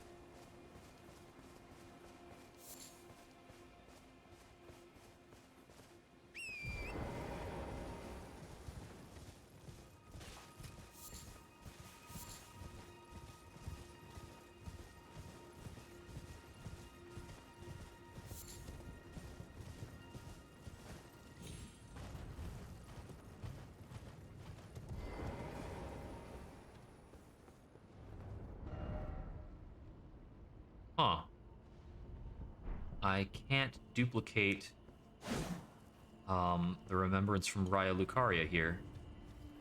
Why not? Are all of these places like different remembrances? Is there a cost to engaging with these that I don't remember? Is there randomly a cave back here? Gosh, that would be nice.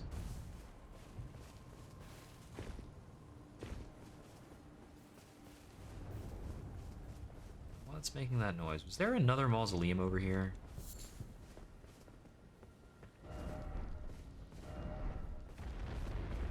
Yeah, there's definitely nothing over there. So I think there was another mausoleum here. And considering that, I'm kind of confused by the number of mausoleums that seem to be available. There kind of seem to be more mausoleums than there are reasons to have them. You know, for good measure, I should probably knock this one down and then mark them on the map.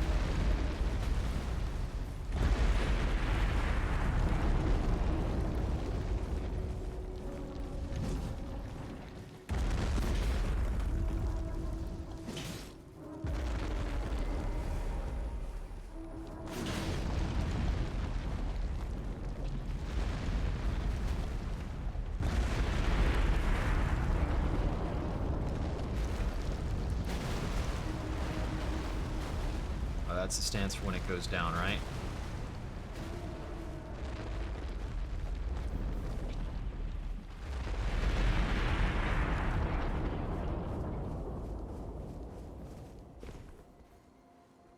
Now, I've not found anything interesting in any of these apart from just the ability to duplicate remembrances.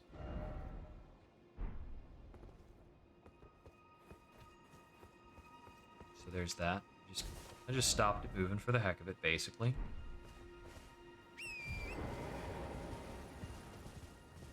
More or less just to say, hey, quit it. Sit still. Don't make a fuss now.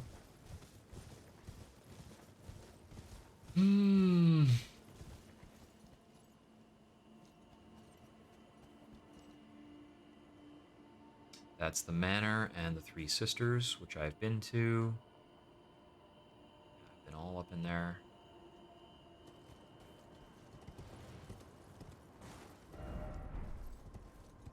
Gorgeous view, not wrong.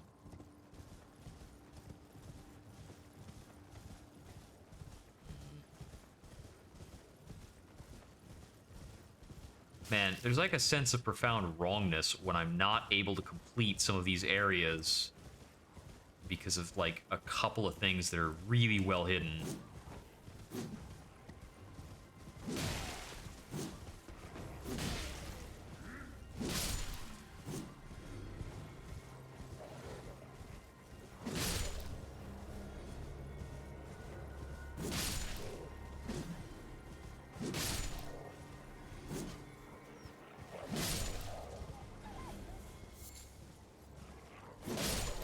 This Bloodhound sword is mean.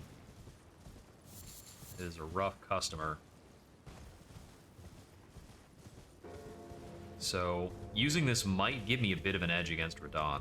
Is there another one of those things? I guess there's another mausoleum hanging around. Like maybe I should focus on knocking them down. Is that worth my time? I'm really not sure. Ruins to Precipice. Yeah, I got through all that stuff. What was the abandoned coffin about? Was this something up in Altus Plateau? I think so. I think it is. This is a random Altus Plateau bit of grace. I only turned back from Altus Plateau because I had... Okay, so there are a lot of these carriages here.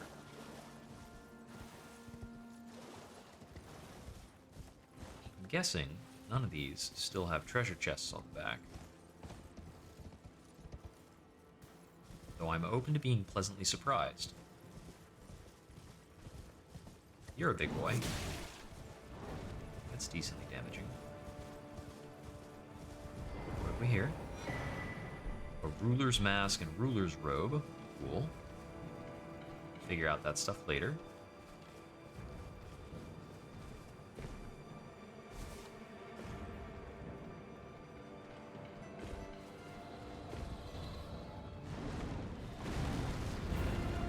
Oh, hey.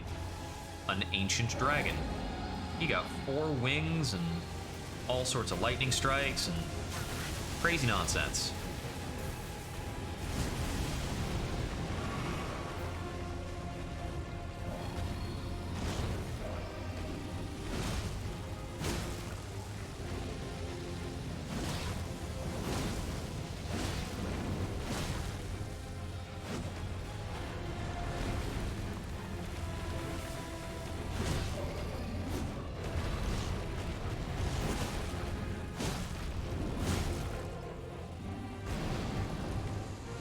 Is now the part where he just kills me? He just left.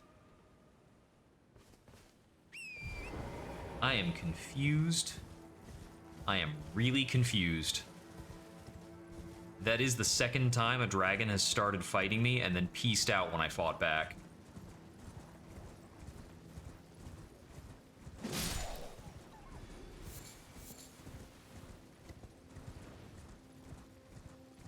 You are a regular person. Oh, it's her. In truth, it's the scarlet rot has stilled since last we met. Are As her such, eyes are golden. I've been though rather vexingly. I realized that if I still had, I could have aided you. Are you giving me? Thank I knew you. the arm was for her. I think it might be possible. If the it might be perhaps that. All right, that is some quest progress success, man. Okay, we've got something up over here. Touch grace. Praise the running. Faith ahead. You don't say. Grab a golden seed. Now that I've handed her the arm, is she still actually over here just hanging out? Is she hanging out here with an arm? If the it might be possible. Okay, so she's not going to update just based on that. Half of her face, it seems, is kind of messed up. Interesting.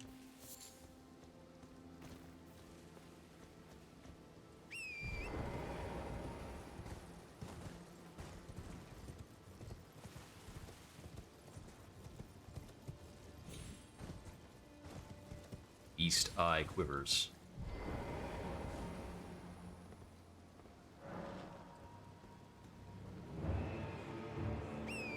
Another Tibia Mariner. Let's take him on. Oh my goodness, that is a lot worse than other Tibia Mariners. You vanish on me like a punk.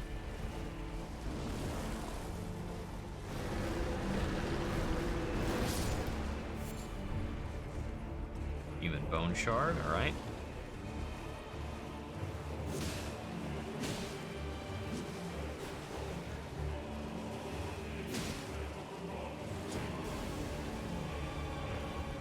You know, this is a very good use case for blunt damage.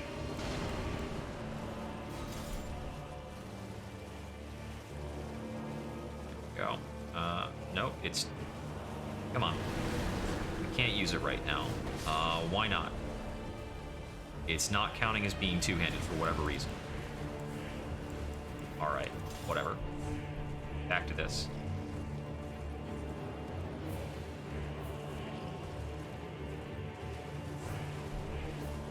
Oh, Smithing Stone 5, that's pretty dandy. Ouch!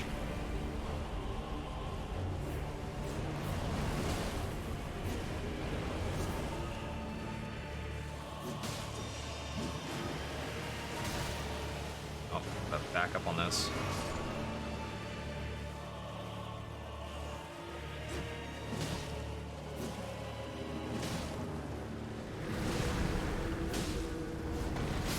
Yeah, it got me.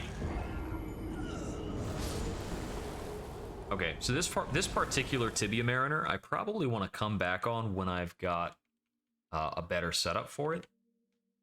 Because it's certainly got some later higher level stats. I mean, ideally, I'd like to come at it with a wholly enchanted, death.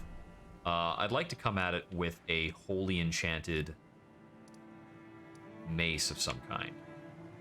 Or something like that. Let's see.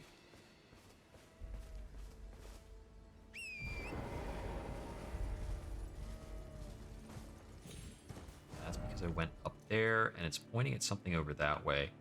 There's possibly something in the ruins. Inside the catacombs. Yeah, I've got a few different dungeons that I've discovered in this area. We're kind of at that awkward phase where we're at the mid-game, but we don't have a good variety of tools. And the lacking of a variety of tools basically has everything to do with not being able to offload our runes consistently into, like, smithing materials.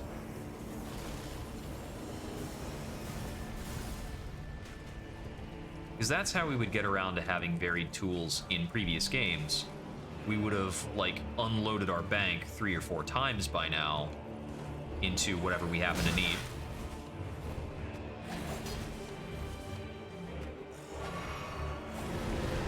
Oh, don't show up here.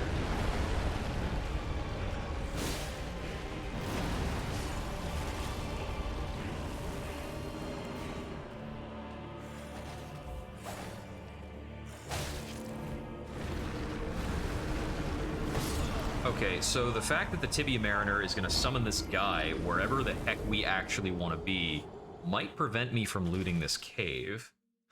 Maybe. I got the stone sword key in, and that's going to stay open, so we can just run up in there and get something. Right, while I'm at it. So, 3, 4, 5, 8. So we don't have 6 or 7, but we found an 8. Which is pretty funny. I haven't seen hide nor hair of a 6 or 7, but apparently I've got an 8. And I think they go all the way up to... I think they go up to 10 for Sombers, at least. They might go higher.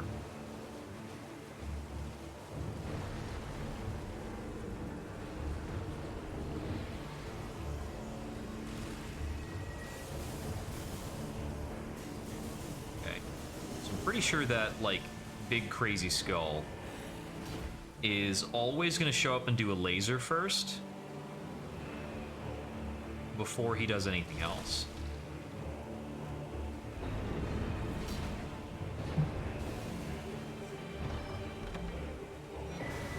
Pearl Drake Talisman +1. Cool. And I didn't have the basic Pearl Drake Talisman. I'm assuming this resists frost damage. Because it hasn't been a thing before, but frost damage was very niche before, and I think it's gotten to a better standing in the game now. Let's find out. Oh, it's just non-physical damage negation. That's pretty good. That's pretty good. Got the full variety in that case. 4 spanning Great Bridge. Ah, yes, the Shaded Castle. I can go back to whenever. Windmill Village is actually kind of along the border there. And there's this stuff. I can apparently go to the Divine Bridge. I didn't recognize I had a thing there. When did I get that? How long have I been able to travel to this? Not sure.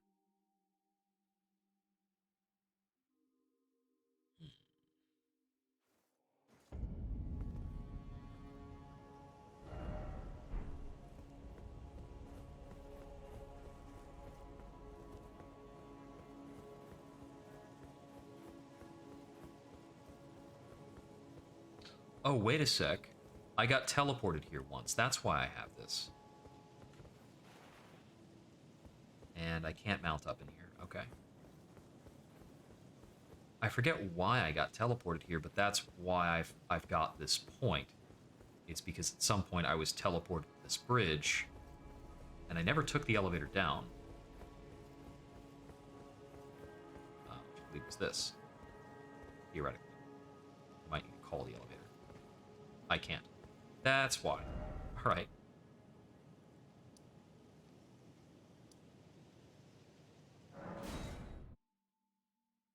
So I guess it's one of those very much like, I've theoretically been here before, but not really.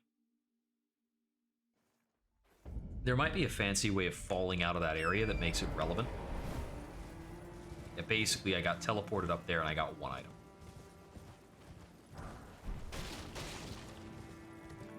That is handy. My wallet has been kind of tapped by a lot of these upgrading processes.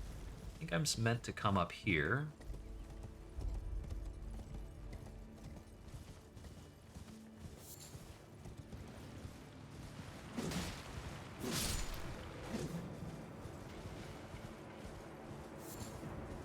Man, this sword does an unruly amount of damage. Come here.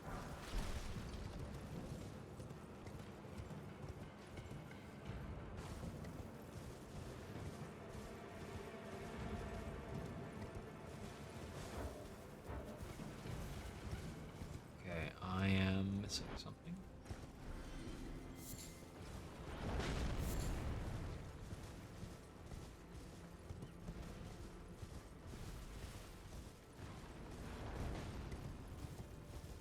Does seem like the various consumables and things you can get access to, you do find in slightly greater quantities as you go, which is nice. Okay, so, oh, something is aggressive towards me right now? Great.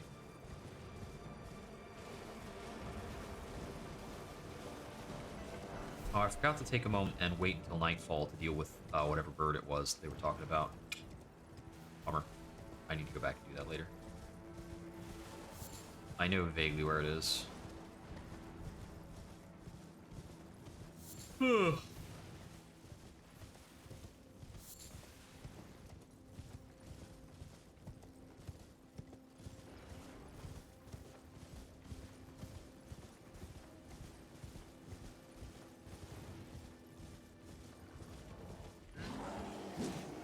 that's the second time we have seen one of these unopenable statues. This looks like a door. Oh man, I can just open it without any rigmarole. That's crazy. First off, I can't take this. Good sign. Good sign.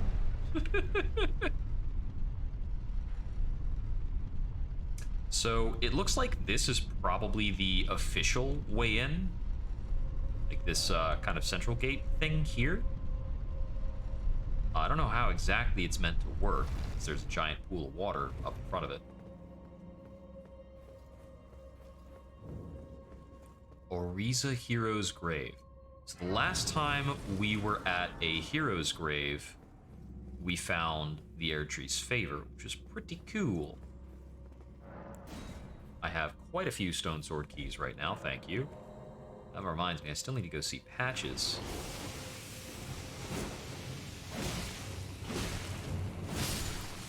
Don't kill me.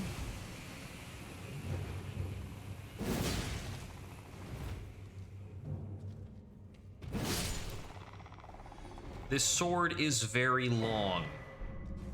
Golden Epitaph. What the heck is that? Is it a straight sword?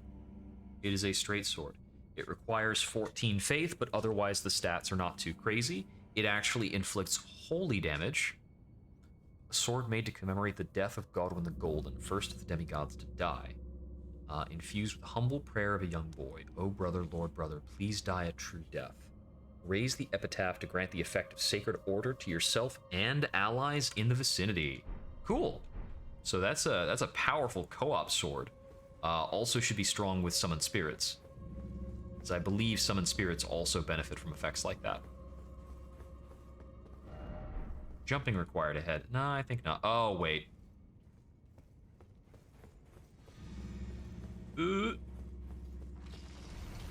So every hero's grave is going to have one of these. That's what Hero's Grave means.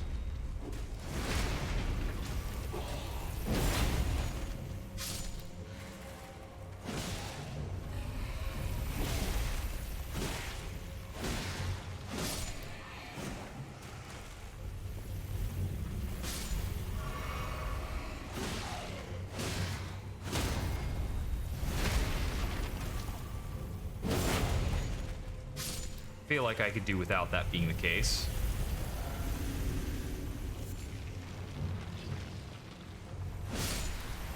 Stay down.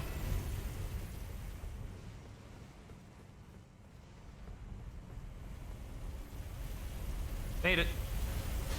There was another one. Dang it. Okay, so we're meant to fall down in that area in between. Almost certainly. Also, both of them stop right there. So I need to like get to the pillars and hang out. Also want to check on something because we've got a lot of skelly bros here. So let's put 2 hands on this here mace. And can I actually make this mace holy? The battle hammer. We can. Let's get Sacred Order up in here. And we'll go with Sacred. So with that, the damage scaling is a little borked because we're not getting the fantabulous strength scaling we had before. But I think doing holy damage against skeletons is... oh, right, we weren't going this way. I think doing holy damage against skeletons is pretty important, so we'll stick with that. Seems valid.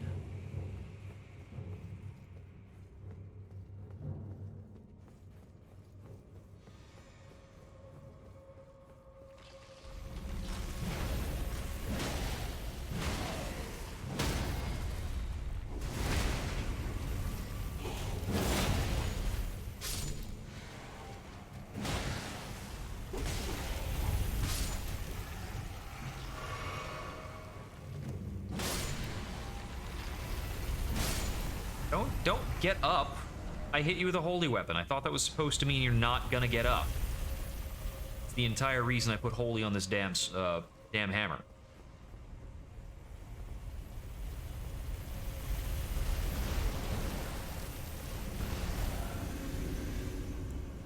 Okay, so the fact that that statue is like buzzing on that might be important. Don't knock me from one into the other. It's so lame. And daggers. Okay. What's gonna try to kill me in this room? There it is. I am not doing effective damage to those guys with this. I set this up to fight skeletons, not basilisks. We have a lot of basilisks. Brave right. Got it. More basilisks. Basilisks are not fast, so...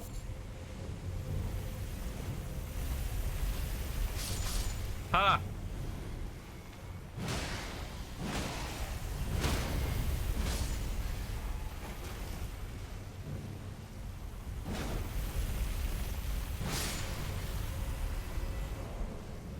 Alright, kind of figured the shit out for a moment.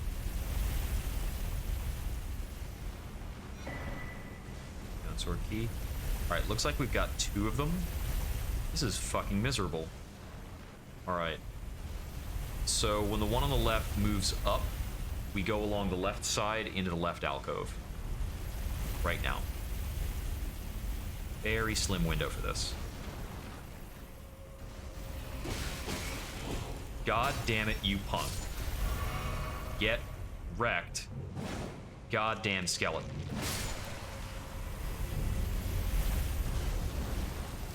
Okay, so this guy doesn't like... Okay, I think we need to be cutting back and forth in response to each of them,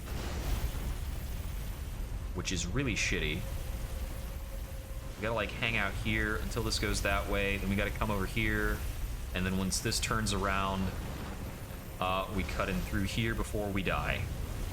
Oh my god! This place sucks.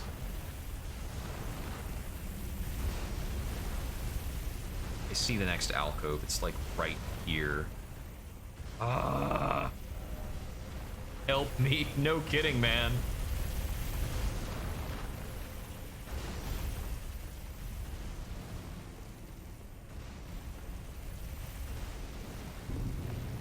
Ah.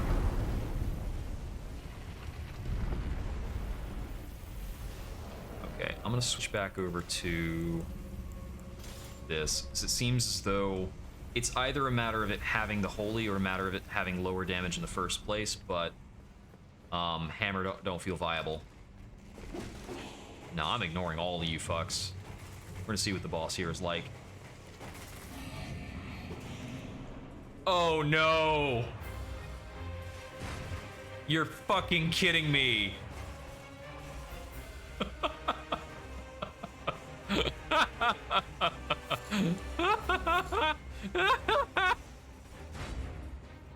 Lag Strike, are you watching this? It's 2 fucking Crucible Knights. And they have higher stats than the other Crucible Knights. We're not gonna worry about this right now. This is for later. Oh man. Oh boy. 2 Crucible Knights. It's 2 of them. Woo! Oh man.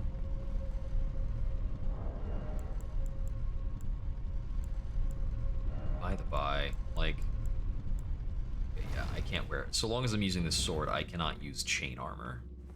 I thought something like that might be the case. Alrighty then. So that's definitely not, you know, the way in that we're gonna worry about.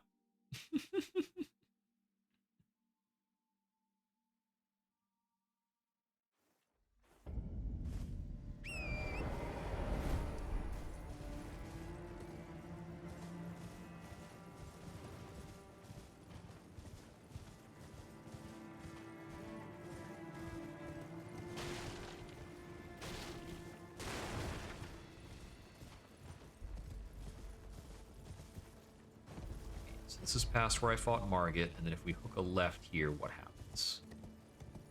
You gonna try to kill us? Have I talked to you over here yet? I think I have. I've definitely talked to you right here. What is this thing on the left? Is that a skill? Oh my god, skill scarab? I haven't seen a skill scarab in goddamn forever. I think this is one of the ones I need to kill from a distance. One of the teleporting punks. Come on, no, lock onto the scarab. The scarab. The scarab. There we go. No? No? Give me a goddamn break.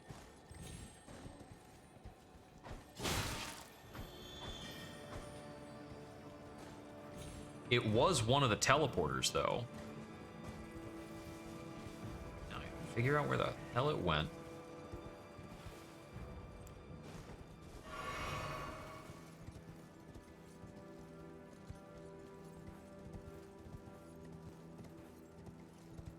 Alright, who knifed me in the back? It was you. Enough out of you.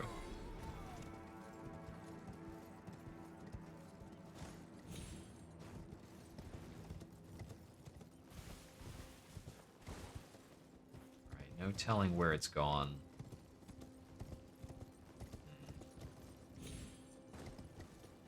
Let me mark this. Is there a marker that looks like a bug? There is not. Make it look like a little critter.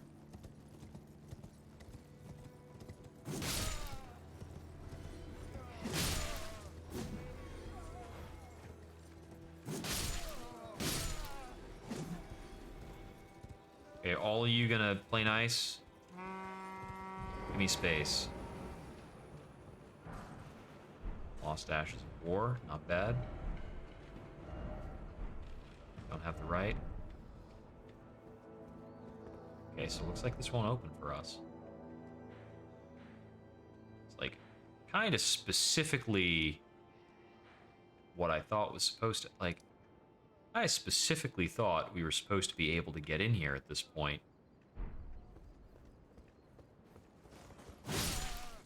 It's like the fingers would allow us, I guess.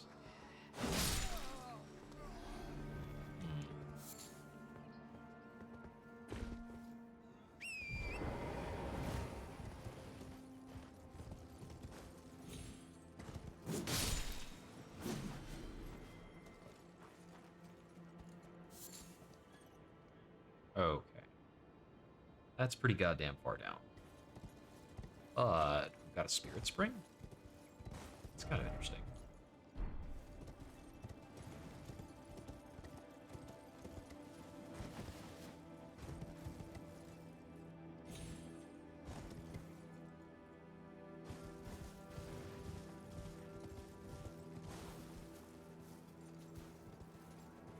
Oh, interesting. Probably hit the spirit spring from here.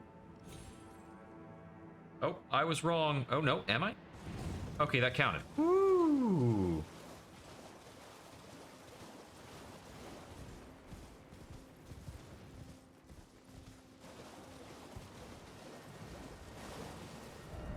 Ah! Snails. Slugs. Slugs.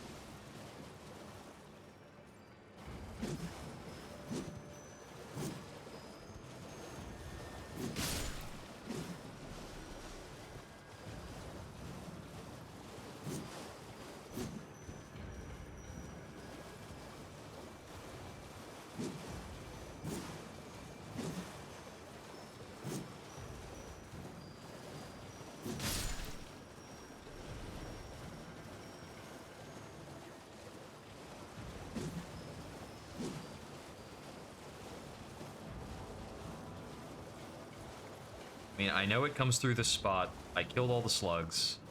I just need to time the swing correctly. Dang it. These guys are always difficult.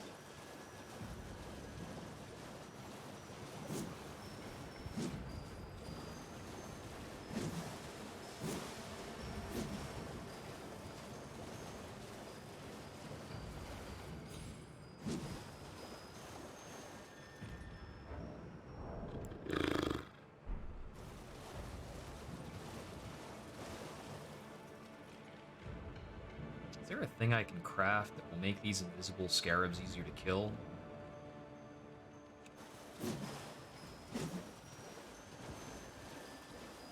The most trollerific, weird things.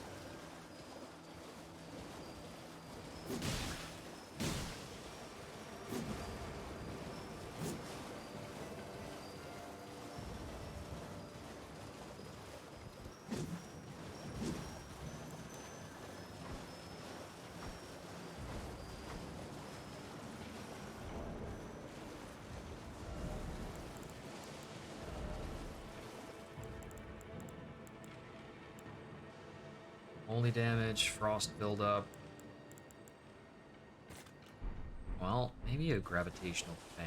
It's like it's a shockwave, then perhaps.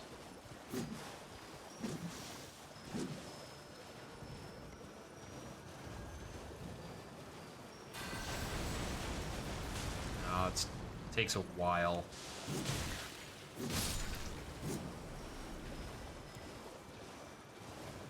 Oh, you know what? That's a thought. What about a skill that leaves a cloud effect?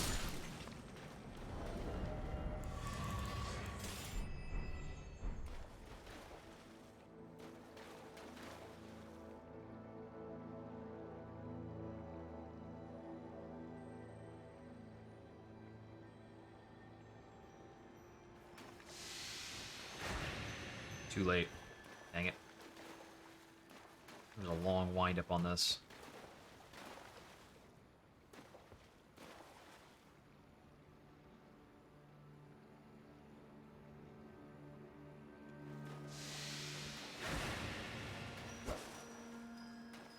I have no idea if that's doing anything.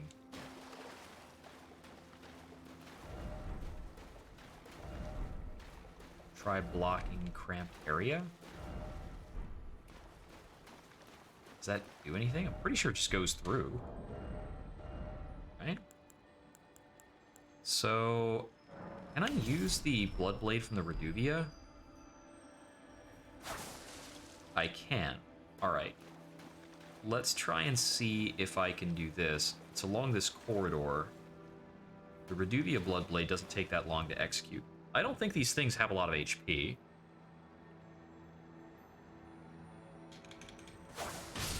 Got it! Prayerful Strike. Alright.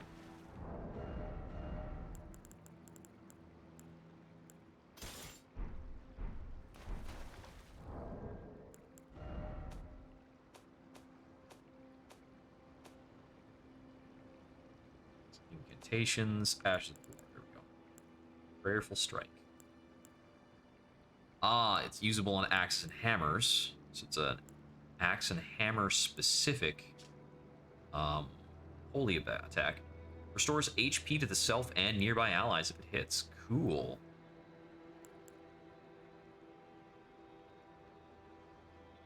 Neato.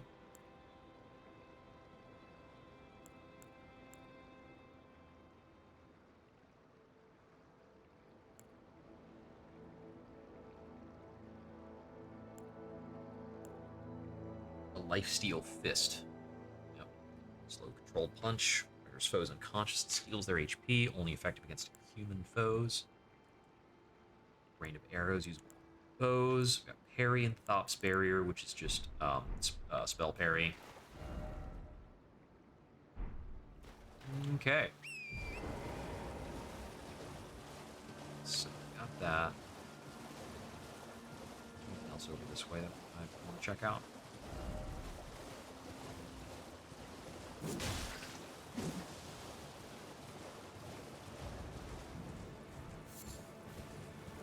Golden Roa. Who got killed by squirts? They're like the least threatening thing. Ooh. Found a dungeon. Neato.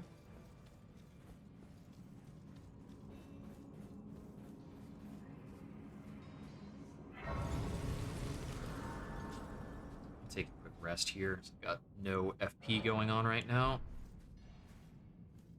Alright, let's see what we can find here. Whoop. Where do we start?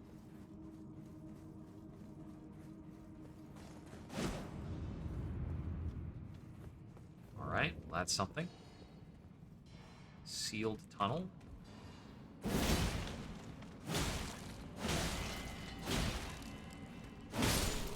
Ouch. Okay, these guys are really stocky.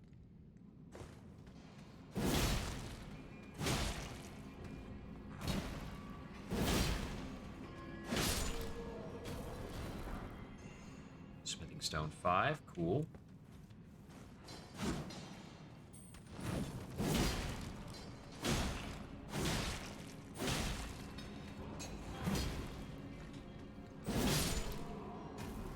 We've got just a lot of range to abuse with this.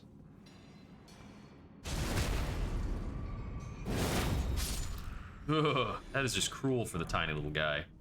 Vulgar Militia Greaves. I'm presuming something's gonna try to get us. Maybe it'll just be trolls. Oh my goodness, Smithing Stone Miner's Bell Bearing 2. And there actually was an invisible wall. Holy crap. This is crazy. Okay, so with that, I think we can probably buy upgrade materials for +3 and +4. Is my guess on that. There's another invisible wall.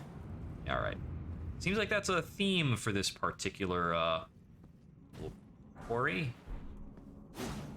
Invisible walls. So many of them, it'll get old.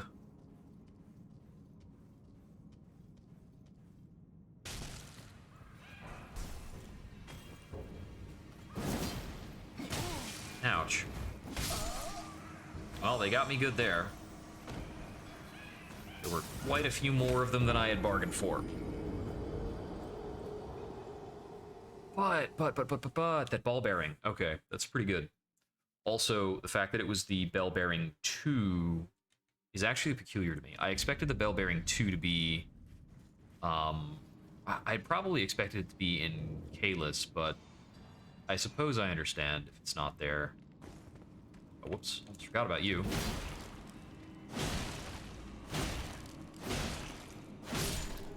Okay, so jumping heavy, heavy, light, light, light will get them.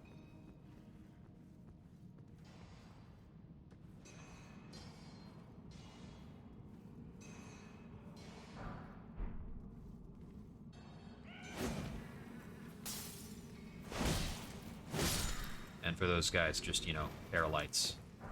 It's fine. I didn't check out this way. Is there anything over here? Bunch of stuff I gotta, like, jump through. Oops. Alright. Doesn't seem like there's much to do over there. Largely expected to go this way. Gotta yoink this back up.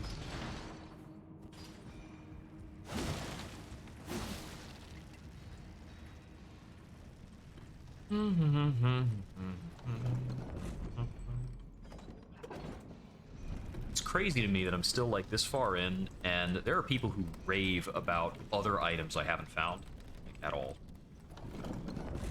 Like, almost every clip I've seen of somebody playing at a low level is using this tortoiseshell shield that I still have not found. Okay. So there's my runes and such, for sure. I could go all the way down. That's an option. I could use the ladder. I feel like that ladder is more to do with getting back up than anything else. I'm gonna try going this way.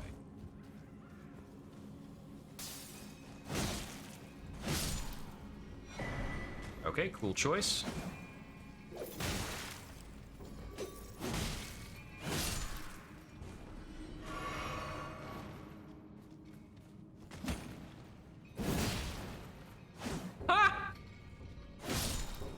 Floored and then some. Like, that knocks him down real good.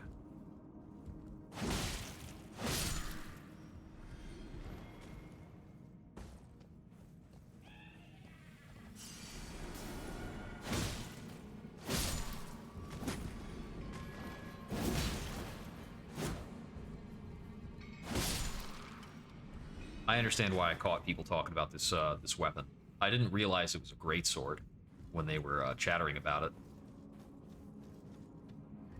Okay, so we've got America steak here. I can't really... Alright, I thought it might be, for a moment, I thought it might be illusory, because that seems to be a trend here. So I can fall down here. Uh-oh. Stone 5. Got more bombs.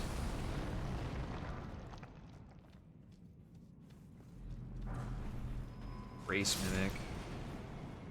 I don't even know what Grace Mimics do.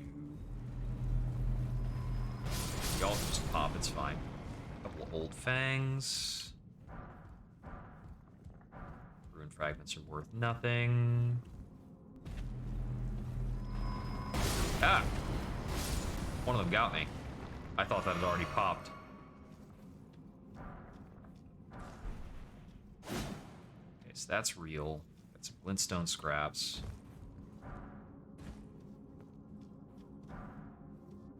More ruin fragments.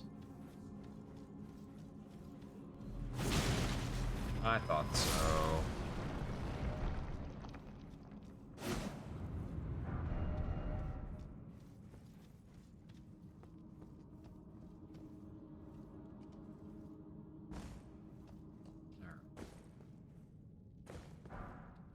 Stone 5, cool, cool.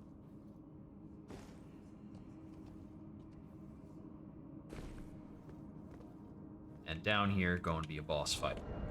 Part of me actually wants to equip a sacrifice twig, but whatever. Ah! Okay, so we're not at the boss fight yet. We're still at, like, the weird trolley parts of the dungeon. That was a golden rune 9. That's pretty good.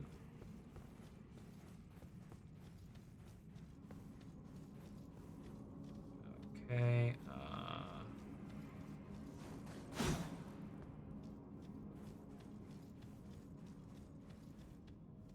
Well, this is classically a boss fight room. Onyx Lord. Okay, I've seen this enemy model before, and it's usually not a big deal because it staggers.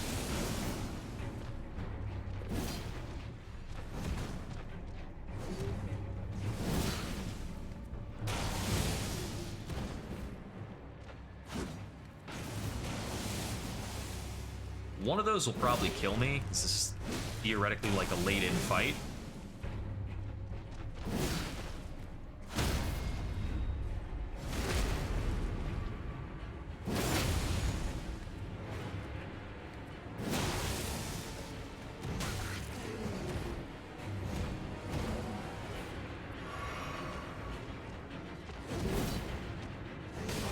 Ouch. Oh, this is serious.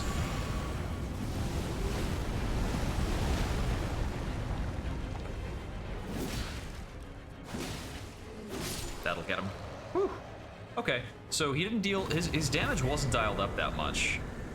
And we got his greatsword. I'm gonna see what that looks like, just to, like, tune in.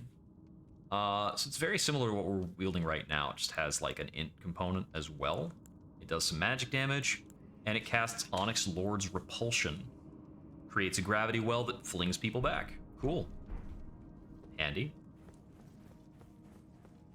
Alright, so there's a return option, but it looks like we've also got an exit from this that leads us to a grace, and holy shit, this is a divine tower.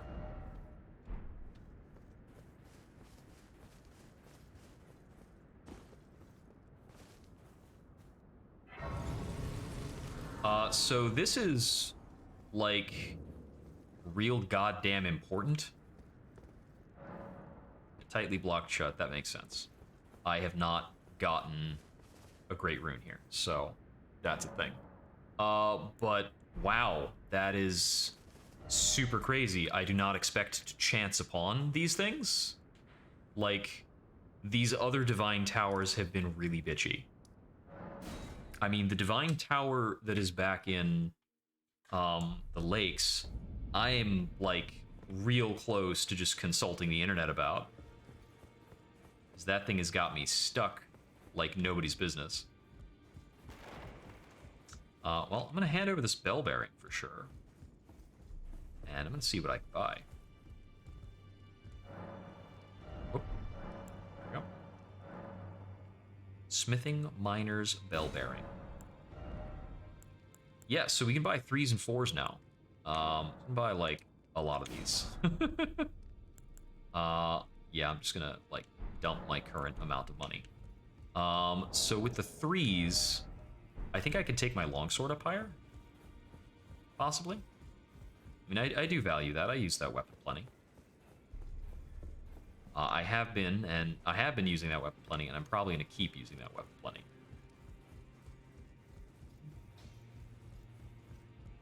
Well, I took you no matter. Lay out your arms.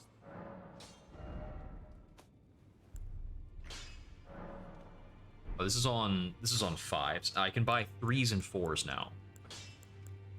So let's keep that in mind. Can't bring up the long sword with this. That's right, I forgot I have Rogier's Rapier, and I guess that's actually usable now too, so I can keep that in mind. Oh, and I can pump this up more if I want to as well. Get it up to 16. But we're only going to be getting one thing up to 16. Still, this has been my faithful companion thus far, so I have to keep that in mind. You know what? I recall now that I was told that I can take the plunge over here and get into some shenanigans.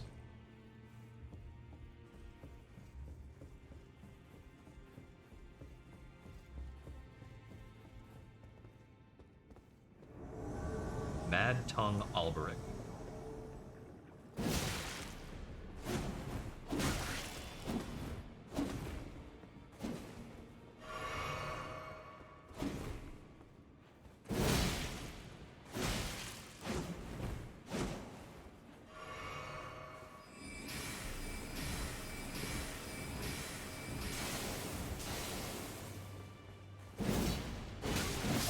Ouch! Now, this weapon does use a crazy amount of stamina. That's very noteworthy.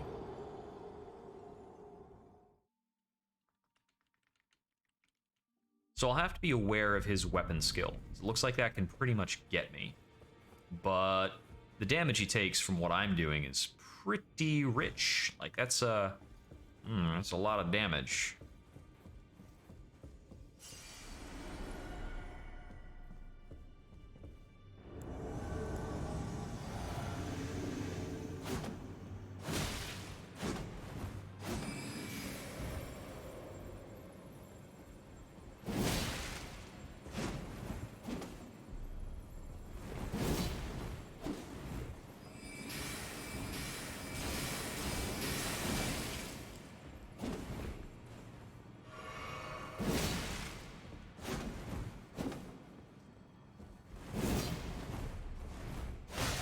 Ouch.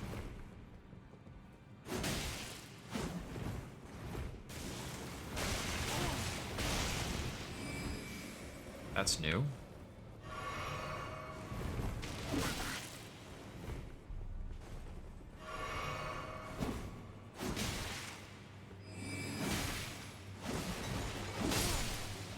Gotcha. Yep. Once the bleed procced on him. Falling Finger Remedy. Oh, that's how you get the Taunter's Tongue. Okay, okay. I gotcha, I gotcha.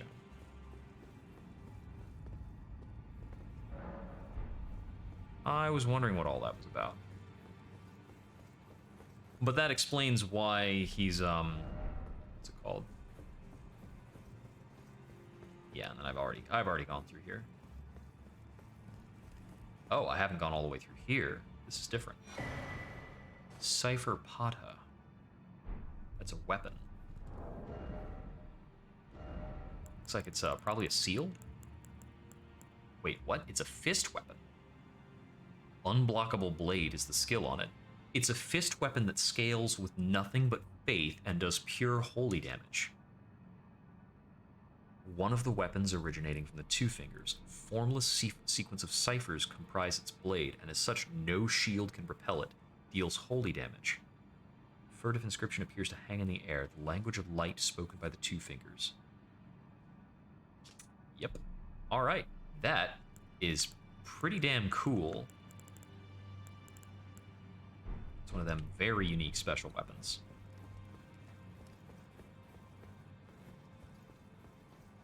You know, I think it's actually viable also for us to use tower shields. Pretty crazy.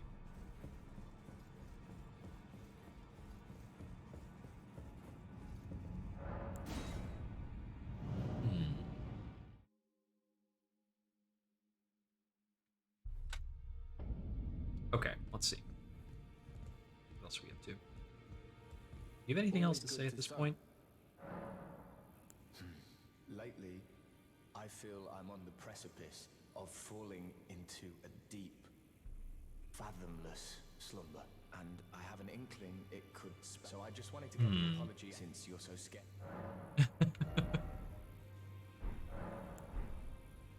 Oh. Well, sorry to hear that, Roger.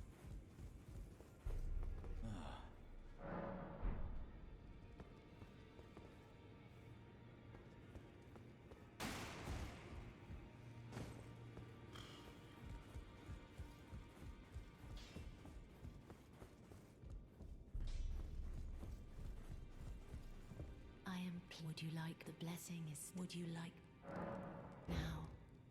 Let's see if I've got any more dialogue on her. I haven't checked in a long time.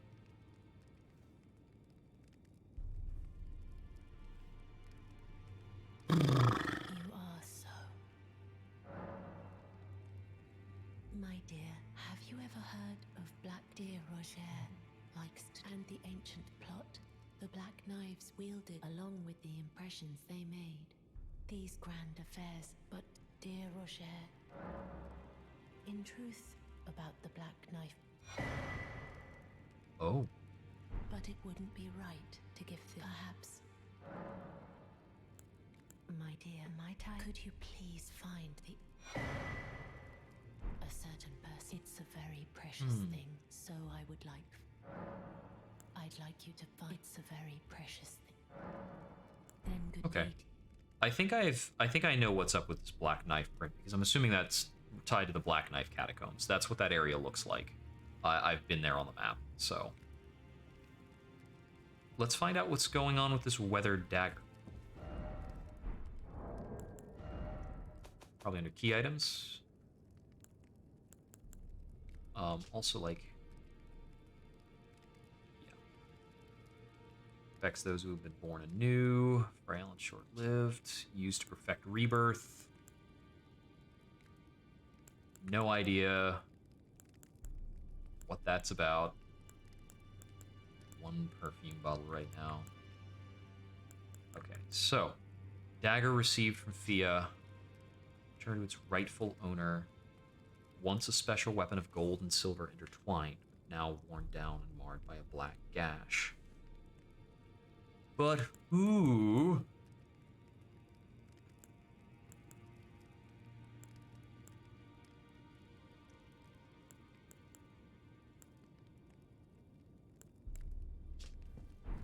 I still need to find Nephili as well, wherever she's gone.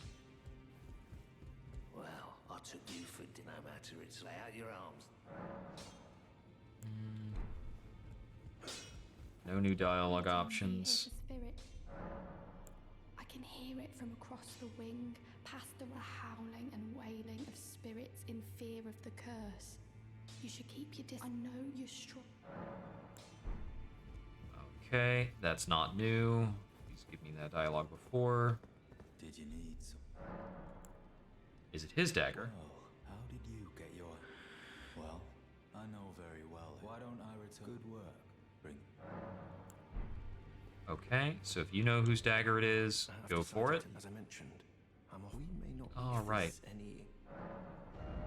Right, he is leaving. I don't really care about grabbing his incantations. Furthest I can happily. Would you like to tell me where you're going? Okay, he's going to find Gold Mask. I suppose that'll have to do. Do you actually have more dialogue for me at this point? I asked you. Be thankful that it is all the. Okay, you're just gonna be a weirdo. Standoffish weirdo.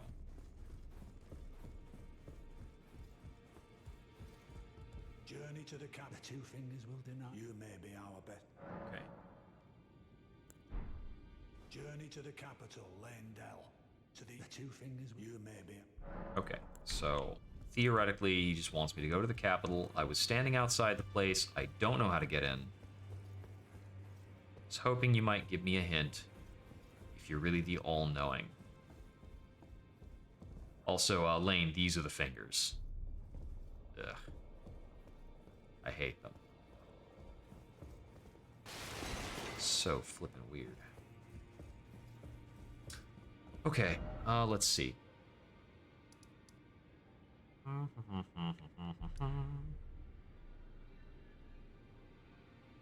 So this is assuredly the capital. You know, I didn't actually check in at this Erd tree on the way over. I could go back into the hero's grave and see if this is an entryway. Let me do that.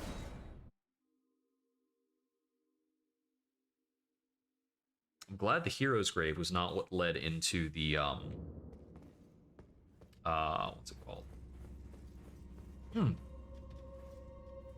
Glad the hero's grave is not what led into the Divine Tower, because I ain't about to complete this anytime soon.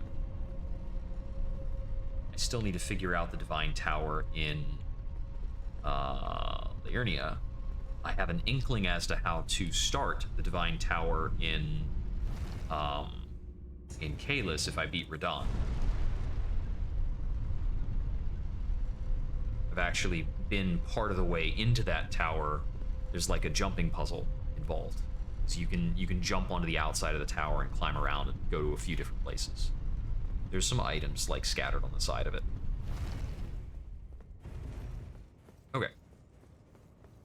So if I step out of this, okay, so there is, this looks like it might be a way in. Yeah, that looks really promising. I'm up over there. I'm looking at something else. Yeah, I don't know. Okay. Let's get up there. That looks like it's a front freaking door. So I need to figure out how to interact with these. I got no idea. And that's the second time I've seen something looking like that. The first time was Stormvale Castle. But very unclear what to do with that.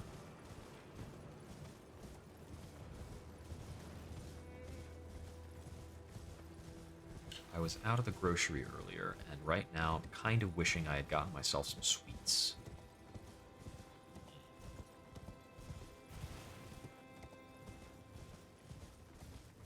Could have like a bowl of cereal or something.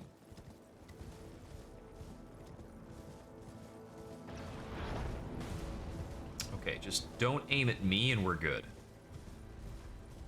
Oh my goodness, there are like 3 of you?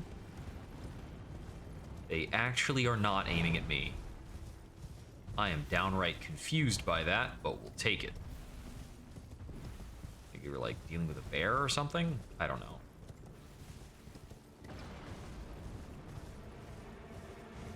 Forest Tree Sentinel? Draconic Tree Sentinel. That's something. Can I get through here, or are you a proper boss? You're a proper boss. Ah, breathing fire and everything. Alright, let's have a good old horseback fight.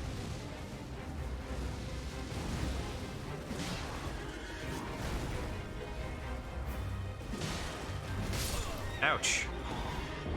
I got murderlated. There's Merrick stake here, right? This is an interesting thought about whether I want to do this fight from horseback or not. I think I probably do. Probably.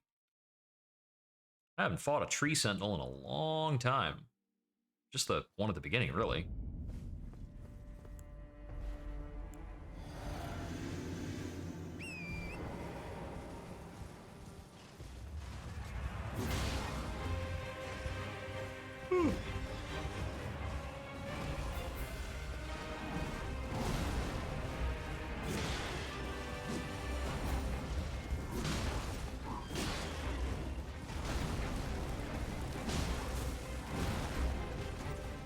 Okay, pretty good damage so far.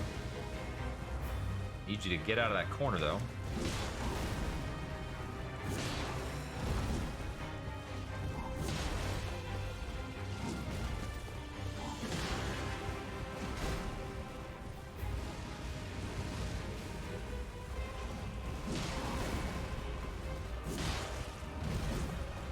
Yeah, I think this makes me think of, like, regarding the earlier Tree Sentinel, makes me think about the same thing. It's like you're fighting him from horseback, right? It's not going to be that tough. There's a bleed proc. Okay, here we go.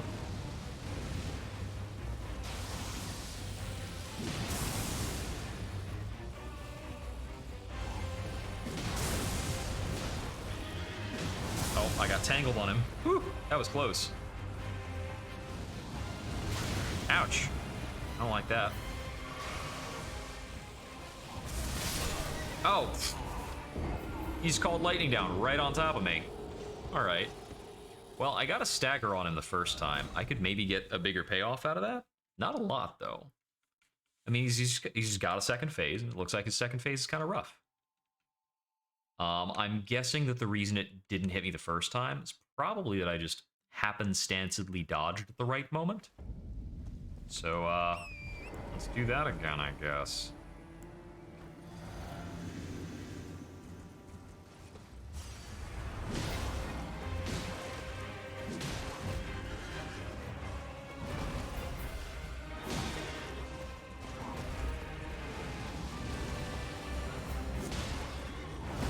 Whew.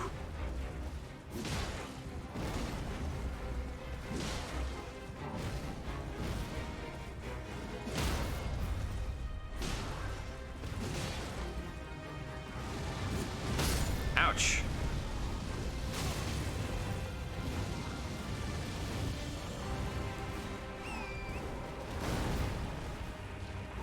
Yeah, I think you're invincible while mounting up.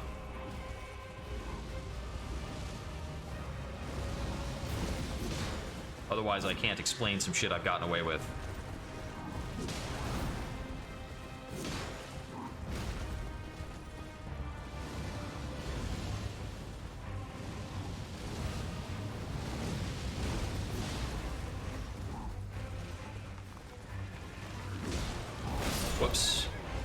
snagged on his horse, which is about what's going to happen anytime I die here, probably. Unless I fight him unhorsed, the deaths are usually going to happen if I get snagged on his horse. I should probably try fighting him without a horse to see how it goes, because I don't know if it's going to be that much worse, actually. I mean, the horse is making my defense pretty automatic. Just ride in, ride out, whatever.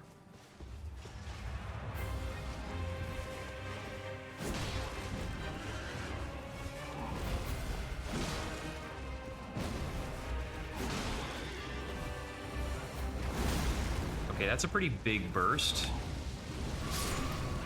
Ah, and that's immediately lethal. Okay. Yeah, so it's probably just the area covered by that particular blast that would lead me to really want to be horsed here.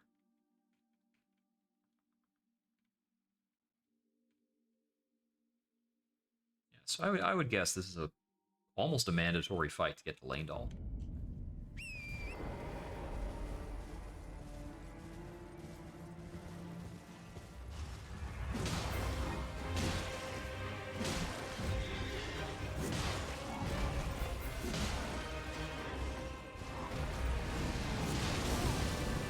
Ouch.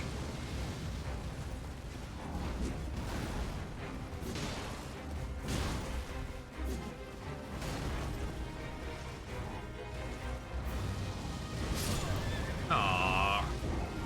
I just barely didn't get up alongside him.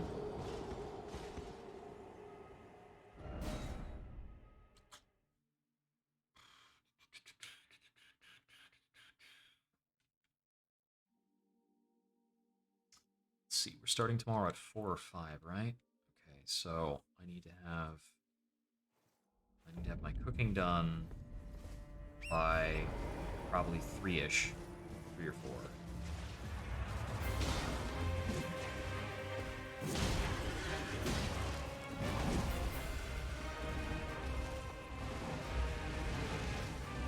So if it needs to be, the cooking needs to be done at 3. It takes about 2 hours prep time, is my understanding. I need to have the shopping done at 1. So I probably want to wake up no later than noon.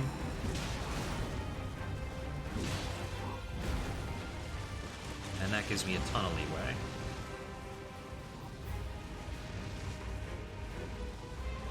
Come on, ride out of those. Don't sit behind those trees. I don't want to gallop over there.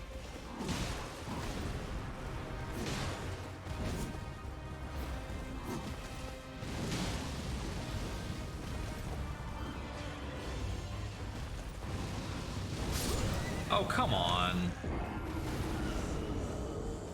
Stamina is very limiting in this fight, which is, with the weapon I'm using right now, which is pretty cool, I think, actually. I like having to manage that. If I don't have to manage it, it's kind of lame. The heavy attack on this is pretty distinctly slow. And I'm on board for that, too.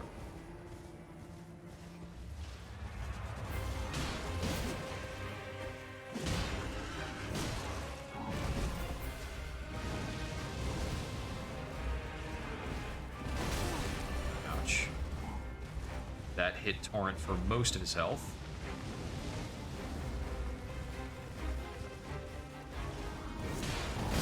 And that just landed right on me. That's bad. Wow. It's more of these fights. Like the second attempt, I'm like, oh yeah, almost killed him. And then 6 attempts later, I can barely get started.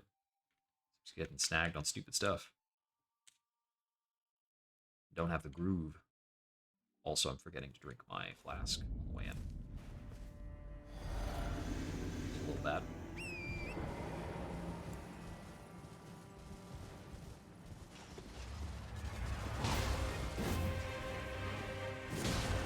Charge too long. Ouch.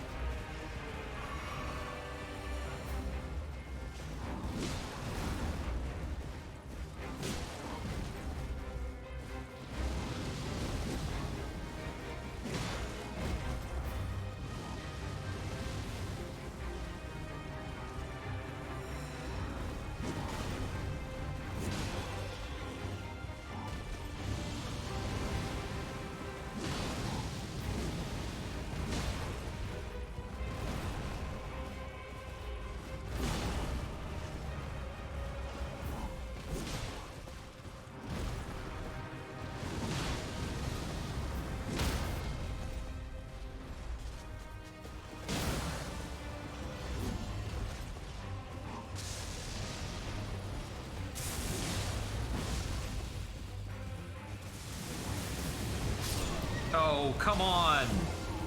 The moment I had to step away from him, he's like, yeah, fire breath, on your way back in. Just take that. Ugh. Yeah, so I am getting a, I got a bleed proc on him. I got 2 big heavy attacks. Like fully charged. Couple of them, really.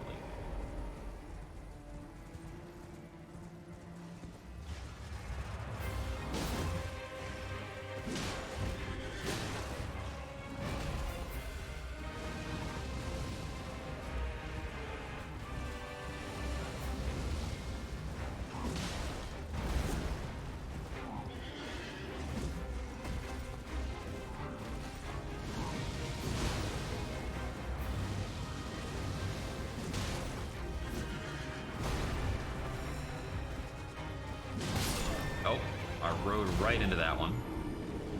That's a bit of a rarer attack from him. But that's because I was kind of hovering really close by instead of doing tri-bypasses. Ooh, yeah, that sounds good. I could go for that. I got some popcorn. I can make myself some popcorn, but I don't think I can play while I'm eating popcorn. Make my hands all, like, buttery.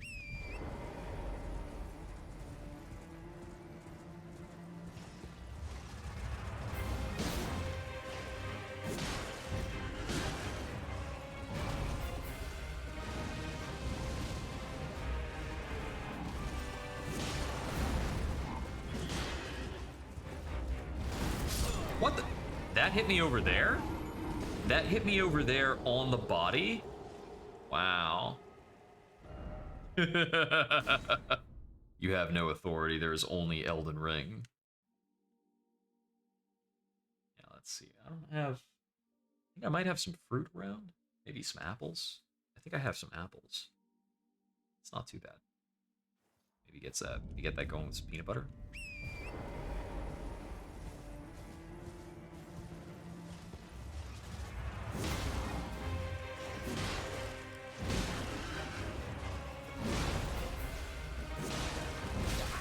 Ouch. Well, he only hit Torrent. It's good for me.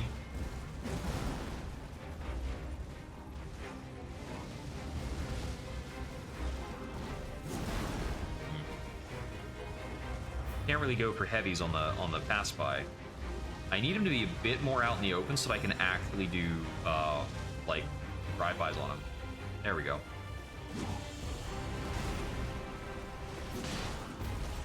Uh-oh.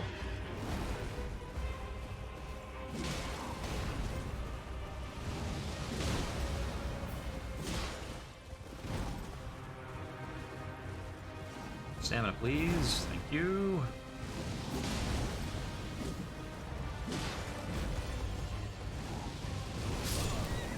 Wow, just, man. The horse dodge is, like, barely a thing. That does annoy me. Like, so many of these fights built around me being on horseback, I really feel like I need to be on horseback to do the fight well. And it really seems to rob me of these very, very vital invulnerability frames. So I'm gonna try the fight again without being on a horse.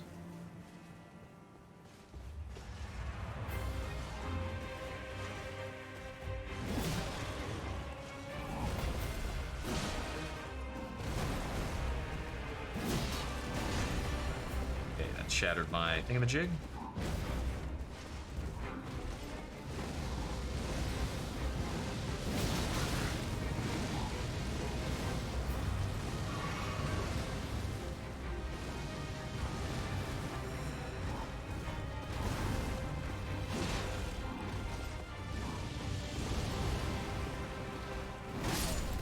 Okay, dodge was late. All in all, that wasn't too bad, but I have done, like, I've done better fights with less effort on horseback. So, I don't know. I really feel like my bread and butter is, I basically am just supposed to get behind him and just hammer on him while on horseback. Humana, humana, humana.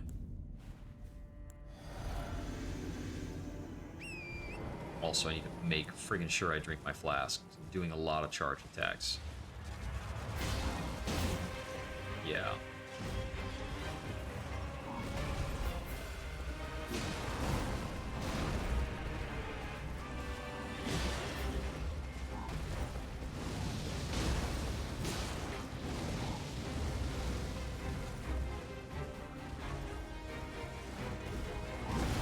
With that one.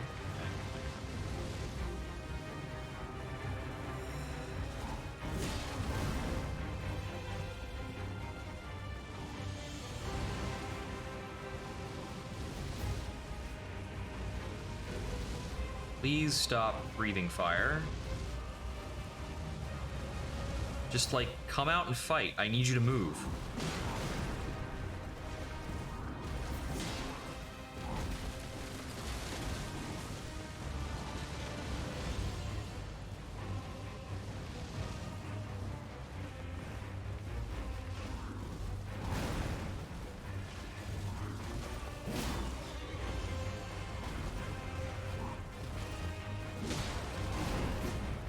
Like, I really can't do jousting passes when he refuses to move sometimes.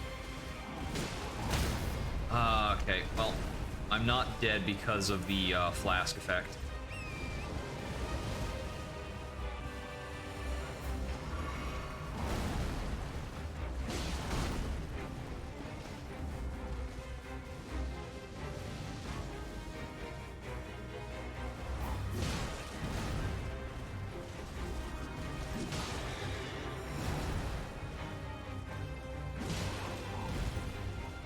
Stamina back.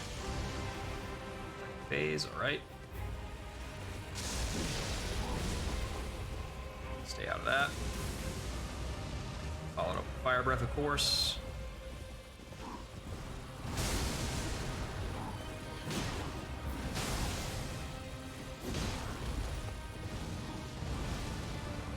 So my hits on him have not been consistent enough to get a stun during this fight.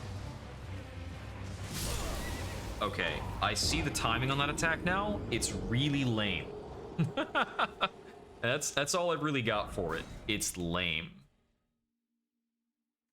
Because it is a point and click kill me ability that I need to time a dodge for. Fun. I really think I should be trying to learn how to do this without being on the horse. It seems way harder, but I think it's going to help me out with some very specific attacks. I think it's going to help me out.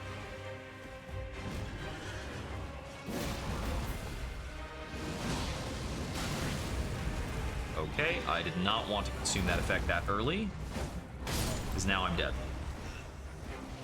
I think I got a little robbed by that fire breath not allowing me to dodge in time. All right. I think the trick here is, like, how quickly can I... Oh, you know what? I need to check. Do I swing faster if I hold this in one hand? It might be that weird kind of thing. It's so often that strange rule. I don't really think so. Also, how does this look? Okay, that's our special. That might be relevant to some extent. Like, that's hard to call. I think it depends on whether or not it has dodge frames, and I could not tell you.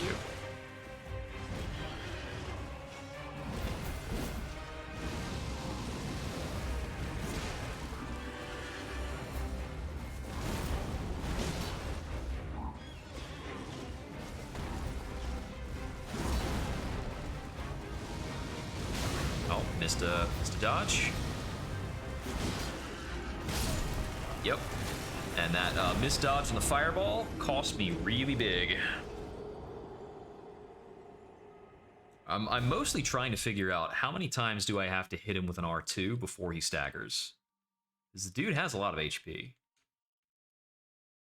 But I really feel like if I can get a stagger, get a bleed proc, get the next thing after, whatever that is.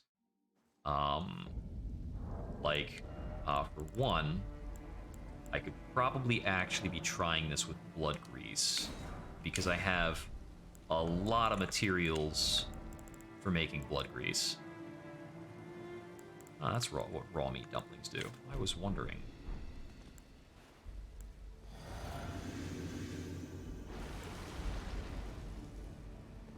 Alright, let's see how this works with a bit of blood grease on. Gotta get greased.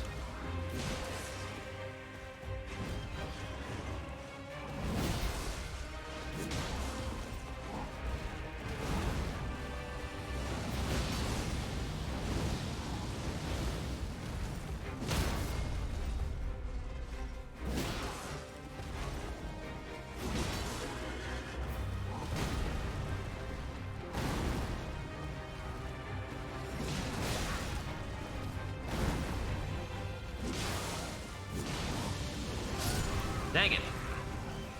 That was pretty good.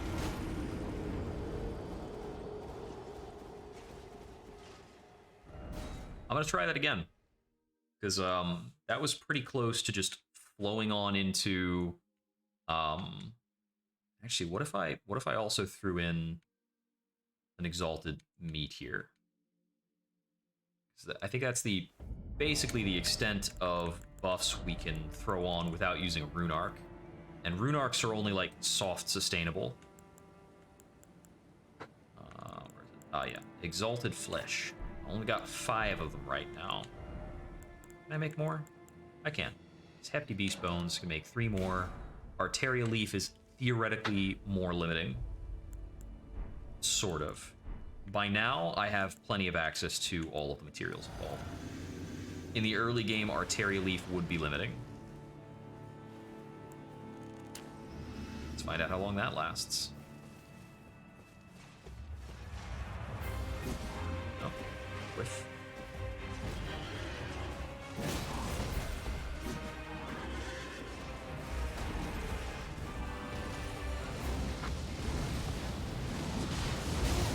That's a bummer. Okay, that was really shameful. I missed a lot of attacks. 2 hands on the weapon is like effectively better. I'm not getting enough. If I'm getting more swing speed with 1 hand on the weapon, it's not enough to make a difference. And I'm not confident that I am. Let's see. What else is there to it? I mean, this is basically the scenario.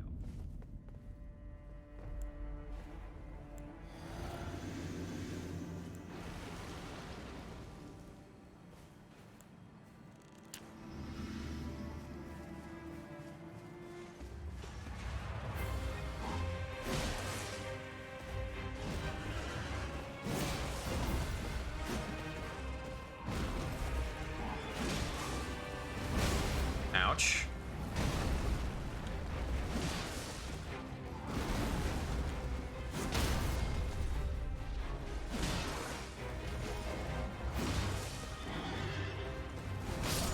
Ah, that got me. Okay. So I don't know what the critical point on him is when you get the stagger. And that's pretty weird. So I'm just going to use the stagger to get off a fully charged attack.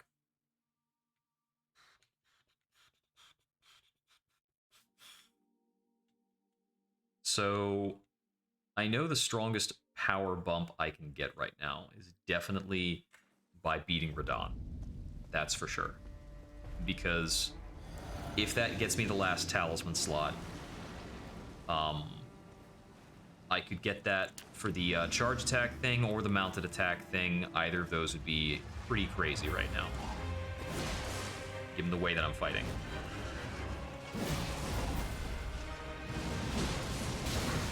Okay, got me there.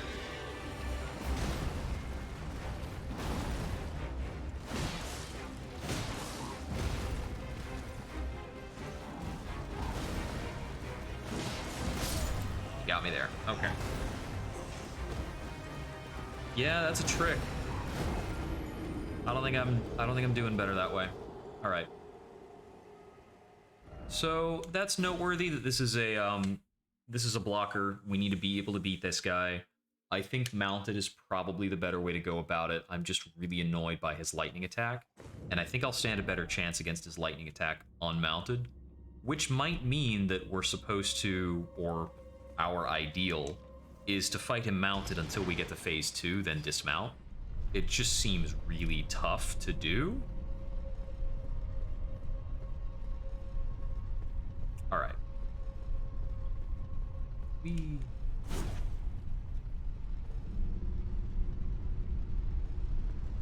on down. Okay.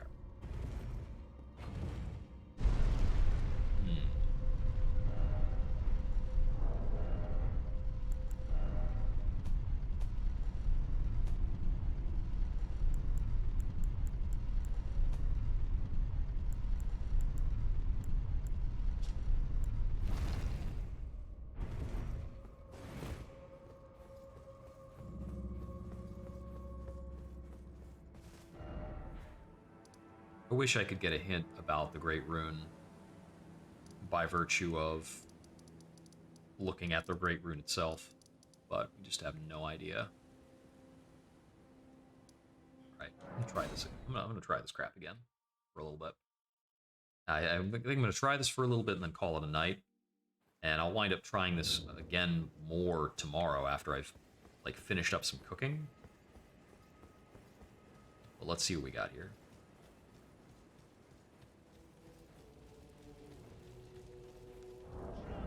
I'm not going to be trying this with Blood Grease or Exalted Flesh.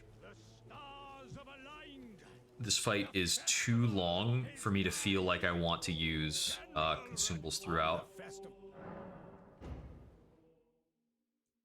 Either way, I think the most effective consumable here is... I think the most effective consumables here are probably either Poison, Scarlet Rot, or Fire. And 2 of those, I don't know how to make. I really want to learn how to make Fire Grease. I had presumed that would be something in kind of the first area. In Limgrave. It seems like it's the most basic thing. But, you know, thinking on it, it would be fine and sensible if it happens to be in one of the areas that's particularly fiery. So I might take another look around there. Some of those areas in Kalis.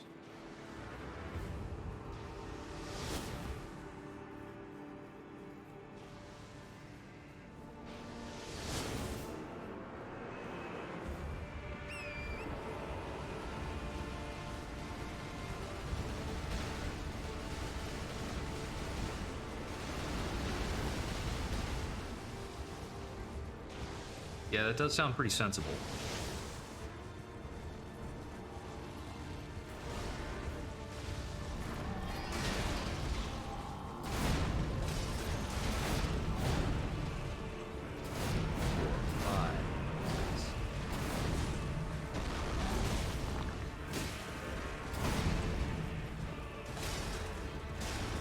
Yeah, swing speed on this is pretty low, but the damage is good.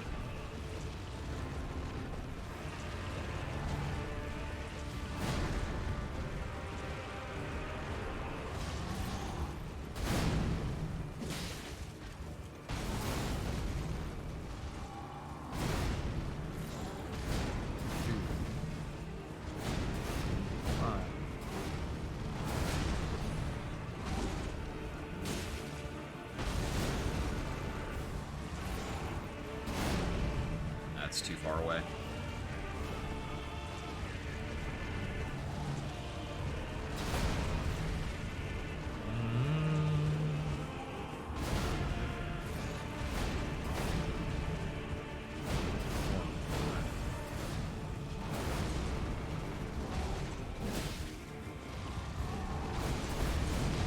Okay, so a fully charged attack is very similar to doing 2 R1s.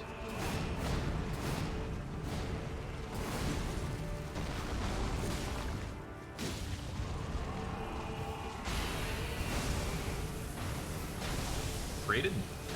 Phase 2.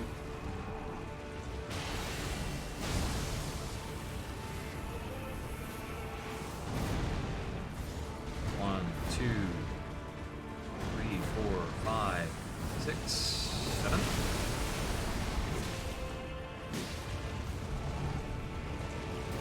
Dismounted for some weird reason. Gotcha.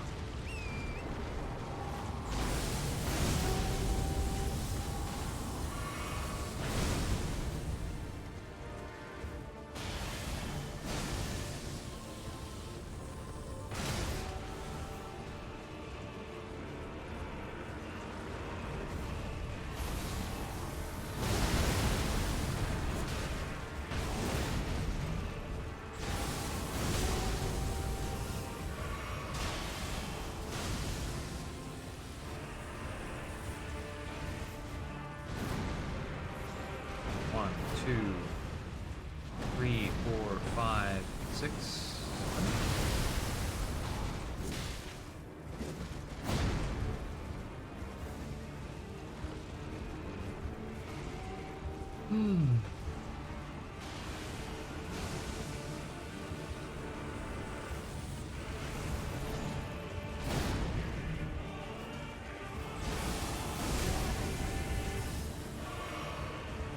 Flask tax. 1, 2, 3, 4, 5, 6.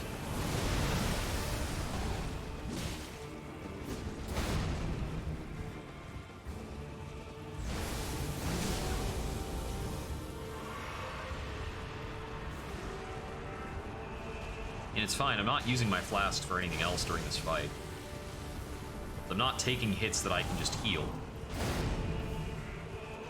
It's full or dead. 1, 2, 3, 4, 5, 6, 7.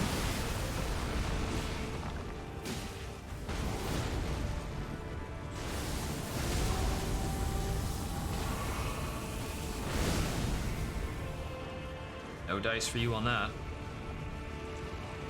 I could theoretically be trying to ride behind him after the suction, because I think he's going to do that big follow-up every time. If I go behind him on it, I could get in damage, but I usually need to heal, so I don't know. Well, then again, I have plenty of opportunities to heal while he's doing like 6 slashes. I should think about that.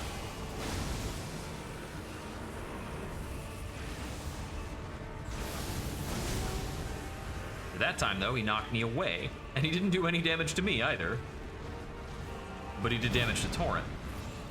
1, 2, 3, 4, 5, 6.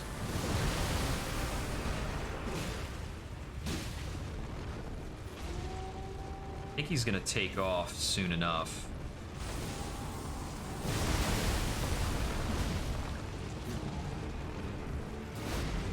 Not yet, I guess.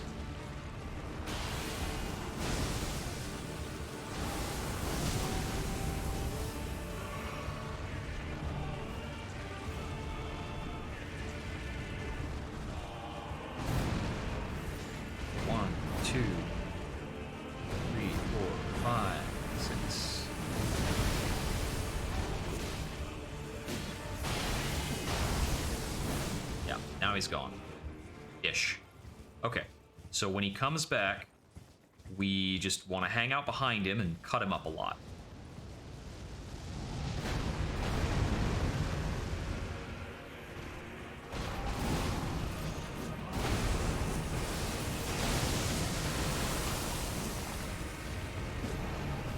Okay, now we go back to the fight as normal.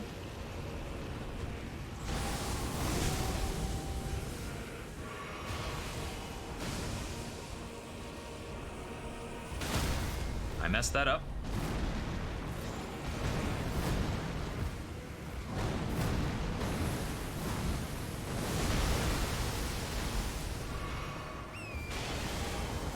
Reset. Almost got killed by walking into that bit of terrain. That's okay. Not dead, so it's all fine. He's throwing the meteors at me. I got hit with a meteor. Okay, so that's his new phase 3 behavior, is he throws the meteors when he does the other thing. He throws the meteors when he backs up and goes in for the dive. He replaces the dive with the meteor thing. So now I understand that better, I suppose.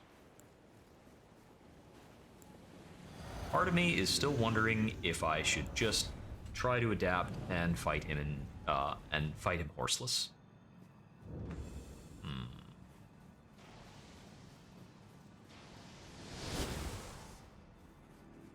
I think the stamina management for it will be rough as heck.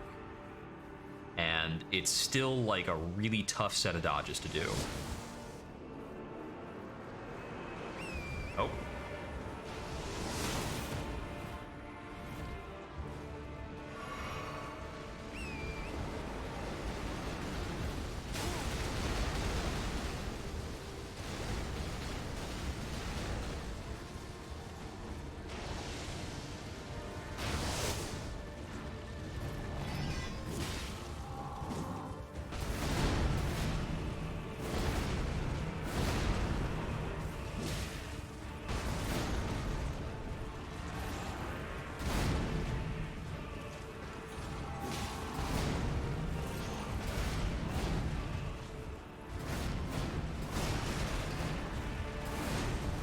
Oops.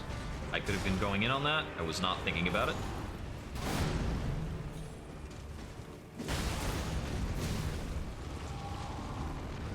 Whoa! Whoa! Whoa, whoa, whoa, whoa! You're not supposed to close in on me that much when you do that. How did he suddenly, like, wrap around and be right in my face? Some angular momentum nonsense going on there. It's like he slowed down my horse.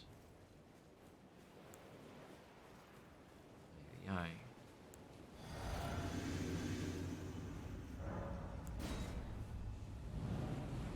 I think a lot of it. I'm struggling a bit to just to transition from horseback to horseless. I think that that's in a lot of ways the ideal way of running a fight. Is I don't think you want to do the entire fight from horseback because it'll take forever. And you'll give him a ton of time to make use of his deadliest attacks. If you do this entire thing from horseback, you've got a lot of attacks.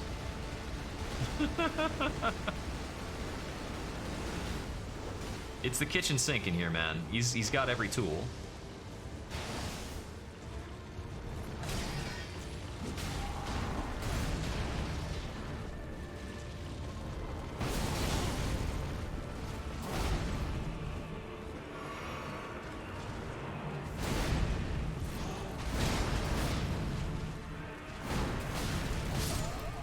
I tried to see if I could dodge in through that set, but for the 6 chops, if you don't dodge in on the first 2 chops, you're screwed. You cannot get in if you don't dodge the first 2 chops.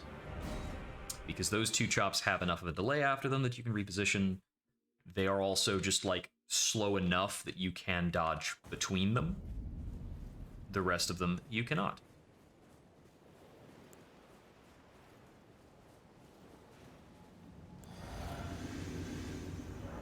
I think the melee strat is, or the horseless strat is really daunting, because you've got this big long fight, you're allotted 1 mistake the whole time from the shield, from the damage bubble. And that 1 mistake might still get you, because you're gonna wind up on the floor.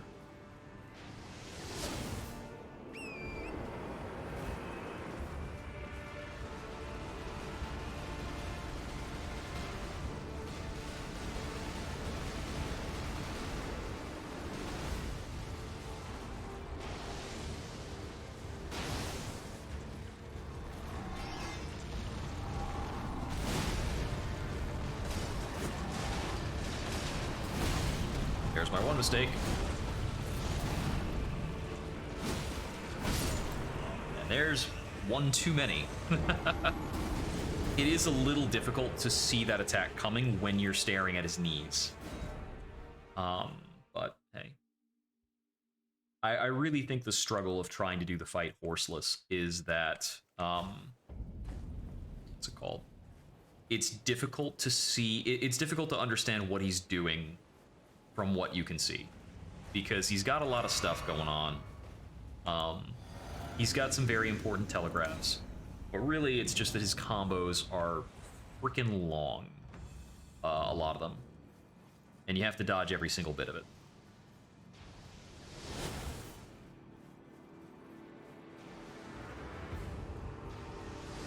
Because they're not only long, they're really sweepy. He's like a bigger, angrier dancer with no first phase.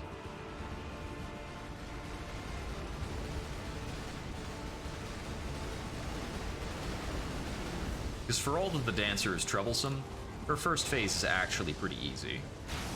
Once you've, like, figured out anything about the dancer.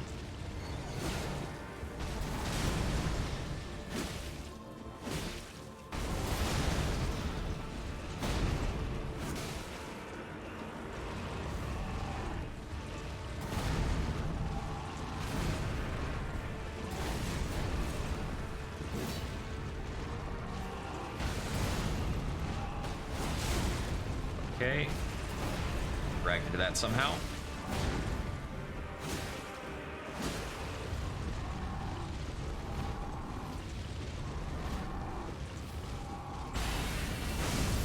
Oh, that's a...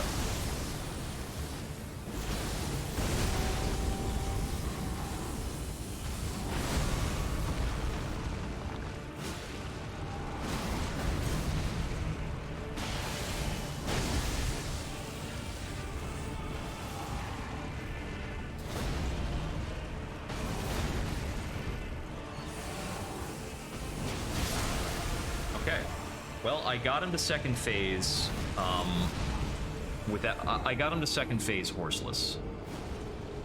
Yeah. Yeah. So he's got what? He's got like 4 phases? Because he's got bow, he's got bow, basic, magnet swords, and then meteor.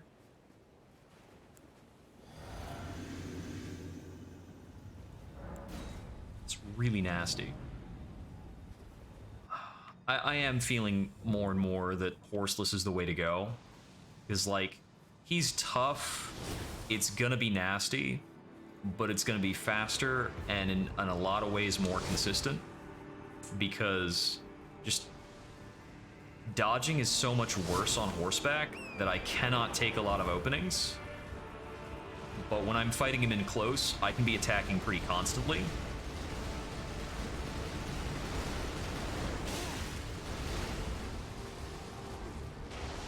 And that's pretty great.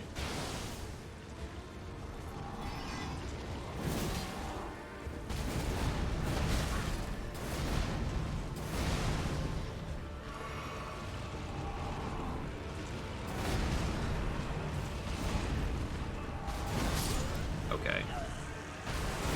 Didn't realize he was going to do 3 slashes there. I thought that was a definitively 2 slash thing. That's the trick about this, is you have to learn a different fight, and you don't get to see a lot of what you're learning. Because while you're doing the horseback version of the fight, a lot of these attacks he just doesn't use, so you're not, like, picking up on them.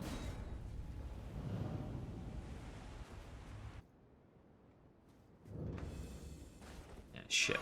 I forgot to drink my flask.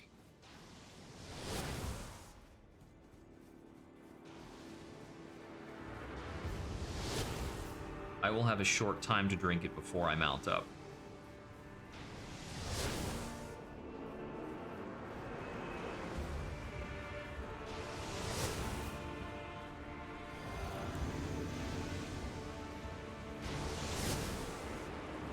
You know what? He could just never use a Sky Chaser.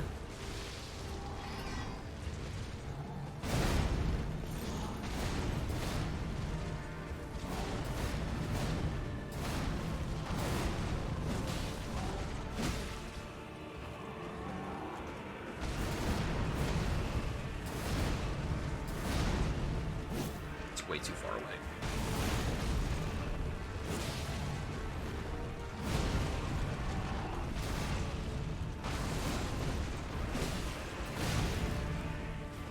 There's my one mistake.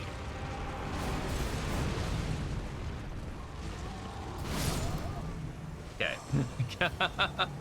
He confused me because he hasn't used that one in so long. It's so weird. I'm like, oh yeah, he could just hit me, just basically, without doing a whole bunch of pirouetting and shit. I forgot about that.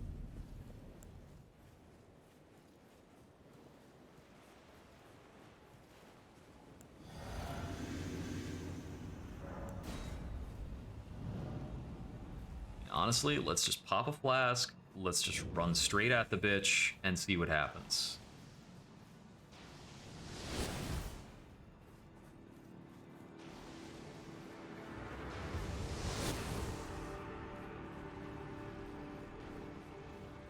There it is.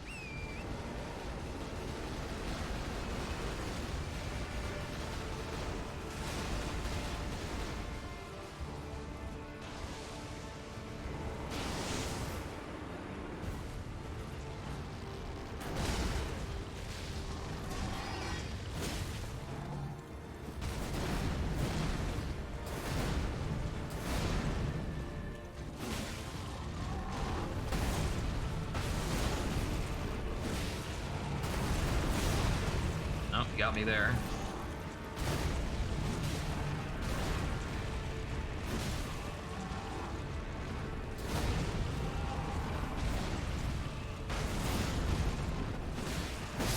Dang. That was looking like pretty solid damage for a bit. When he decides to just, like, chop down forward, that is wicked fast. I don't know if he can actually... I don't know whether or not he has that animation after second phase. I think second phase he starts doing it slower, but it comes with extra bullshit.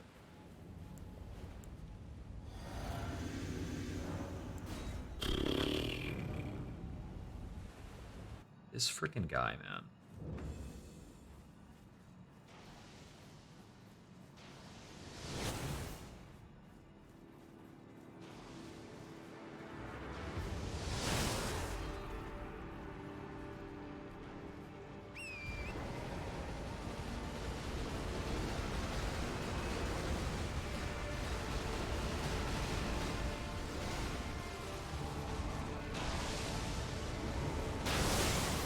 Dodged too early, but I had a light charge.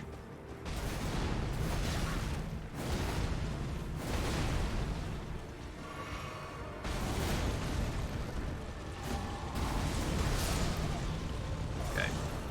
That particular attack, I don't have a great understanding of how many times it hits and where. So sometimes when that attack happens, I just die and I don't get it. Because it's just all over the place, really.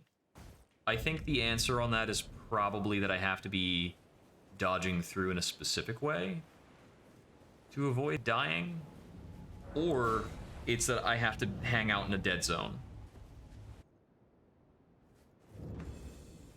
Those are really the worst, is the attacks that I have to dead zone part of. Because I have no idea what the heck is a dead zone. I can't look at this fight from the third person.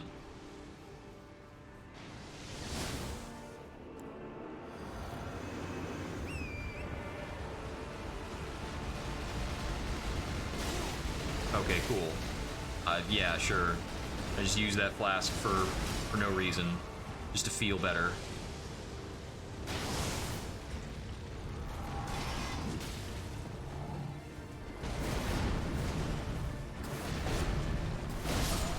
Yeah, alright.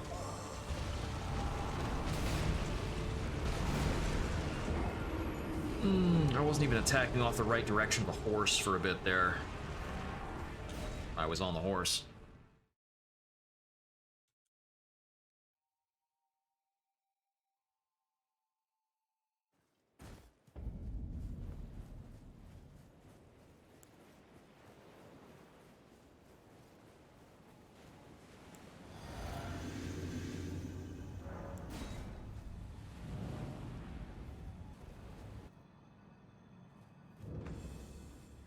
This is like one of my Christmas wishes for Elden Ring was, dear God, I hope they do not create like bosses and areas that are assumed to be built for multiplayer.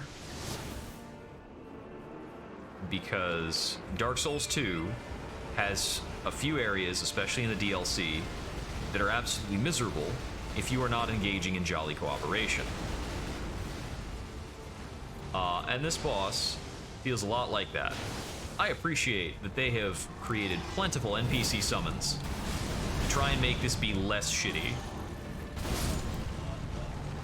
I got knocked down for so long through my damage shield that I could not recover in time. And that was the same, like, spinning sweep that keeps getting me. Alright, I am cranky, and I'm hungry, and I'm gonna call it a night. And I will sleep on it, and I will watch some more examples of what the heck to do here. And I will probably think about reevaluating, like, what I'm wielding and use some other weapon.